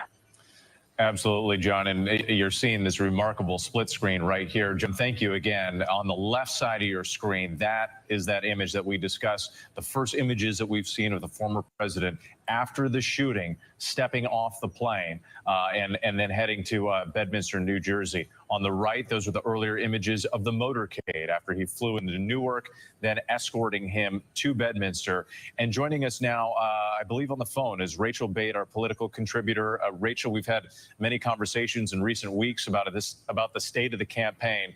And once again, another unprecedented moment in this campaign, an attempted assassination of a former president. What are you learning from your sources tonight? Yeah, hey there, Whit. I mean, we can certainly say right now that this is going to further scramble a presidential campaign that is already roiling in chaos, as you just said. I mean, it is very much electrifying Republicans who are already rallying around Donald Trump, and from Democrats who already have heartburn about this campaign, they're even more worried about dimming prospects of taking back the White House. I mean, my colleagues and I were hearing just hours after this assassination attempt from Republicans who are saying, look, we think this is going to solidify Trump's chance of winning back the White House. Absolutely. One congressman here in Wisconsin, where I am right now, Derek Van Oren, said that President Trump survives this attack. He just won the election. We also heard from other Republicans who were talking about that sort of iconic picture of Trump pumping his fist in the air, showing that he sort of survived this, saying this is going to be an image. Didn't I say that 2 hours ago? Republicans are going to rally around. You did. And I think, we're also starting to see some conspiracy theories, unfounded conspiracy theories circulate on the Republican side of things, particularly from some more Trump-aligned MAGA wing officials. I mean, there was a Congressman, Mike Collins, who's tweeting things that Joe Biden sent the orders. To be clear, there has been no evidence of that. And in fact, a lot of people would say this is very dangerous to say this sort of thing right now. But these are the kinds of comments we're actually hearing from Republicans right now. And it's particularly interesting because you have a lot of folks out there saying this should be a moment to take stock in where we are as a country and how heated the political rhetoric has gotten, and that this should be a chance to sort of take down the temperature of that conversation. I mean, independent candidate Robert F. Kennedy Jr. was on television today saying, you know, President Biden should invite Trump to jointly address the nation and make a commitment to bringing down the temperatures. Instead, what we're seeing is potentially some Republicans actually leaning into this to rev things up even more. It will be something to watch play out in the coming days, and a major moment of reflection for this country and who we are as Americans, and what this political campaign, this presidential campaign, is going to do and mean going forward. And on that note, let's bring back Mark Updegrove, a presidential historian who's been with us on this. Mark, again, as we've been getting your perspective and comparing this to other moments that we've seen in history, this just within about 6-7 hours of that assassination attempt of former President Trump, we see that image of him coming down the stairs of his airplane, landing in New Jersey, preparing right back to work on the campaign trail and the convention in less than 48 hours. Yeah, it's remarkable, and it does show Donald Trump's resilience. Donald Trump always seems to get back up somehow. And that image of him getting off Air Force One, seemingly going back to the campaign trail, but also the image I think that will most endure from this day is the image that I believe Rachel referred to earlier of Donald Trump pumping his fist in defiance, blood streaming down his face from the gunshot wounds to his ear. I think that the flag waving above him, I think that is the image that Republicans will likely rally around. It's very much in keeping with the Trump brand of defiance. So it's more or less that iconic, what will certainly become an iconic image, is on brand for Donald Trump with. Mark, thank you again. Let's go back to Aaron Katersky, because I just want to make sure that we're following up some of this latest information we're getting about the shooting. Aaron, we had that press conference moment. So officials are not identifying the shooter just yet, but you've been getting more information about how that process is moving forward. It's taking a little bit longer than usual because we're told the shooter was not carrying any identification on him. So they've had to use DNA and try to use biometrics to confirm the identity of the young man that they believe fired off 8 rounds from an AR-15 style rifle perched on a rooftop some 200 to 300 yards away. We're still working exact location and distance, whether he was specifically perched or whether this was more a haphazard scattershot type shooting. But the authorities are saying tonight with their confident that there is no additional threat. Now, we also heard Pennsylvania State Police say they were concerned for a time about other people getting hurt, but they did not reveal why they had that concern. And we know tonight that law enforcement activity is taking place at locations in Western Pennsylvania that may be associated with the shooter, and we'll see the results of those perhaps in the morning once the authorities tell us a little bit more. But the urgent priority is to confirm that he was acting alone, that there is no additional threat, and then the questions about motive, how he was able to pull it off, and whether there were any deficiencies in the security plan. Aaron, thank you. And again, in all of this, today, and an innocent bystander who was there at this rally, one of 3 people shot by this gunman, the other 2 taken away to the hospital in critical condition. Law enforcement tell us that all of the victims are male adults. But we've heard from witnesses who were there in the crowd. Some had children on their shoulders. They were trying to shield their eyes as all of this was playing out. A local mayor who had to push his pregnant wife to the ground and jump on top of her to protect her. So while the president, former President Trump, escaped with this with only minor injury, there are grieving families tonight in this country, in Pennsylvania, and there are so many thousands of others who were there in the moment at the rally who are going to have to work through this trauma in the coming months. Let's go back to Rick Klein Exactly. in Milwaukee, the site of the Republican National Convention. It's supposed to start, and I mean, now it's going to be tomorrow. We've moved into Sunday morning here, Rick. Tell us about the plans and everything at this point, as we're told, is moving forward. Yeah, it's not, I wouldn't call it business as usual because everyone in the city is stunned and some of the events and parties have been scaled back or canceled.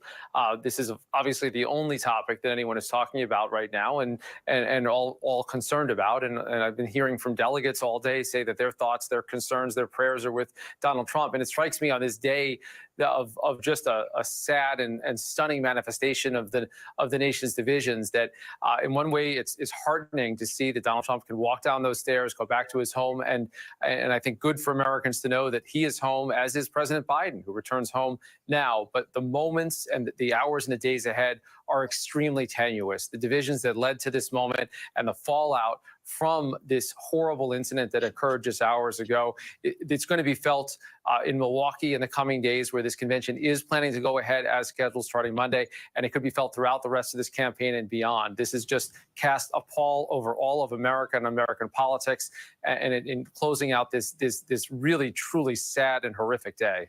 Rick Klein for us once again, and to our entire team. No doubt this is a moment of reflection, a defining moment in this country, as people from all sides of the aisle are going to have to ask themselves, who are we as Americans going forward after this unprecedented moment in this campaign, the assassination attempt of former President Donald Trump, again, escaping with only minor injury, but 3 victims were shot today, 1 person killed, 2 others in critical condition. The suspect also killed by a sniper for the Secret Service. All these details still coming in. Developments have been coming in moment by moment, hour by hour. We expect to learn much more in the coming days.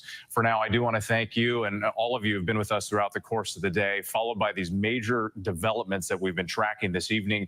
We return you now to regular programming. We will, of course, be monitoring all the developments and all the changes across all of our platforms on ABC News and our programs tomorrow, beginning with a special edition of Good Morning America and a special edition of This Week with George Stephanopoulos.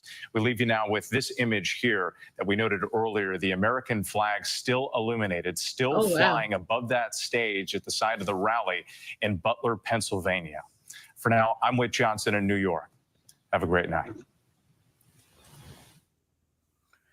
Well, we're going to stay here with it live, y'all. Yeah, let's see. I'm gonna see what else we can find real quick. And a lot of our speculations, they confirmed them. Like I said, I was telling y'all things 2 hours ago. Yep. They just now said, like, yeah. You know what I mean? So that's why y'all got to come over here to the People's Podcast. You got to come over here to Amanon 78 After Dark. So y'all get that information firsthand. Firsthand, y'all. So make sure y'all like, subscribe, and share. Make sure you subscribe to Amanon 78. Definitely subscribe to the People's Podcast. I am the host over there, the Ben Israel, the People's. Absolutely. The Heisenberg of this ish, Pumpkin Escobar, the Shogun of Charlotte. You know what I'm saying? Y'all know who the Daywalker, the Dark Knight. Y'all know what y'all call me. I'm all of that rolled into one, man. Y'all don't know? Well, I'm glad y'all know now. Y'all know what's up. Y'all know what's up. Your boy been rocking strong. I'm one of the originals of this. Been doing this too long, man. So I'll be telling y'all things that's going to happen before it happens, because I done seen it happen before. But this is iconic, and we try to be here for these iconic moments. And bring them to y'all, because sometimes there's a lot of people that's oblivious to what just happened. They don't know. They may find out sometime tomorrow. They don't know what's going on. And what's sad about that, those are the people we allow to vote. That's totally clueless on what's going on. We got NBC. Let's see what they talk about. They still running live. All right.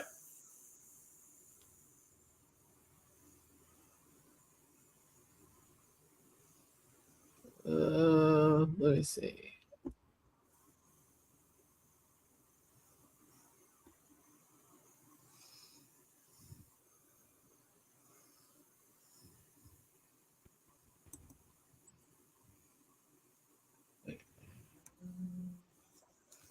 Looks like. Okay. Read like a recap. You reading chats? I was trying to see what this was. Looks like it's a recap of what's going on. And here we go. Okay. I mean, that's pretty much all we've been hearing. I mean, yeah, ain't gonna be really too much new information. I was hoping that Trump was gonna speak.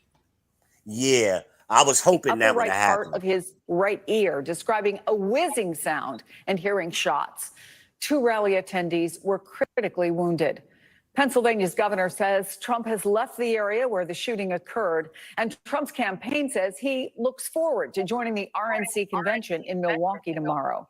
President Biden has spoken to Mr. Trump and has left Delaware a day early. He is now back at the White House. Yeah. Mr. Biden will receive an updated briefing on the investigation in the morning. Okay, well, she just called Let's him bring Mr. in Dasha Biden. Burns, who is in Yeah, that's Butler, disrespectful, dude. Pennsylvania. He's And President Dasha, Biden. I Yeah. can only imagine the chaos that ensued. It is still a crime scene there around the area where the shooting occurred. What can you tell us from on the scene right now? Well, Chris, you've covered shootings before. I've covered shootings before. Unfortunately, as reporters in modern day America, it has become not uncommon. However, what's different here, certainly for me and for our team, usually we are rushing to the scene in the aftermath. In this case, our crew, Sirkin, Henry, Bianca, Jake, we were all here. We witnessed those moments. I was just getting off camera. I was starting to walk down from the press riser, which is typically in the very center of these Trump rallies. When I heard those pop, pop, pop, pop, pop sounds, my initial thought, this is fireworks. That's all this is. And then Did I tell y'all that earlier? started That's to how it realize sounds? this might be something more. Bianca and I, my producer, we took cover. We felt those moments alongside those thousands of people that were there as part of this rally. It went from confusion to fear to then, as we were still taking cover, hearing the crowd cheer, which we now know happened when the former president raised up his fist in the air, and that image that has now become an iconic moment in this go ahead and say it. I know tragic what I day. heard. Say We it. then got back up on the riser and started reporting, giving a sense of the scene. The crowd was there for quite some time before security really started to usher everyone out. Unless you were right front and center, it wasn't clear exactly what had happened. But Chris, as we got ourselves to safety here, we've been talking for the last several hours. We're in a parking lot right now outside of the venue, a parking lot that was filled with thousands and thousands of cars. Now, of course, it's empty. We've been talking to eyewitnesses, people who were in that small area where they could see the former president get struck, and where they, fortunately, some of the people I talked to see the others who were injured and one person who was killed. I spoke to a man named Joseph who was just yards away from the gentleman who unfortunately took a fatal wound today. He actually helped carry him from the site. He said it was horrific, graphic, awful to describe. A woman named Vanessa was watching the former president as he pointed to a screen. Typically, it takes him a while to get into sort of the nitty-gritty of the issues. Oddly enough, today, he very early on had a chart put up on the screens to the left and to the right of him, a chart about illegal immigration in the United States. And he turned to point to one of those charts just as we now know was the moment when that bullet grazed his ear. Vanessa, the woman who told me her account, she said if he had waited to move his head, if he hadn't moved his head at that very moment, that that bullet could have landed in a far more I told y'all dangerous, that 6 potentially hours ago. fatal place. At this point in time, I think these people we be know that the watching my former channel. president was recently on his plane or getting off of his Maybe plane. His following you, aide, boy. Margot Martin, posted a photo of this on Twitter. We gotta can't see what the confirm for people certain cheering for. where he was getting off his plane. I keep looking at my phone to ensure that that's the latest that I have for you.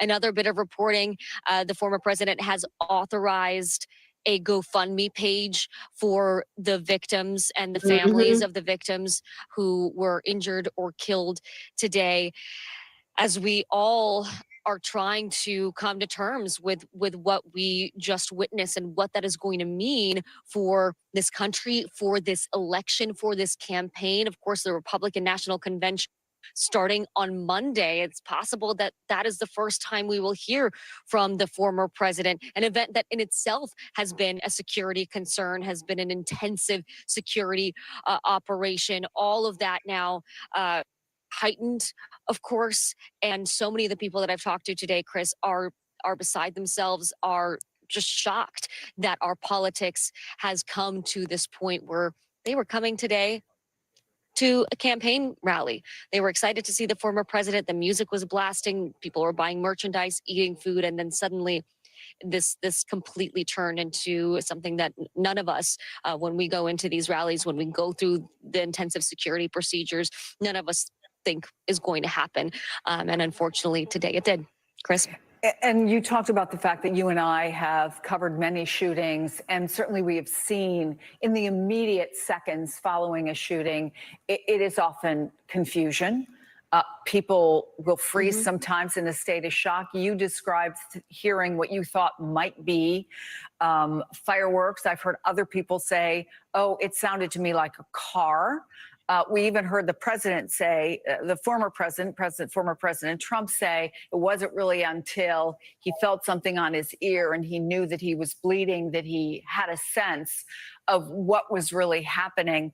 But I wonder, in terms of the politics of this and the divisiveness in this country, if you're hearing from the people there what we're hearing from President Biden, through many politicians, through the editorial board of the New York Times, we have to figure out a way to have these conversations without it turning violent. Exactly. We have to bring down the temperature. Chris, it's really been a mix. And one thing that took our team aback right in the aftermath, those moments where we were getting back up on the press riser after hearing those shots, then those shots stopped and people just ran up to report the news as quickly as possible. Some people were evacuating, some people were remaining in position. There were, I would say, dozens of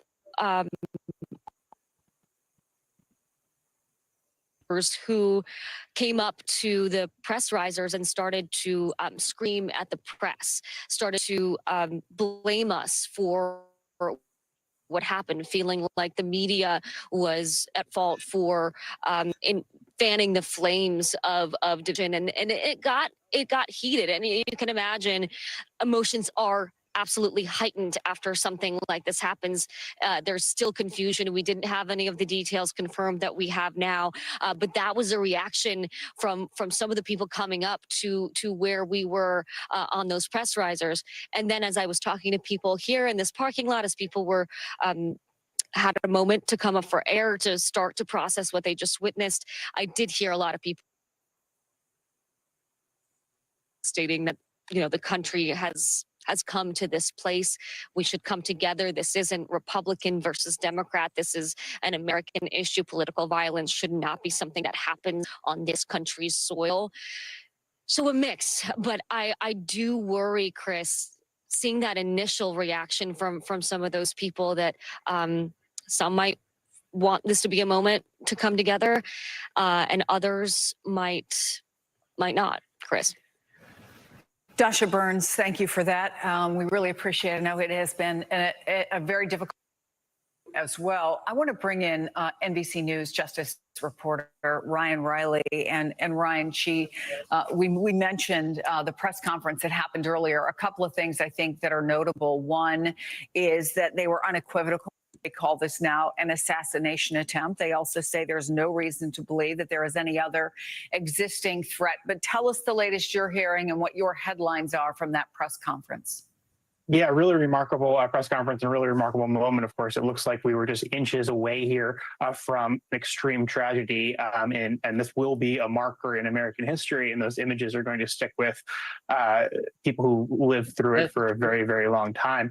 For what we heard from the FBI is that they have identified an early suspect. Their name has not been publicly put out there. There's been a lot of work on the back end trying to run down some of the details about this individual. We know that he is a 20-year-old, what is publicly available, 20-year-old from Pennsylvania itself, but they're not putting out a lot of info at this moment. What they are seeking is a lot of any video that people have from that day, because they're going to be reconstructing this and seeing what went wrong. I think the big question to me is what form this report and this investigation by the FBI is going to take publicly, right? Because we have a situation where a suspect is dead. There's not going to be a prosecution. This isn't going to end up in a court. So instead, what we're going to end up with is some sort of written product, and how that gets disseminated and the timeline for which that gets disseminated, I think is really an open question here. If you remember a few years back, there was an attempted or rather, there was a shooting of a congressional baseball practice that targeted Republican members of Congress. And the FBI investigated that, but because the suspect was dead, that really wasn't put out in a form that was really satisfying, I think, to a lot of the victims of that attempted of that shooting, rather. So I think that it's a real question how the FBI is ultimately going to put this product out and what the timeline going to be for that to answer a lot of these questions that the public has right now. We've already seen a ton of conspiracy theories bubbling up online, and of course, the quickest way to tamp those down is to get out as much information that is available as quickly as possible. So when information is withheld, the longer it's withheld, it can really build up. I'd also say that the FBI has, since I would say the Boston Marathon bombing and then transformed to January 6th, really been better about collecting digital evidence. After the Boston Marathon bombing, a lot of people weren't making calls. They were sending in raw materials to the FBI to be able to put that together and really find out exactly what happened. The same thing after January 6th, and especially I would say in the last 3.5 years since that attack on the Capitol on January 6th, we've seen the FBI improve upon their collection of information, because even though there isn't a lot of mystery about who the shooter was, apparently. Obviously, that name isn't something we're reporting at this moment, but there doesn't appear to be a lot of mystery there. But I think the failures are really going to be something that is going to have to be reconstructed, and what sort of accountability there's going to be within the Secret Service, and how that interplay is going to play out between the FBI and the Secret Service. Chris, tell us again, based on your experience, some of the things that those videos can help them determine. We can all say, anybody who's ever been to a Trump rally or any rally from any presidential candidate in modern times, people have their phones up. I heard a number of people on our air who were there saying, this is my first Trump rally. They want to memorialize that. They're taking pictures. They're rolling video. Donald Trump is up there speaking. Some of them were very close. What are the kinds of things that now this more sophisticated operation can look at and potentially find, even though, as you point out rightly, there doesn't seem to be much question about who the shooter was? Right. And I mean, you might end up with footage coming out down the line that actually just shows the full shooting down, right? If you look at somebody who was maybe on the right side of the stage, had their camera pointed at the right place, it's just because they aren't on, X or Twitter, or maybe haven't posted it to social media. Maybe that's buried in their camera roll somewhere. So all of this footage can be valuable in some way in this sort of event where there's not a lot of mystery about who the shooter was. I think even then it is still can be valuable just to sort of tamp down on a lot of these conspiracy theories. But I really just don't know what sort of form that's ultimately going to come out. And I think we'll see a trickle of footage come out even today, 3.5 years after January 6th. We're still seeing new footage come out from those from that incident, most of it in the form of body camera footage that's often released through the courts. So I think that, this is an event that we'll be learning about for a while, and the pieces will sort of continue to come together. But already we've gotten a good sense of, where this took place as this reporting is all played out.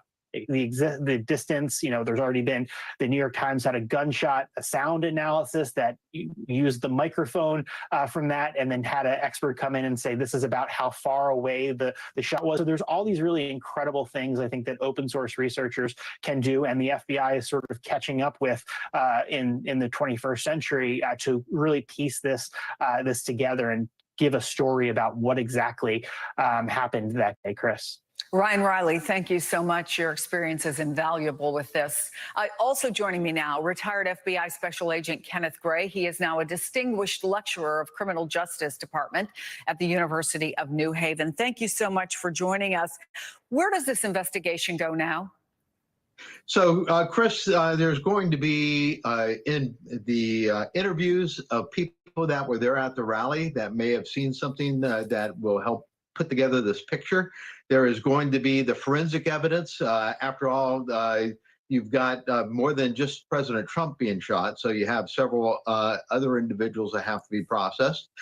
You have to do the deep dive on who the shooter was, to include their social media, to try to figure out why the shooter did what he did do here tonight. And so there's a lot of moving parts. Not only is it federal for the assassination attempt, but it's also the murder investigation and the shooting victims investigation. Mm-hmm. And so you have both the Pennsylvania State Police and you have the FBI doing joint investigations. They will pair up agents along with troopers, and they'll go out and do these interviews to be able to cover both sides of the investigation. So since the suspect obviously has been killed, there will be no trial. There will be no formal charges you're saying the FBI. Talk about some of the key questions that you have and you think the public should be able to have answered when they're doing these investigations. What are you looking? What are the questions you're looking to have answers to? So the big question is, why did the shooter do what he did? Why did he shoot at President Trump? And hopefully they will be able to answer that question based upon social media or interviews of family members or interviews of colleagues or neighbors. But in addition to why the shooter did this, there's also questions about, was there anybody else involved? Was there anybody that assisted the shooter in conducting this operation? Where did they get the weapon at? Did they purchase it legally? Things like that are also going to be pursued in the course of the next weeks to months of investigative steps. Do you think they'll be able to figure out with some degree of certainty how he was able to get access to the location where he was? Yes, I believe that already I've seen reports, at least reports on X, that there's a ladder on the side of the building and that he bear crawled across the top of the building to get into position. There was also some question about some suspicious things that were in the area. That was actually something sometimes, as you know, in the immediate aftermath, and you start looking at some social media, there's all sorts of conspiracy theories or random speculation. But officials did seem to indeed say they were looking at some of those specific things. The latter may be among them. It may very well be, though, to show that they are not involved in this particular matter. That is, you have suspicious objects. You have to determine whether or not it's part of the threat. Same thing with reports of people in the area. They may have been people that were acting suspiciously. They have to be run down and figure out whether or not they were involved in this incident or not. I'm also curious, and I think you were probably listening to what Ryan Riley had to say, and one of the big questions he has is what form any kind of a final report may take. Would you expect there to be a detailed final report that comes out of the FBI on this, or where do you think that the investigations are going to be? We know already that there have been some calls in Congress for there to be investigations there. Sure. As far as the FBI investigation, it's a joint investigation along with other federal agencies and the state police and the local. But I do expect to see some type of report come out from that investigation to inform the public about what happened at this event, this major event. But in addition to that, I think that we're going to be seeing a congressional inquiry about what happened, whether Secret Service was doing their job correctly and whether they had the resources they needed, and if there was any gaps that they missed that they should have been tuned into, and also how this affects future rallies, future events like this. Yeah, that's a key question, right? I mean, how difficult is it to stop a very determined individual in a situation where this is an uncontained location? I guess that's what we would call an outdoor rally as opposed to an indoor rally, when you also go through mags, but that location is secure, as opposed to what we saw there today. How difficult is it to prevent against a very determined shooter? Yeah, so the shooter in this case was shooting from about 150 yards away, but a sniper round can travel much further than that. And consequently, outdoor rallies are insecure by their very nature of being outdoors, and that the threat can be outside your secure area. Inside the secure area, you can take great steps to ensure that nobody's bringing any weapons into that area. But outside the perimeter is a different matter entirely. And I might add that while it was not part of this event, nonetheless, we are in a whole new realm of the potential threats of drones. So an outdoor rally like this, the next time it could involve drones being used. And finally, when you look at this overall, do you think that we'll get some answers fairly quickly? So we will get some basic details out very quickly. We'll know the name of the shooter by tomorrow. We'll know some of the results about maybe what was on social media within tomorrow or maybe the next couple of days. As far as the overall investigation, though, I think that's going to take weeks to months to come out.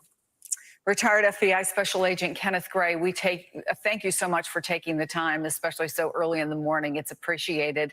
Joining me now, NBC News reporter Jesse Kirsch outside Mar-a-Lago, which of course is home to former President Trump. Tell us what the scene has been like there. And I understand that there have been a number of Trump supporters who have come to Mar-a-Lago, at least in the immediate aftermath of the shooting. Yeah, and Chris, there were people outside of the former president's home for hours this evening. At this point, it appears everyone has left this area, but there were at one point well over a dozen people, it appeared, out here. Some of them carrying banners, the American flag, Trump campaign flags, people driving by honking horns, and the overwhelming majority of these people that our team has encountered have been here in support of the former president. Our team has been on the scene here in some form since around 7 p.m. Eastern time. So that's several hours now that our team has been out here. What we can tell you is that we have throughout this entire time not seen any substantial motorcade come or go from this facility. And that is speaking not just to the former president's movements, but also that of his family. We know that his youngest child, Barron Trump, lives here, as well as the former First Lady Melania Trump. We do not know of their whereabouts. We don't know if they were traveling with the former president this evening. So we are trying to piece together among any number of things where the former first family is this evening. We know that the former First Lady is expected, or at least I should say was expected before all these events transpired, was expected to be at the RNC in Milwaukee this upcoming week. So, of course, we'll be taking a look at, how the former first family's plans may be changing in the aftermath of all of this. But at this point, it is very quiet out here. And I can also tell you that from our producer, Juliet, who has spent a good amount of time in this area and has been around this property before, she tells me that there's no demonstrable difference in the physical, visible security presence out here this evening compared to a normal day. So best we can tell, the security situation here outside of Mar-a-Lago has not visibly changed in a noticeable way from before this incident transpired. Yes, what is now yesterday evening, Chris. And no activity coming out of Mar-a-Lago that you've seen? No. Nothing that would rise to the level of us wondering if there was a motorcade. We have not seen any caravans of vehicles making their way out. There's certainly multiple police vehicles on site. On the other side of the camera from where I am right now, there is a police vehicle. We have seen police vehicles on the property as well. And we did at one point have someone from Secret Service coming out over here to check on the situation and actually asking for some lights to be moved around because they told us that they were blocking, making it difficult for them to do their job protecting the property. So it just speaks to there is definitely a visible active security presence out here from law enforcement agencies. But again, nothing that suggests to us, Chris, that the former president or any members of his immediate family have been in a high-level security caravan shuttled one way or the other in this area tonight. Jesse Kirsch at Mar-a-Lago for us. Thank you very much. It is 28 minutes past the hour. If you're just joining us, let's bring you up to date because there was a press briefing tonight where we got some new information about this assassination attempt against Donald Trump. They are calling it an attempted assassination. NBC News has learned that the suspect is a male from Pennsylvania. Old. They have not identified a motive yet, but there is a major investigation way that is being led right now by the FBI. Mr. Trump was injured in his right ear. And in fact, details of it, we first learned from him in a post on X where he wrote, "I was shot with a bullet that pierced the upper right part of my ear. I knew immediately that something was wrong in that I heard a whizzing sound, shots, and immediately felt the bullet ripping through the skin." And here you see the moment that it happened. Let's play that with sound so you can see and hear what occurred. If you want to really see something that's said, take a look at what happened.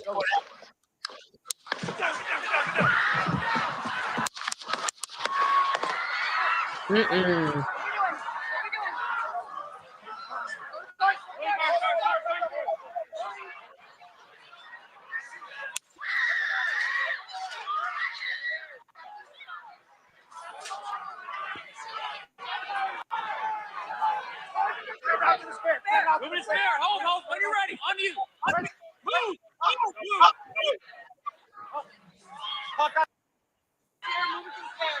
Get ready. You ready?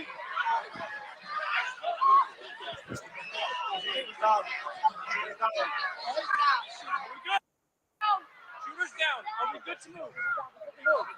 We're clear.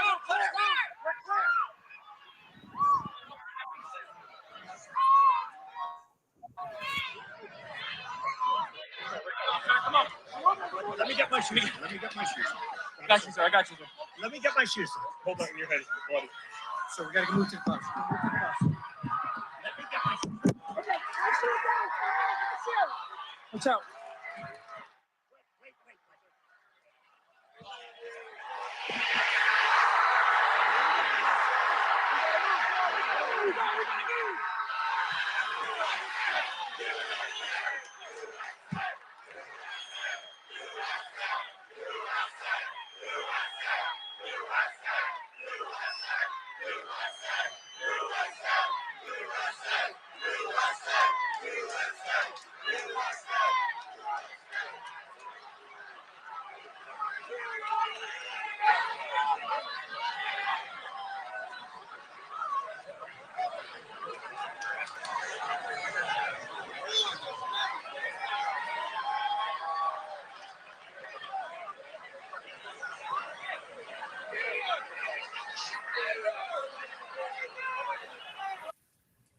Again, that is what transpired during the assassination attempt on the life of Donald Trump. Joining me now is senior national politics reporter John Allen. John, a couple of things that we saw there. You can see the moment, first of all, where Trump realizes that he's been hit. He puts his hand up to his ear and then he goes down. You also see in which really are very classic Donald Trump moves that as he is being taken out by the Secret Service, he stops a couple of times, even right before they put him in the SUV to raise his fist and to acknowledge to the crowd that he seems to be okay, and then we learned that he is indeed okay. Later on, his campaign confirmed that. But what do we know about Donald Trump right now, and what do we know about his plans over the next several days? Of course, we are less than 48 hours away from the Republican National Convention. I mean, most of what we know, Chris, is what we've heard from him directly. The Trump campaign has put out, and this makes a lot of sense, has put out notice to his staff to not, to not talk to reporters, basically. If they're not authorized to do so. He gave that first-hand account of hearing the bullet whizzing, feeling it pierce through the upper right part of his ear. We've been watching these harrowing images for hours now. Obviously, his political instinct, you mentioned, to pump his fist, to make sure he was waving to the crowd before he got into the SUV. Those instincts of a politician very much at odds with the instincts of the people who want to keep him protected. Obviously, the Secret Service trying to physically cover his body when they move him, surrounding him. They have different, sort of different missions there. The Secret Service has one mission, Trump as the politician having another. As far as what we know about, what his activity is going to be, he's left the hospital in Butler, Pennsylvania. We know that he is going to be at the Republican National Convention this week. That has not changed. Not entirely clear when we'll see him the first time, but he accepts the nomination of the Republican Party on Thursday. And for now, as we are with a lot of the details of the shooting and of the return fire and the killing of the suspect in this attempted assassination, we are going to have to wait a little bit for some more details from the Trump camp. If you can hold on, we are just getting some new information. We've just learned that police are saying that the bomb squad is at the home of the suspected shooter. Joining us now is Carmen Best, retired Seattle police chief and MSNBC law enforcement analyst. It's good to see you. I should note that at that press conference that we have been referencing, officials were asked about investigating suspicious packages. And I want to tell you what they said at that time. They said, in this case, there was identification of suspicious packages around where the shooter was. And so we deployed, in an abundance of caution, bomb assets to make sure that those were cleared for investigators to move safely in the area. Now they are at the shooter's home. What will be the approach there, and what are your concerns? Yeah, thank you for having me. They're going to have the same concerns about any type of booby traps or other devices. It's already been reported the suspect intentionally did not provide identification or have identification on him. So now that they have the location, they're going to have those same precautions that they're going to need to take about entering, about what other things, any type of devices or anything that might be there, because we simply don't know. We don't know the motive of the suspect at this point either. So all of those things, they can be slow and methodical at this point. I mean, the former president is, as for all intents and purposes, safe at this point. The initial scene is clear, so they can take their time to make sure that they do everything with an abundance of caution. We are just getting some new information from our Tom Winter, a spokesperson for the FBI's Pittsburgh field office, Carmen, says they are now confirming the name of the shooter, the alleged shooter who attempted to assassinate former President Donald Trump. They identify him as Thomas Matthew Crooks, Bethel Park, Pennsylvania. Well, damn. Our reporting had him at 20 years old. What kinds of investigations are going on in addition to going to his home, which you and I just talked about, to learn more? One thing we don't know is the motive. And also, what will they be looking for at his home? Yeah, there'll be, this question is for me, and I believe. And yes, Carmen. Okay, yeah. They'll be looking for, Tom has reported a lot of this as well, but they'll be looking for any information that will give them a clue as to what the motive was. They'll secure any cell phones, any computers, any written manifestos, or anything that might be on the premises that might be an indication of why the suspect went to this location and attempted to assassinate former President Trump. So all of that will be of great concern to them. Any information about family members, obviously they're probably already contacting some of them, any other associates, any indications that this is not a lone act, that he may have been coordinating this with other people. They're going to try to ascertain all of that information or anything they can about that while at this suspect's residence. They are asking anyone with any information, and anyone who may know Thomas Matthew Crooks, 20, of Bethel Park, Pennsylvania, to let them know. They're encouraged to submit photos or videos online. They can call 1-800-CALL-FBI.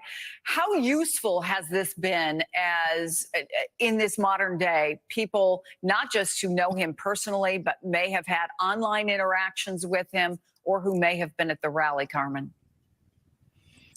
Yeah, it's going to be a big indicator as to if anyone else was involved, the types of things. Even if it doesn't show that others were involved, it certainly helps in ascertaining what to look for any other type of future event. Obviously, behavioral analysts and others will be looking at any information or anything that they can glean about why a person would do this and how they planned it and how they even planned the location where they were at and how they ascertained the weapon, how they got the weapon that he used. And so all of that is going to be very helpful moving forward in this circumstance. Let me bring back Ryan Riley. They were able to put this ID out fairly quickly at the press conference. They said they wanted to make 100% sure. They talked about potentially running some DNA, but now they have confirmed it. You can say that with certainty, yes? Yes, that's right. Thomas Matthew Crooks, a 20-year-old from Bethel Park, Pennsylvania, has been formally identified by the FBI. Suspected person who attempted an assassination on former President Donald Trump just hours ago. So now the FBI has put that name out there. But I think the big question is how the FBI is going to continue to put out information about this assassination attempt and how that interaction is going to work between the FBI and the Secret Service, because really this is kind of almost a look at what went wrong with the Secret Service's protection detail here and the failures that sort of went into this. And I think, you might end up with a situation where an inspector general gets involved in this investigation as well. And obviously Congress is going to be super interested, especially, on House Republicans and I think Democrats as well, obviously with the failures that are pretty clear here in terms of that sweeping of that roof, making sure that a roof that was that close to where Donald Trump was speaking and had that elevated position and was only really a couple football fields away, not even from where he was speaking, did not have coverage at that point, and what went wrong, how they can fix this and how they can prevent this from happening in the future. But you could end up with situations where you just aren't seeing those sort of rallies, or at least there are different places where there's not a strategic advantage for someone to be that far away, because this was inches away really from a really different outcome here, Chris. A catastrophic outcome, without a doubt. Ryan, talk a little bit more, and you touched on this, but assuming there is a digital footprint, and it's very, very rare to find someone these days who doesn't have one, the kinds of things they'll be looking for and may be able to find through it? What's actually kind of remarkable is we've seen this unfortunate circumstance where people will try to do these fakes suggest that someone else who actually isn't that person is that person, right? So there's all these attempts to try to trick and fool reporters, and that's sort of what we're working through right now. There's been a number of Instagram handles, for example, that were changed to this name because that name had been out there on social media before the FBI formally confirmed it. And so people trying to trick reporters and say, oh, this was this person. There was one image of one prominent individual who's sort of a right-wing extremist that was being floated out there and saying, oh, here's this footage. People would put that image in other people's social media profiles. So it requires a lot of work on the back end on our reporting and making sure we're being thorough about this before we put it out there. And this is something that you have to be really careful about. And unfortunately, in the world we're living in today, there's a lot of people trying to put out bad information. So we really have to make sure this is vetted before we put it out to the public, which is sometimes why we sort of take a pause on this reporting and make sure that we're getting things out there and we're not putting misinformation out there to the general public, Chris.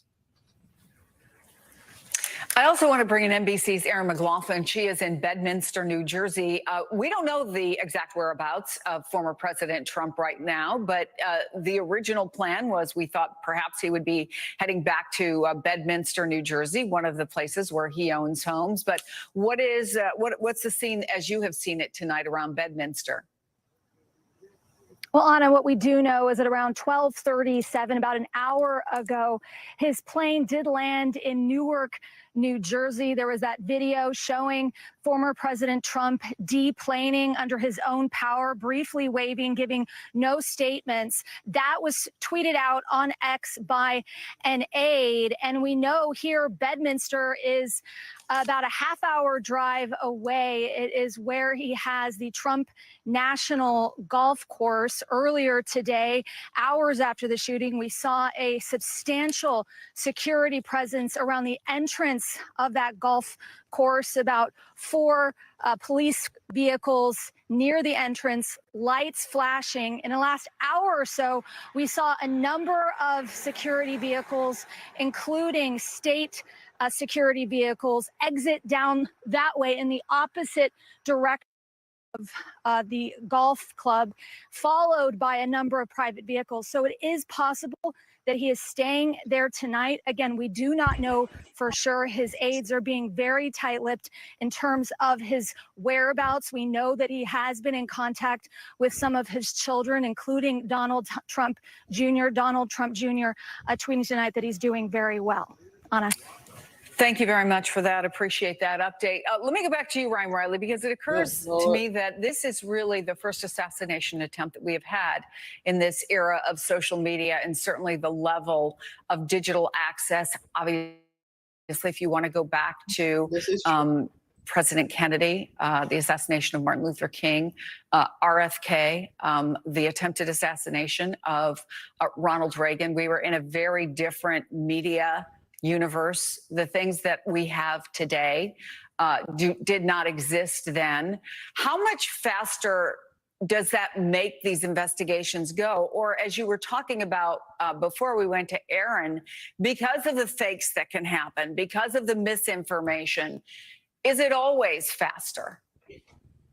Well, what the FBI can do in that case is cut through a lot of this, right? Because it's not only just social media, it's everything, your entire digital footprint. So any account that he had on Google, I'm assuming, there's probably somebody writing up an affidavit right now to try to get any information, look back at his entire history. This is someone who's 20 years old, so he's lived his entire life online. There'll be photos of him from the day he was born until, the day that he died. This is someone who was born in the year 2003, right? So we're not talking about that long of a time here. Everything has been digital his entire life. What I wanted to point out, there's some new reporting actually that Tom Winter, our colleague at NBC, was able to confirm. And take this for what you will, but he is a registered Republican, and we don't know. This is still, we don't know what was inside his mind. We don't know what we don't know yet, but we do know that on paper he was a registered Republican. So this could obviously still be. Obviously, he was trying to shoot Donald Trump, shoot and kill Donald Trump. So this is clearly someone who had disdain for Donald Trump. But there are always these surprising facts that come out in the course of reporting. We don't know whether that was his old political beliefs and whether he's had a sudden shift. I think that's something that we're going to see play out over the coming days and the coming weeks as new reporting comes out, as our colleagues get to speak to a lot of the people who grew up with that, work is already being done, as law enforcement gets to speak with people who is communicating with as all of these digital records become available. He's likely going to have a long paper trail, but on the other hand, you do have a lot of efforts to try to keep that information private. Encryption is being increased, so sometimes you don't get the full access that you would necessarily think you would to a lot of the raw materials, and that's been a frustration for law enforcement in recent years. So there are ways to communicate with encrypted messages and messages disappearing very quickly, but at least overall, I think this digital footprint will give us a better picture of who this individual was. And as a lot of this reporting plays out over the coming hours and the coming days, finding out more about what was going on with this individual before this incident took place, Chris. Thank you so much for that, Ryan Riley. Joining me now is senior national politics reporter John Allen. And John, it is now on the East Coast, at least Sunday morning. So it is now the eve of the Republican National Convention. There were hints that the former president was planning to announce his vice presidential running mate anytime soon, potentially, again, tomorrow being Monday. That might be the first time we hear from former President Trump after this assassination attempt is when he announces his VP. That's possible, right? It's certainly possible, Chris. Of course, we've heard from him already through social media, but not directly since this attempted his life. Donald Trump has very infrequently disappeared from visibility. So, I wouldn't bank on that necessarily being the next time we see, but it's certainly a possibility. He's going to have to name a vice presidential pick. Our understanding is that there's a certain time on Monday that he has to do it by. So we're very much in that window. And of course, it's a very weighty decision that he has in front of him. Obviously, the judgment that he makes in that decision is made all the more, if not all the more important, certainly all the more obvious that it is important by the events that transpired today. Yeah, I should say we did hear very quickly after the assassination attempt, and I've been reading from part of the statement where former President Trump describes exactly what happened to him, but he also says, I want to thank the United States Secret Service and all of law enforcement for the rapid response to the shooting that just took place in Butler, Pennsylvania. More importantly, I want to extend my condolences to the family of the person at the rally who was killed and the family of another person that was badly injured. And we mentioned earlier in this hour that a GoFundMe page has been set up to help those families. But we also heard fairly quickly from President Biden, who at the time was spending his weekend in Delaware. Here's part of what President Biden had to say. Look, there's no place in America for this kind of violence. It's sick. It's sick. It's one of the reasons why we have to unite this country. We cannot allow for this to be happening. We cannot be like this. We cannot condone this. We're in uncharted territory, John Allen, aren't we? We don't know what the impact He on gets this on my nerves. Every time he starts speaking, he's got to say, look, if you zoom out a little bit, Chris, the last 6 weeks or so have been unique in American politics. We thought what we had was a very static presidential race. In that time, you've seen Donald Trump become the first former president convicted of crimes. You have seen Joe Biden's party, or at least part of his party, turn against him, calls for him to leave, basically abandon the pending nomination to someone else. You saw the Supreme Court essentially give wide immunity to presidents, which is clearly bearing on the court cases that have been pending for Donald Trump. All of this just in the last 6 weeks, and then this assassination attempt, and you made reference to some of them earlier in our history. If you're not at least in your 40s, I am, you don't remember the attempt on Ronald Reagan's life. You can go back in history. I think, 1968, Robert F. Kennedy, 1963, JFK, 1972, George Wallace. Assassination attempts in a couple of those cases, successful assassination attempts. In the case of Wallace, he was paralyzed. This is something that has actually happened, a fair number of times in American history, dating back to Andrew Jackson. I'm not old enough to remember the attempt on Jackson's life, but, we've had presidents killed, we've had candidates, be targeted by assassins, and it usually happens in times of great tumult in our politics and great tension in our society. Abraham Lincoln, of course, at the tail end of the Civil War in 1865. It's so sad, Chris, and it's such a statement on where our politics is right now. And it's not that we've never been in a place like this before, but it's horrifying. Finally, somebody speaking the truth. Intensity of all of the things that have happened in just the last 6 weeks that you've mentioned, John, it boggles the mind. And I think it's been very difficult. I think any of us who are in the business who speak to people, whether they're friends, family, or in the case of someone who's visible and on television who comes up to them, there's a lot of people out there who are finding this difficult to deal with. I want to go to Shaquille Brewster. I told y'all he a is couple near of the months suspect's ago, home. We reported earlier that investigators were on the scene. Shaq, I know you probably just arrived, but what are you able to see and what can you tell us? Internet stuff y'all be talking ain't Well, Chris, we've been here for some time now, about 30 minutes to an hour, and I'll tell you that we've seen law enforcement down this street. We believe the suspect's home is about 3. That's America. Y'all be talking this foolishness. Y'all better get to know America, man. We live in America, y'all. But a lot of y'all clueless to what American society really is. I told y'all that story I heard about Trump when he was negotiating with the, I don't know if it was Taliban or somebody over there when he was president the first time. And he took the picture of the guy's house and his family outside of his jacket and slid it to him on the table and walked out of the room and came back like, you made a decision yet? Now that's some gangster shit. I don't care what y'all think about Trump. That's the kind of president we need negotiating. We don't need fake tough guys. We need some real tough guys who really willing to pull that trigger. You know what I mean? That's America. I'll use a Godfather reference. We need more Michaels and less Sonnies and Fredos.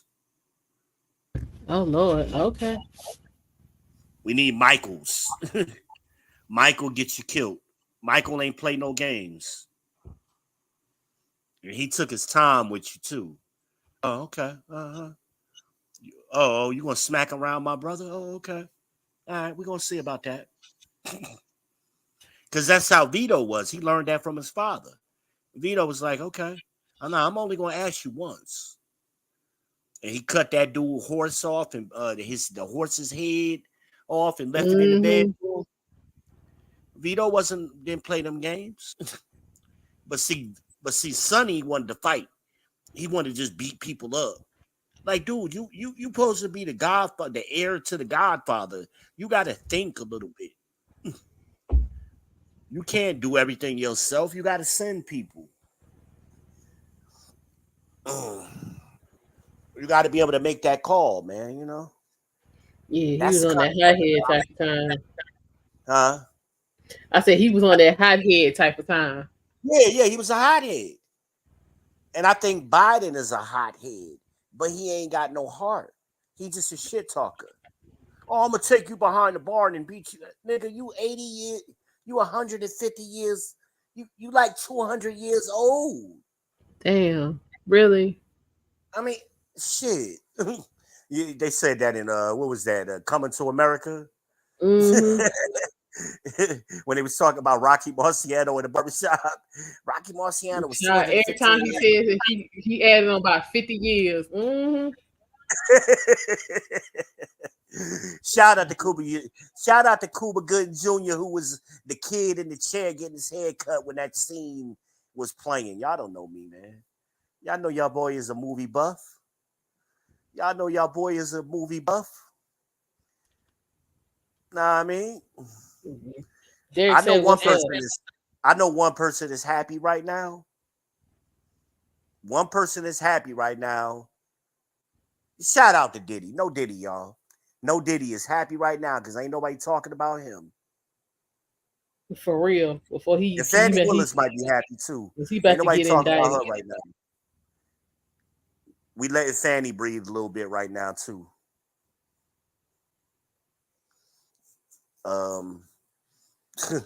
But that was funny because you know what? Bush was like that. It was always bad shit happening when Bush was president. I'm like, damn, I know he's like, shit, I get tired of going on camera. Every time y'all ask me to speak, I got to explain some shit that happened. Some shit happened, yep. I ain't had no control over 9/11. I ain't had no control over Hurricane Katrina. I ain't had no control over what my mama said about Hurricane Katrina. Like, stop asking me these dumb questions. And Bush didn't give a fuck. What you want me to do? But the funniest Bush moment, and I loved it, when he dodged them damn that reporter over there in the Middle East on the shoes. Yeah. That shit was like the Matrix. I was like, all right, Bush got a little bit of moves. He slipped that shit so smooth. And then the other one came, he flipped it the other way. I said, damn, Bush might could fight. He over here slipping jabs and shit. Hell yeah, he them bar fights. You know he know how to fight. But you know what? You know, that showed me. I mean, you know how mad you got to be to throw both your shoes at a motherfucker and you live in the desert? Yeah, because they say that's like the ultimate disrespect. And you ain't getting them shoes back. Ain't nobody giving you them shoes back. You throw some shoes at me, I'm keeping them. These my shoes. Yeah, you gonna earn that. You gonna wear that. That motherfucker had to walk home barefooted in the desert. For real. Shit. Shout out to the chat, man. Let's give y'all a little PSA, man. Like, subscribe, and share. Make sure y'all smash that bell. We still trying to get Amanaz 78. We got 17 or maybe about 15 more people that we get to 1,000 people. We're trying to get her monetized tonight. We need y'all assistance. She deserves it. We appreciate what y'all have done thus far. We just need a little, get y'all, push us over the edge a little bit. That's what we need. That's what we need. That's what we need. And TJ could come in and, you know, he could go ahead and celebrate, be the first one to celebrate her, because that's how he do. So make sure y'all subscribe to the Fire Podcast. Okay. That is exactly how he do. And he probably listen to me like, now, motherfucking damn V-Ben Israel, you better stop putting me on the spot. He at work listening to me. Yeah, he come in, you know what I'm saying? Do what he do, and then he be gone. He be in and out so quick. He be missing key shit. I be bigging him up, but he be missing it. He be listening. He'll hear the shit. Because I said something about him one night, and he came right behind me saying it. Yeah, I'm listening. I was like, yeah, I knew you was. Well, dang. He do it, especially if it be late, you know, where he ain't really that busy at work, where he got time to listen. He'll be listening. Yeah, he'll be a chime in. I don't know where the rest of our regulars at. Where Ant from the Bricks at? Where he at? Ain't doing his job. Well, wait a minute. Where my Spartans at? What is y'all profession? Let me see if my Spartans is in the chat. What is your profession, Spartans? Let us know in the chat. Derek Gaines is quiet tonight. We had a couple of them popping in, but where our regulars? Where the OGs in the chat? Where Death know that? We ain't seen him in a while. Death been in and out. Okay. Death been in and out. Derek Hill. You know, he be another one to be listening. This is about the time he be walking his dogs late at night. Shout out to Death Note, y'all. God's gift, as we call him. Let the brother know we miss him over here. People's Podcast and Armor 78. We miss you, brother. Where the snowman at? This is right up his alley. Where the hell is the snowman? He was on last night for a little while. Yeah, but this kind of shit right here, this is his forte. I know. This is him. Shout out to Snowman, Angry Snowman. Make sure y'all subscribe over there. Angry Snowman 2 is where you need to subscribe. Let them know. Let them know who sent y'all. Let them know the People's Podcast sent you over here. The People's Champ sent you over there to him. And shout out to my nephew Mikey. That's Little Snowman. That's the Little Snowman. Right. Thomas Matthew Crooks is our shooter. What's his name? Tyler? Thomas. Mm-hmm. Where Thomas' parents at? Yeah, right. I'm just saying, was like, how that's gonna work? Yeah, they about to dig into his ass. The internet is about to go full force after that. They're gonna know everything. By the time we wake up tomorrow, they're gonna know everything about this dude. Exactly. We gonna know that nigga Uber orders when he don't order it on Uber Eats. We gonna do everything about it. Yeah, for real. He don't know. They digging in his shit right now. The last girl he tried to talk to in high school, all that shit. Yeah, little Cindy and shit. We gonna know about Cindy. Mm-hmm. Yeah. But it's gonna be interesting with his motivation. 20-year-old, like, but their perception. But you remember what was the other dude, the one that shot up the people at the grocery store in was it Buffalo? He was super young. I don't know what the hell all this is about. He was real young.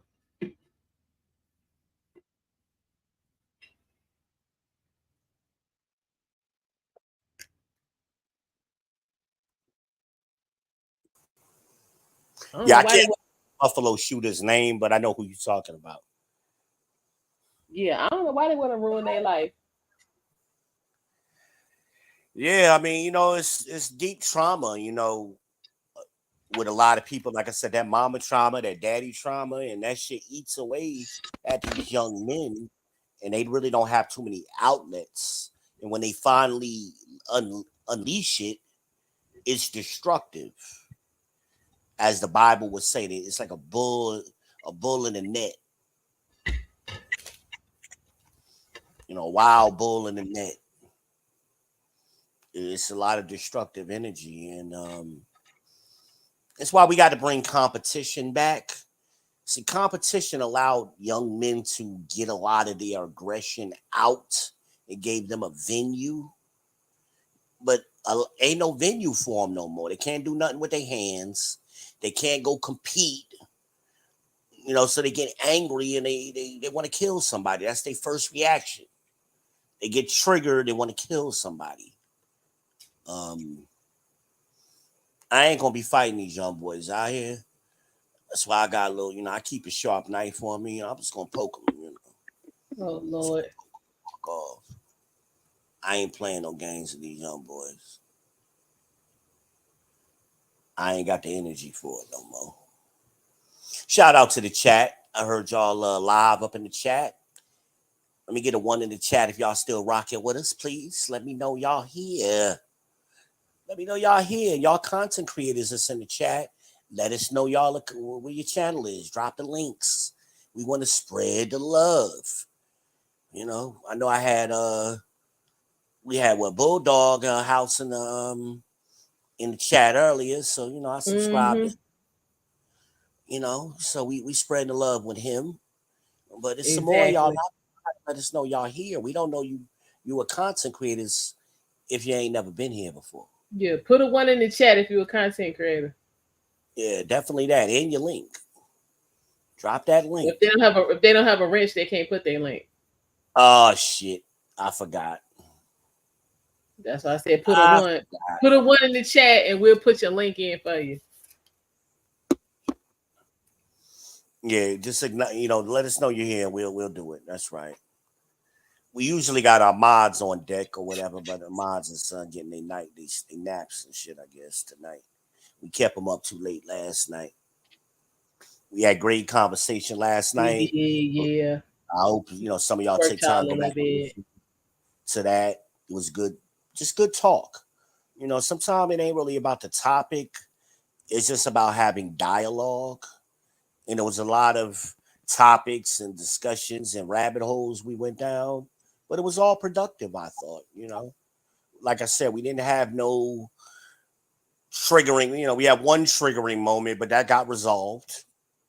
Yeah. But other than that, and that wasn't even that serious, And once that got resolved, man, we had great conversation all night, man. That's what we do here. Gen Xers was in here.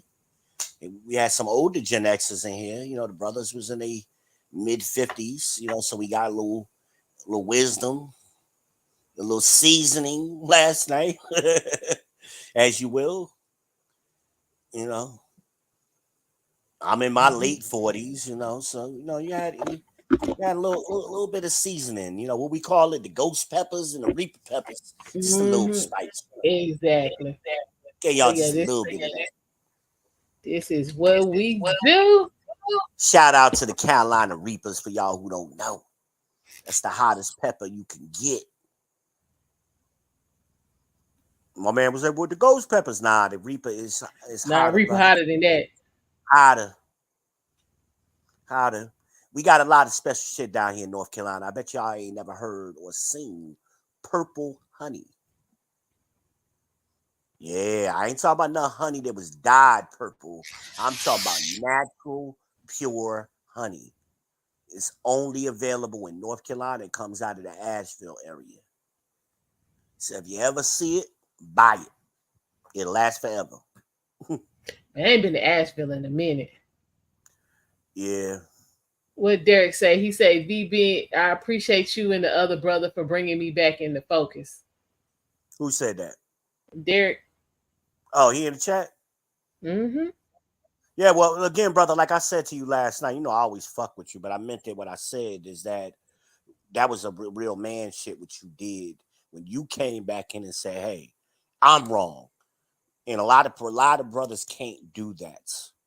And that's the sign of maturity and being a good father is when you can do that. And it's important for your kids to see you do that because they learn how to do it at an early age. I'm wrong. Your kids need to hear that. We have to lead by example, and you're gonna make mistakes, as I told you last night. Embrace the shit. That's the way you learn.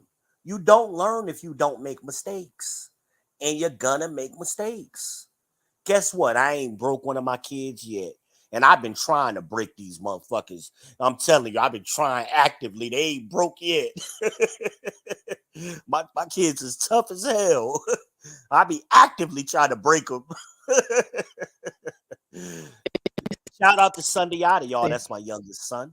Sunday Yada got a promotion on his job today. He is 15 years old. He called me today to tell me when he got off of work.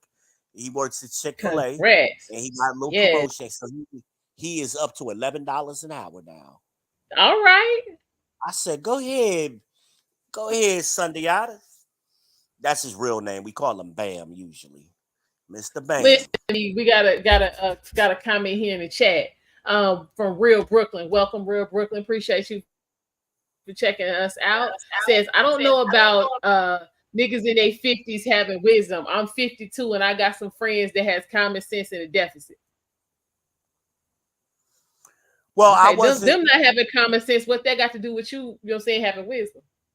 Well, I wasn't suggesting that their age was tied to wisdom. I just happened to mention that the two guys that were sharing wisdom were both in their 50s and they were sharing wisdom.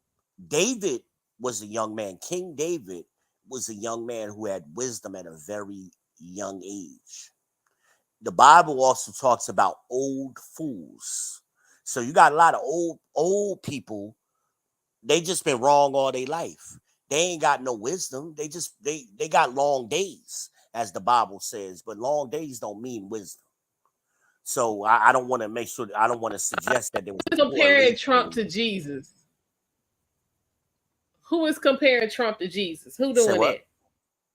I'm responding to one of these comments. This is Mario Martinez. Welcome. Who is he says they are comparing Trump to Jesus. Who?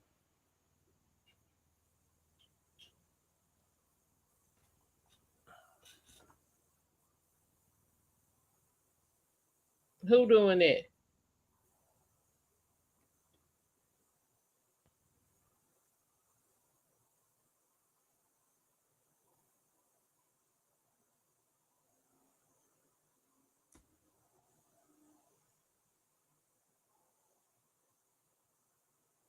Child, what Derek say?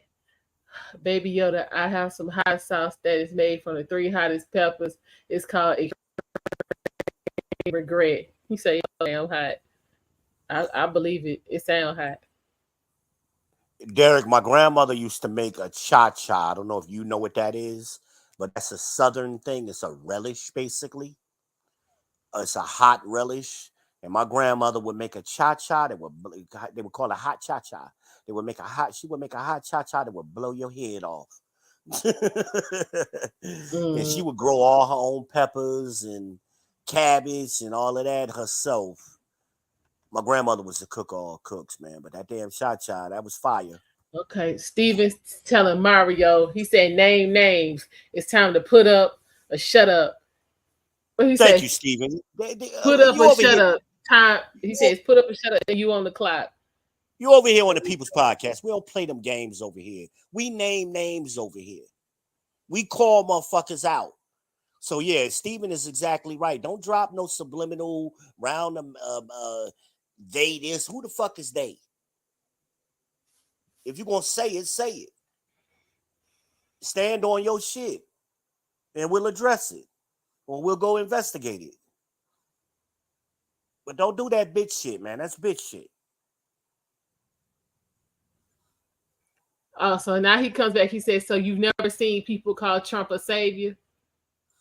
No, we go about what you said. You said that now they are calling or comparing Trump to Jesus. As in, this just happened. So that's why she came back and said, who is they? So don't go about this whole roundabout shit you ain't heard, conjecture and third-party information. Talk what you know.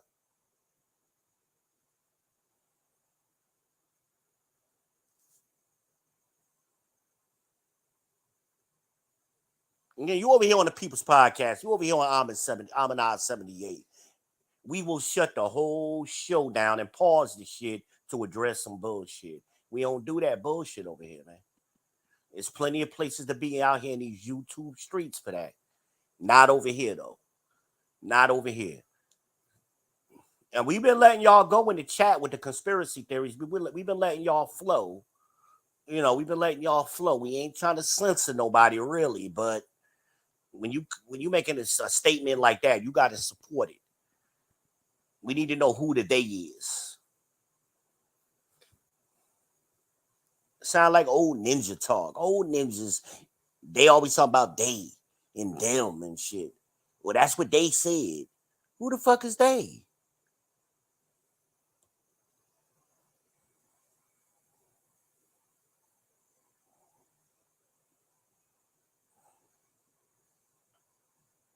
See how the tone just changed? We was having a good conversation. And it takes a bullshit statement like that. Just kind of hold on. Oh, go back. Derek, somebody. Yeah, don't make no more challenges. Sorry, don't do that. Stop comparing him to You said what? Okay. People, trying to see. Not a cult of personality. Say people don't believe Trump is God, just blessed by God. Again, now we going to people. Here go Mario. He just got touched. He ain't Jesus. I mean, okay. What Draco, are we talking about? Nobody calling Trump the Messiah. Where did this come from? See, that's how rumors get started. This is all conjecture you saying. So if you ain't gonna name names like Steven said, please stop with the bullshit. Because all of this line of comments that you're making don't make no sense. You just talking to be talking right now. And what you saying don't even line up with the Bible.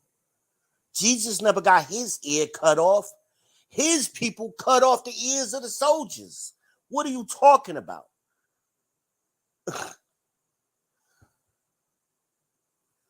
Jesus was the one that healed the ear.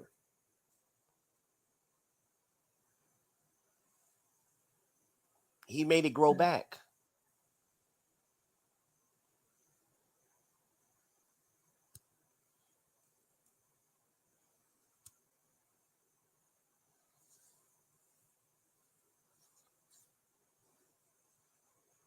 So, I mean, what are we talking about? I mean, I'll let Steven keep up with that. Let Steven know when we need to boot him. let Steven tell us when. Okay. Steven said he on the clock, right? Let Steven tell us when the clock runs out. We're gonna give Stephen that power. Welcome, Ladybug. Ladybug said, saying it was staged. It's like saying it's raining when the sun was shining. Well, it can. Well, it's down here in the South. It does rain with the sun shining, but You can't I get both get at the what you're same saying. time. Yeah. I remember the first time I was standing in the middle of, I was on Highway 9 in South Carolina. And I was standing on one side of the road, but it was raining on the other side of the road, like right down the middle of the line. So I'm on one side of the yellow line, it's dry and sunny. On the other side, it was raining. I had never seen that shit before. I'm like, what the hell? Only in the country. You only see shit like that in the country.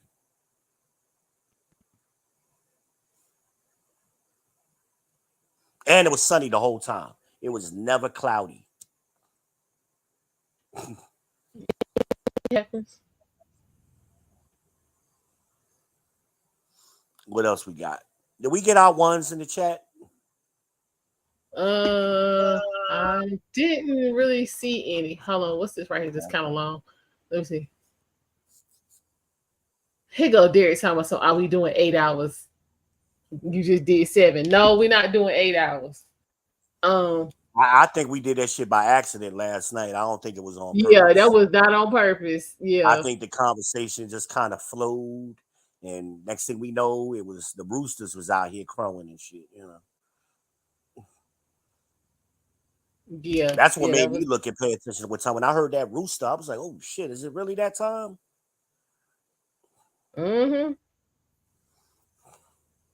Yeah, we got roosters in the city here, y'all. That's how they do.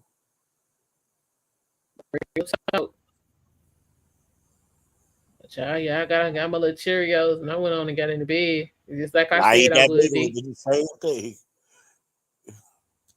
I did the same thing. I ate that bagel. But yeah, we had good conversation last night, and we did. And you could tell wisdom is different. You know, you got a lot of people who got information, but all information ain't good. You got a lot of bad information out there and evil information. But last night you could see the difference in the information that the brother was expressing, some pain, some trauma, in the information that was flowing to him, which is why he came tonight and said, I thank y'all. We could have attacked him. We could have said, man, we don't give a fuck about that. Mm-hmm. We don't give a fuck about your daughter. We could have said all of that last night. No, we embraced what he was saying because it was genuine. And we gave him some advice. No, tell your kids the truth no matter what. Right. It's going to hurt sometime. It's going to hurt. I promise you. It's going to hurt. And y'all think, oh, if he been in Israel, you just talking that shit. You ain't like that. You ain't like that with your kids. Go to my channel.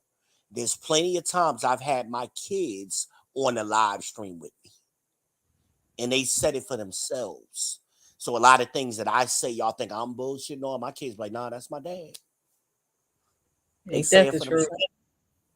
Y'all have heard my exes come up here. Red was up here a couple of months ago. Yeah, this is how they, hey, me and this nigga, we may not be together now, but hey, this nigga always got love from me. That's my ex saying You need to call Red. I know you always say that. She loves some Red. But it is what it is. You get the authentic me. A lot of people ain't authentic. Everybody claim to be, but they not. But I'm the one person who's been doing this longer than most of them. It's only a handful of people who've been doing this longer than me. And ain't none of them ever had they exes come up here and vouch for them or anybody in their real life vouch or say it, you know.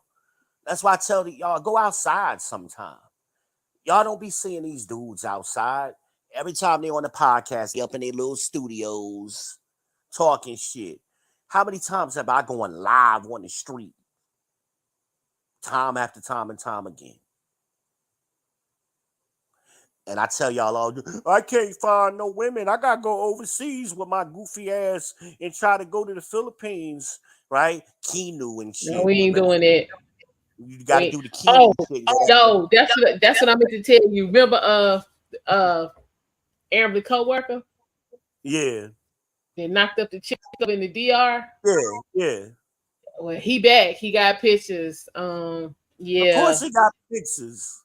It ain't looking up. He done messed up. These dudes, and I tell y'all sisters all the time, these dudes is goofy. And they gonna be goofy no matter where they go. No matter where they go. I don't care how much money they get in their pocket, they still goofy. And I be spotting them a mile away. I just don't know what's wrong with y'all. I be like, this nigga goofy, man. Oh, these niggas is bitches, and y'all be wanting to fight me, and then eventually the shit come out a couple of months later. I'm like, I told you. Because I watch behaviors, and they behaviors don't match up. Again, if you got a family, you got a girl, you got a wife, how you want to hit 10 hours a day arguing with other men? Because you not. A real not if you woman care about your relationship. A real woman wouldn't even let you do that. Your wife would come to you at some point and say, baby, come on in here. I need you for a minute. And get off that thing, baby. I'm tired of seeing you argue every day with me. With these niggas about shit you ain't going through. Right. I tell you, these niggas want to get passports and they ain't never even had a bus card. The fuck out of here. If you goofy no matter where you been, you ain't been cross town in your city, but you gonna go cross the ocean and think that's gonna change things. And like them women over there ain't gonna see you coming. Now, I got respect for the original passport bros or the true passport bros who can do that. They've established themselves here and now they going over there. But they ain't chasing coochie. They going over there for business and lifestyle. They've built themselves up. I ain't talking about these new dudes who they really just going on vacation and trying to get some coochie. Unbelievable. But remember I tell y'all, again, y'all better start watching my videos, man. I tell y'all about the weird kids at the lunch table. That's who these dudes were. Y'all remember high school? The football players had their table. The basketball players had their table. The cool girls and cheerleaders, they had their table. The nerds had their table. All the little groups broke up into a table, and you had that one table where all of the weird kids was.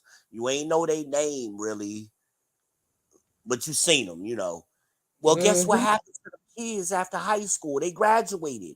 They out here among us. And then during COVID, they discovered the internet. They discovered YouTube, and now everybody wants to be a podcaster. These weird motherfuckers, that's who is on here. They're weird. And that's why they say goofy shit that don't make sense. Because if you got real experience with women or relationships in real life, you know when somebody says something that's off, like, what? Ain't no way in hell a black woman went for that shit. No way in hell. I be listening to these stories. I'm like, yo, get the fuck out of here. That ain't happening. And I'm bold as it gets. I've said some outlandish shit. I know what I can get away with. I'm like, nah, no fucking way that dude got away with that. Get out of here. Get out of here. The fuck out of here. But they don't know women. They ain't never been in no relationships for any period of time. These was the corny dudes. They didn't have no girlfriend in high school. A lot of them ain't get their first piece of woman until they got in the military. Because a lot of women target military dudes for that exact reason. Because they know you a steady check. And you guarantee benefits. So that's the women that hang out on the outskirts of military towns. and y'all fall for him, and you want to make it seem like I got all this marriage experience, and shut up. If you ain't been married over, I'ma say at least 10 years, you really don't know shit. You don't know what you think you know. Because first of all, a honeymoon can last between 1 and 5 years at the most. You could be in that magical honeymoon stage for that long. And a lot of times you don't realize, you being love bombed in the beginning, or the bait and switches, you being set up for that. It takes years for that to happen. So this person you think you vetted and you think you known for the last 3 or 4 years, you don't know who they gonna be in 10 years. I had a fucked up marriage, but it wasn't fucked up in the beginning. And in the beginning, it was very good. It was very good. But then the bait and switch happened. I was married 20 years. It takes time. But that's why I tell a lot of these young guys, they get mad at me when I tell them that, because they get triggered easily, these millennials. 31 years old, they ain't did shit in their lifetime but get a job. They have no real accomplishments beyond having a job. But they get mad with somebody who really got experience. Check my resume. It's in the About Me section. I got a LinkedIn page. My shit is authentic. My shit is real. I've been saying the same shit for years. I got successes to point at. That's real experience. Just having days and age. Oh, I'm 31. I'm 30 now. I know everything. That's how a lot of these do. They don't know shit. They ain't did shit. They've done nothing. And I ask them, what is your accomplishment? And then I'll ask them, well, what was your failure that you overcame? Because see, again, you can't learn nothing until you fail. You can't be a good teacher until you've been a good student. It's steps to it. But a lot of these dudes, they just want to come out here, again, since COVID, get on here with a microphone and a camera and, oh, I got all of this knowledge and wisdom, and they ain't saying shit but what they heard me say. Remember I told y'all earlier about the content creators that tried to come for me a few months back, and he tried to come at me with stuff I taught him.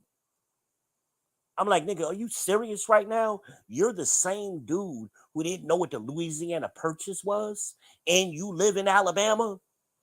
Oh, all right, they didn't teach that in school. Nigga, get the fuck out of here. Okay, we getting off track. Huh? We getting off track. Yeah, I know. They just let me see what's being said. Hold on. Yeah, go to the chat. Bring me back around. I'm going down the I can assure you that the security posture is going to be significantly increased at this time.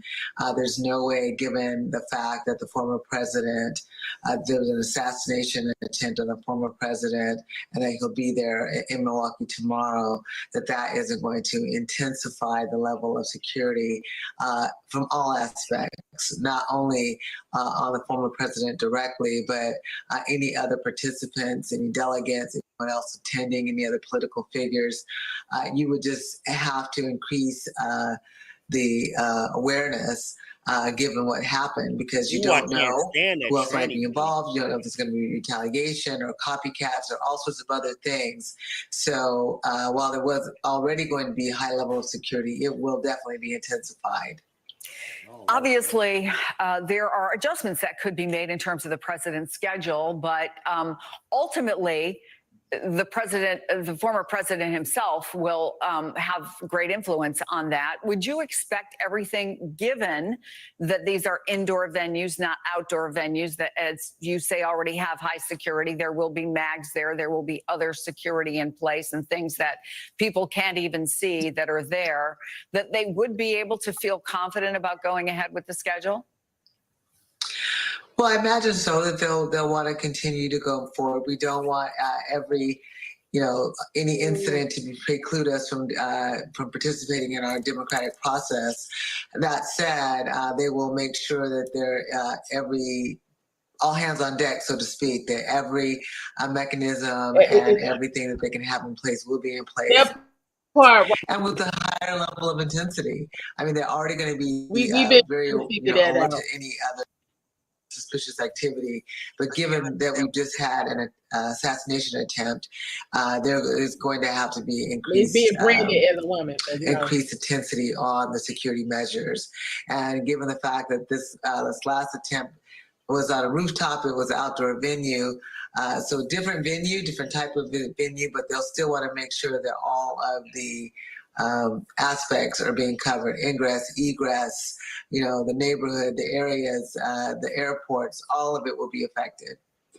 I want to go back to Shaq Brewster because, Shaq, I know in advance of the RNC you've been having conversations. It's usual in situations like that, that local law enforcement, which Carmen knows well, are part of it. So that would mean Minnesota law enforcement, National Guard, the Minnesota National Guard. But what else have you learned? And I understand these conversations obviously were before the assassination attempt on the president's life, but how confident were they feeling about the security posture they have? So, the thing about conventions, these are level 1 national security events. So inside the secure area, that's the responsibility of the Secret Service. And that's the Secret Service. They said they've been coordinating with at least 16 local, state, and federal agencies around Milwaukee. There's big black barriers that have been erected throughout the city. And that inside that area, that's where airport style security screenings go through. And that's where your credential is required. But I spoke to the chief of police for Milwaukee, who's responsible for everything outside of that area. And one thing that we know with this assassination attempt in Pennsylvania was that the shooter was outside of that perimeter. And one thing that the chief told me was that they felt they were ready because they've had so many resources flooding Milwaukee in the past months. And he said that they've been preparing for this for well over a year. What resources am I talking about? Well, we know for one, they have more than 100 police departments, not just in Wisconsin, but across the country, that are sending officers to Milwaukee to help the Milwaukee Police Department for anything for traffic control to securing the harbor and the waterways that are in Milwaukee. We also know that they have spent millions of dollars in federal grants to shore up some of their equipment. They bought a $1.3 million mobile command center that the department will be using for the RNC. They have new gas masks, riot gear that have been flooding in for Milwaukee. So Milwaukee police, they said before this, again, this was a conversation that happened before today, in which dynamics fundamentally shift.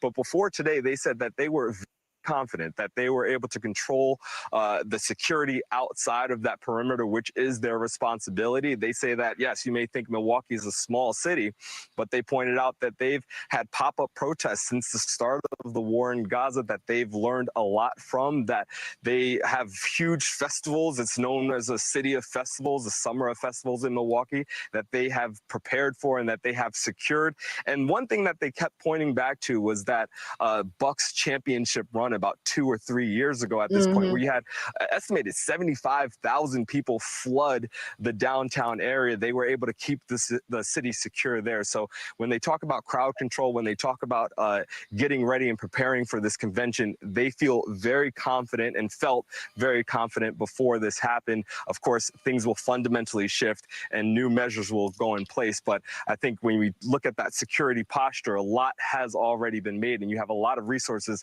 going into Milwaukee before this was happening. And you can imagine, Chris, that number and those resources will only increase after today. Without a doubt. Don't Shaq, get thank you for crazy. that. Carmen, let me go back to you because at this point, nobody's coming every to try to shoot convention, him every again major back to event, back. particularly of a political nature, is a balancing act, right? security, but also free speech. And there's been a lot of back and forth about what they expect to be thousands of protesters, potentially at the RNC. I'm sure there will be at the Democratic convention as well. And just this past Monday, a judge ruled that those protesters are not allowed to go in what is considered that security perimeter. So they have places where they can protest. Thousands of them can gather. They can carry their signs. They can chant. They can do whatever they want. But again, that federal judge said protesters can't march through the security zone. How important is that? But also, does it make local police job much more complicated?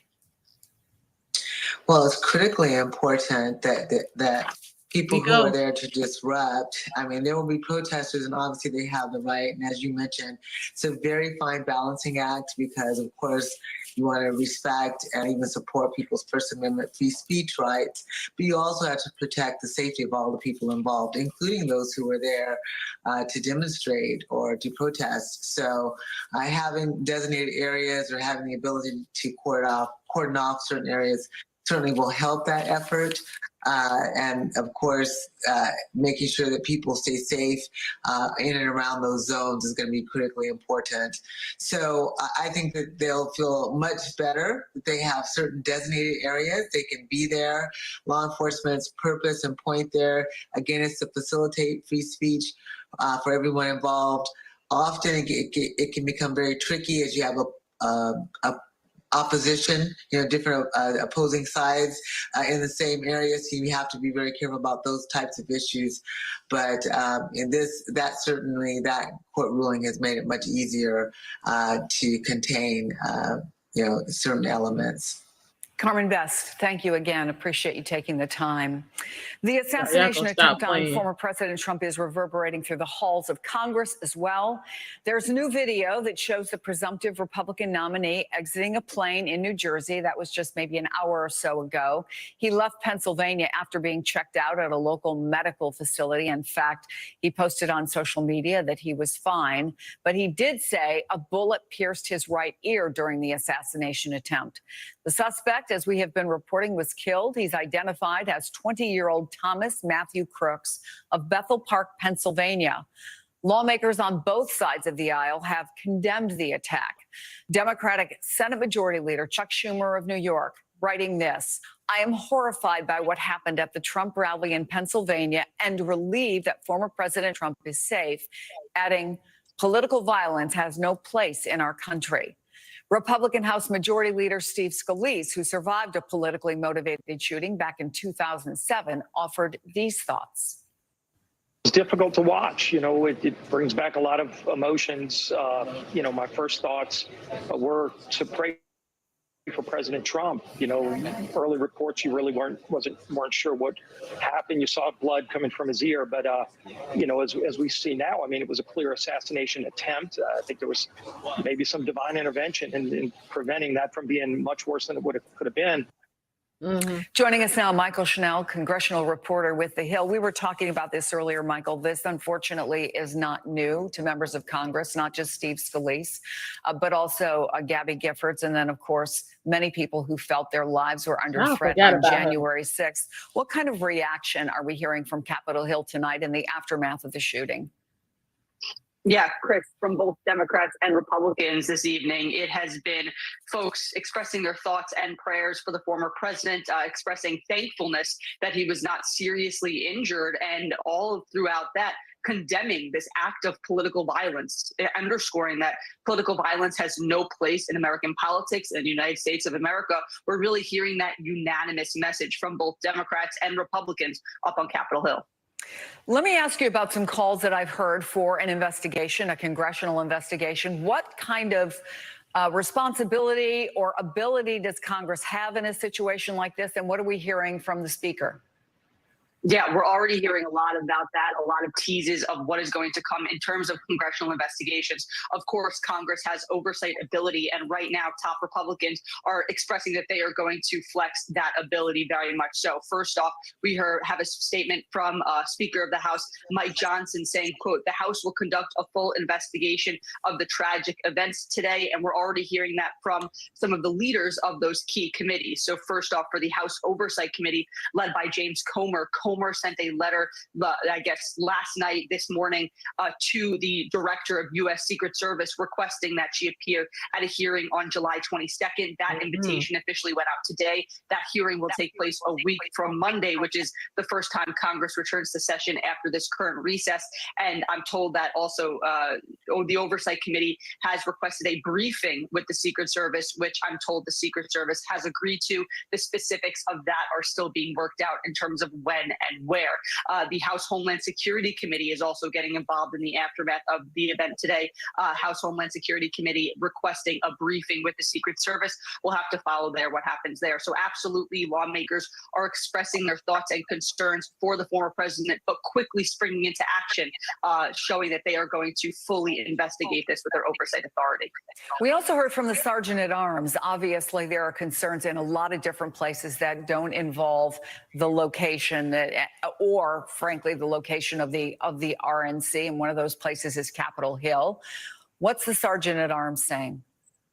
Sergeant at Arms, again, expressing thoughts and prayers for the former president, thankfulness that he was not harmed seriously, but also reminding members of Congress that they need to be vigilant about their own security and to utilize the security measures that are put in place and offered by the House Sergeant at Arms. I will note, Chris, there were 2 sitting members of Congress who were there with former President Trump at that rally, Congressman Dan Muser and Congressman Mike Kelly, both of whom are Republicans from Pennsylvania. I spoke on the phone with Dan Muser this evening, and I asked him what his experience was. He told me that he is fine, he is safe, but he was sitting right near the former president during this shooting, and he told me that there was panic. There was mayhem. He said that somebody in his section of this rally was actually shot, and he described the scene there. So really, this was, violence involving the former president, but also other members of Congress were there, in addition to Republican Senate candidate in Pennsylvania, David McCormick. So a lot of concern tonight for the folks who were there, the former president and those 2 members of Congress. The congressman you spoke to on the phone, did he tell you, did he realize what was happening in that very moment? He told me that it was about 5 or 6 minutes into the president's rally when they started to hear gunshots, and all of a sudden he said that there were screams, there were yells, Secret Service yelling at people to hit the deck, he said, and he even said that there were tears from people, from some of these rally goers who were so concerned about former President Trump's state and condition. The 2 words he used to describe this, Chris, were panic and mayhem. Michael Chanel, congressional reporter for The Hill. I see you often on Way Too Early, one of my favorite guests to see on Jonathan's show. Thanks so much for staying up late with us. We appreciate it. Sometimes you're way too early. Tonight, you're very late. I want to go back to Bedminster, New Jersey. That's where NBC's Aaron McLaughlin has been standing by. It was where we had heard the former president had been planning to spend the evening before making his way to the Republican National Convention. What are you seeing? What are you hearing there? Well, Anna, his campaign is being tight-lipped with his exact whereabouts. We understand, according to a memo seen by NBC News, that the campaign is in a, quote, communications lockdown. They're asking all of his aides within his campaign to refrain from speaking to the media, from posting on social media. But what we do know, what one aide did post on X at around 12:47 in the morning, was video of former President Trump deplaning in Newark, New Jersey. You saw him briefly wave to the crowd, though he made no statements. Now, Newark, New Jersey is about 30 minutes away from Bedminster, where I am now, and just down the road from where I'm standing is the Trump National Golf Course. That's a place where the former president likes to spend time during the summer. It's also where his daughter Ivanka was married in 2009. Now, hours after the shooting, we saw an increased security presence outside the entrance of the golf club itself, multiple police cars, including state police. And then around 1:20 in the morning, on the road just over this way from where I'm standing, we saw a convoy of security vehicles, including state police, leave, followed there by support vehicles. So it is possible that he is staying here in Bedminster tonight, but again, his campaign is being very tight-lipped. What we do know is that he is in contact with his children. He spoke on the phone to Donald Trump Jr., that according to a tweet on X in which he said he was doing very well. Anna. Thanks very much for that, Erin McLaughlin in Bedminster. Joining me now is Andy Blankenstein. He is an investigative reporter for NBC News. So I know you guys have been working this from the very moment it happened. Walk us through what more we know so far about the shooter. Well, I think the biggest thing, as you identified the shooter as Thomas Matthew Crooks. Who is he and how does he get on a roof right about 150 yards away from former President Trump and squeeze off multiple rounds, hitting the president, killing a member of the audience, and then wounding another person? And I think the biggest thing is that has been noted outside the secure perimeter, but he's shot from an elevated site. And the question is, out in the open, where there's other law enforcement outside there, there's Secret Service within. Before that happened, as it was happening, there's going to be a lot of attention paid in the coming days and weeks about how this was able to unfold. And this is going to be an issue, obviously, with the upcoming Republican convention. As Chief Best had noted earlier, we have a lot of things that are going on, whether it's the protests, dealing with everyday crime in the city, as well as dignitary protection. And this takes it up, obviously. Yeah, we've been talking a lot, including to Carmen and Shaq and also your colleague Ryan Riley about digital footprints, the things that they'll be able to learn about the shooter. But is there anything, I wonder, that you've heard, Andy, in the many interviews that have been done so far with people who were on the scene that give us some insights into what happened here?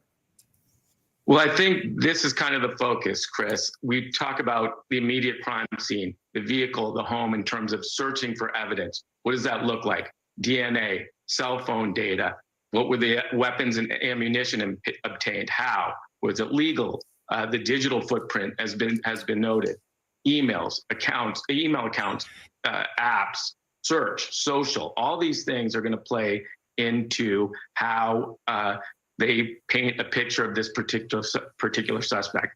Not only how in the moments that lead up from the time he leaves, gets up, and then gets to the crime scene, but also over the time in his life. And so they're going to be interviewing family members and friends and associates, schoolmates, to try to paint this picture of who this person is. Again, in the immediate lead up to this act, and then over time, what could have motivated him. How will investigators try to establish a motive? What are the key things to find it? And there are instances, right, whether it is an individual shooting or even sometimes a mass shooting, where motives are never firmly established. That's absolutely right, Chris. I mean, I think one of the problems is very early on, people try to ascribe motive based on something that leaks out about, let's say, a social media profile, or what somebody's registered to vote, or whatever it is. I think part of the problem with that is that you're really trying to paint the picture in totality, and that takes time to do.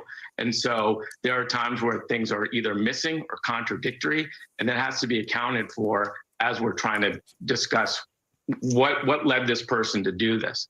Obviously, there's going to be, as noted, congressional hearings that are going to be there, but there's going to be the criminal investigation. Even though the suspect's dead, can't be prosecuted, they're going to be looking at those things, the FBI obviously leading the investigation. But the other part of it is the administrative investigation, talking about what was this interplay between the Secret Service within the secure area and then law enforcement, and did they have enough people?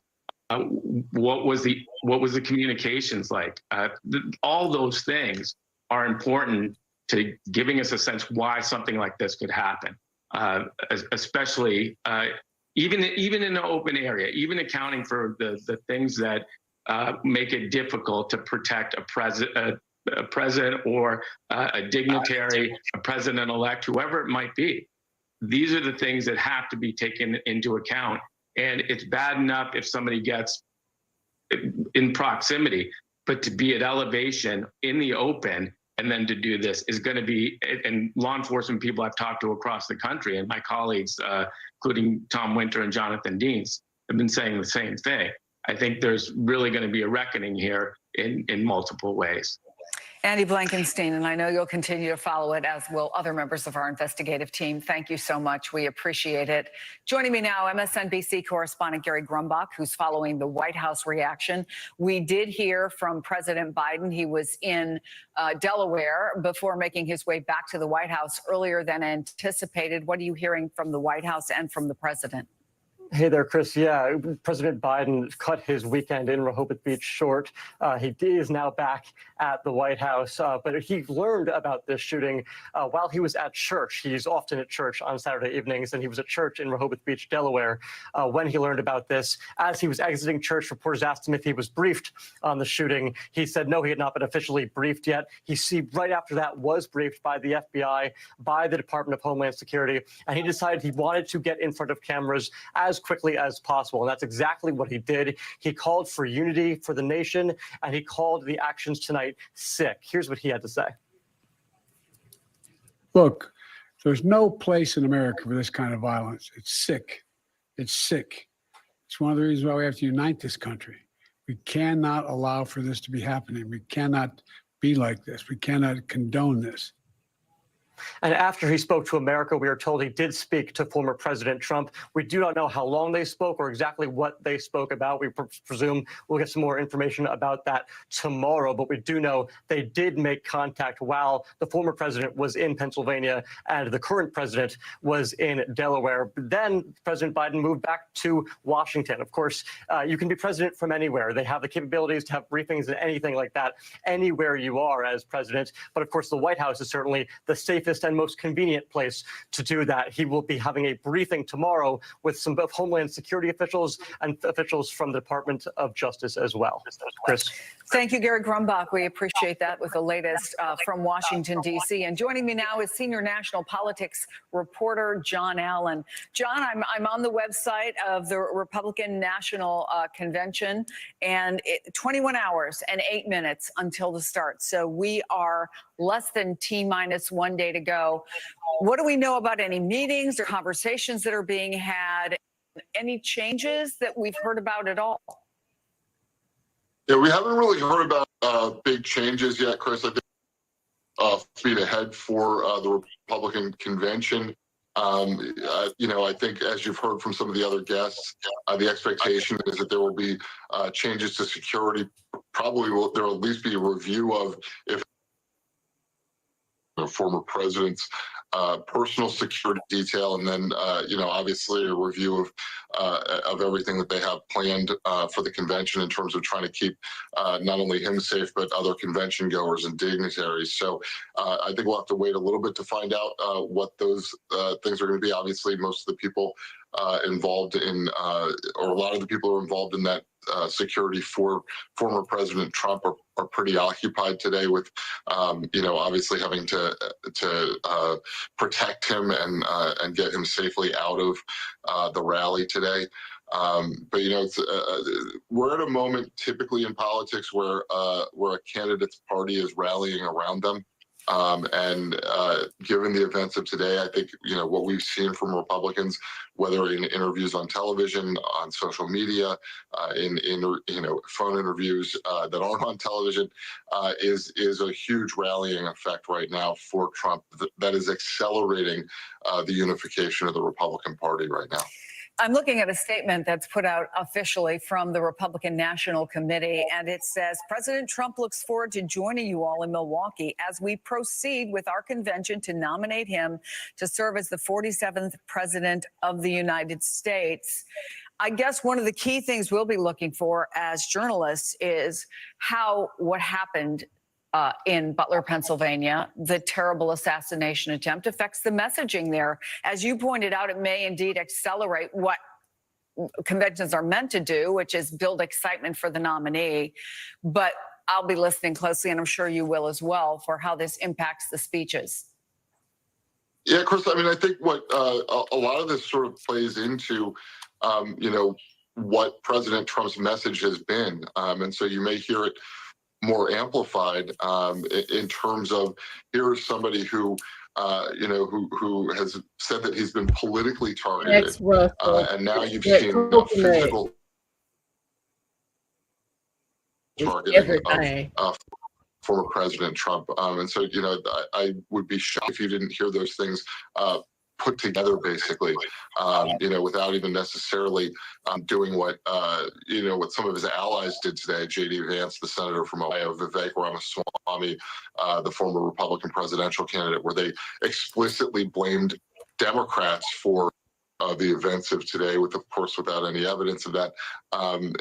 But you may hear him tie things together and say, look, the people who, there are people who wanted to stop me through the legal system. They wanted to prevent me from becoming president that way. And then, obviously somebody who tried to kill him today.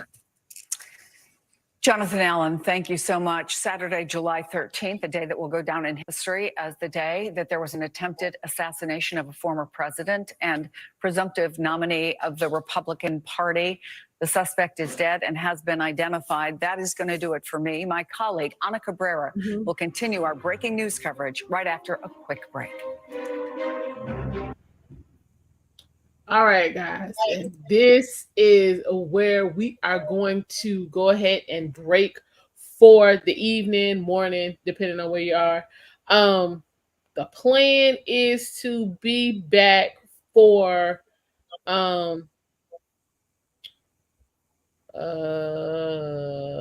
think we are going to be back for the morning news, so somewhere between 9:30 and 10 o'clock, we will be back with any updates that have taken place between now and then.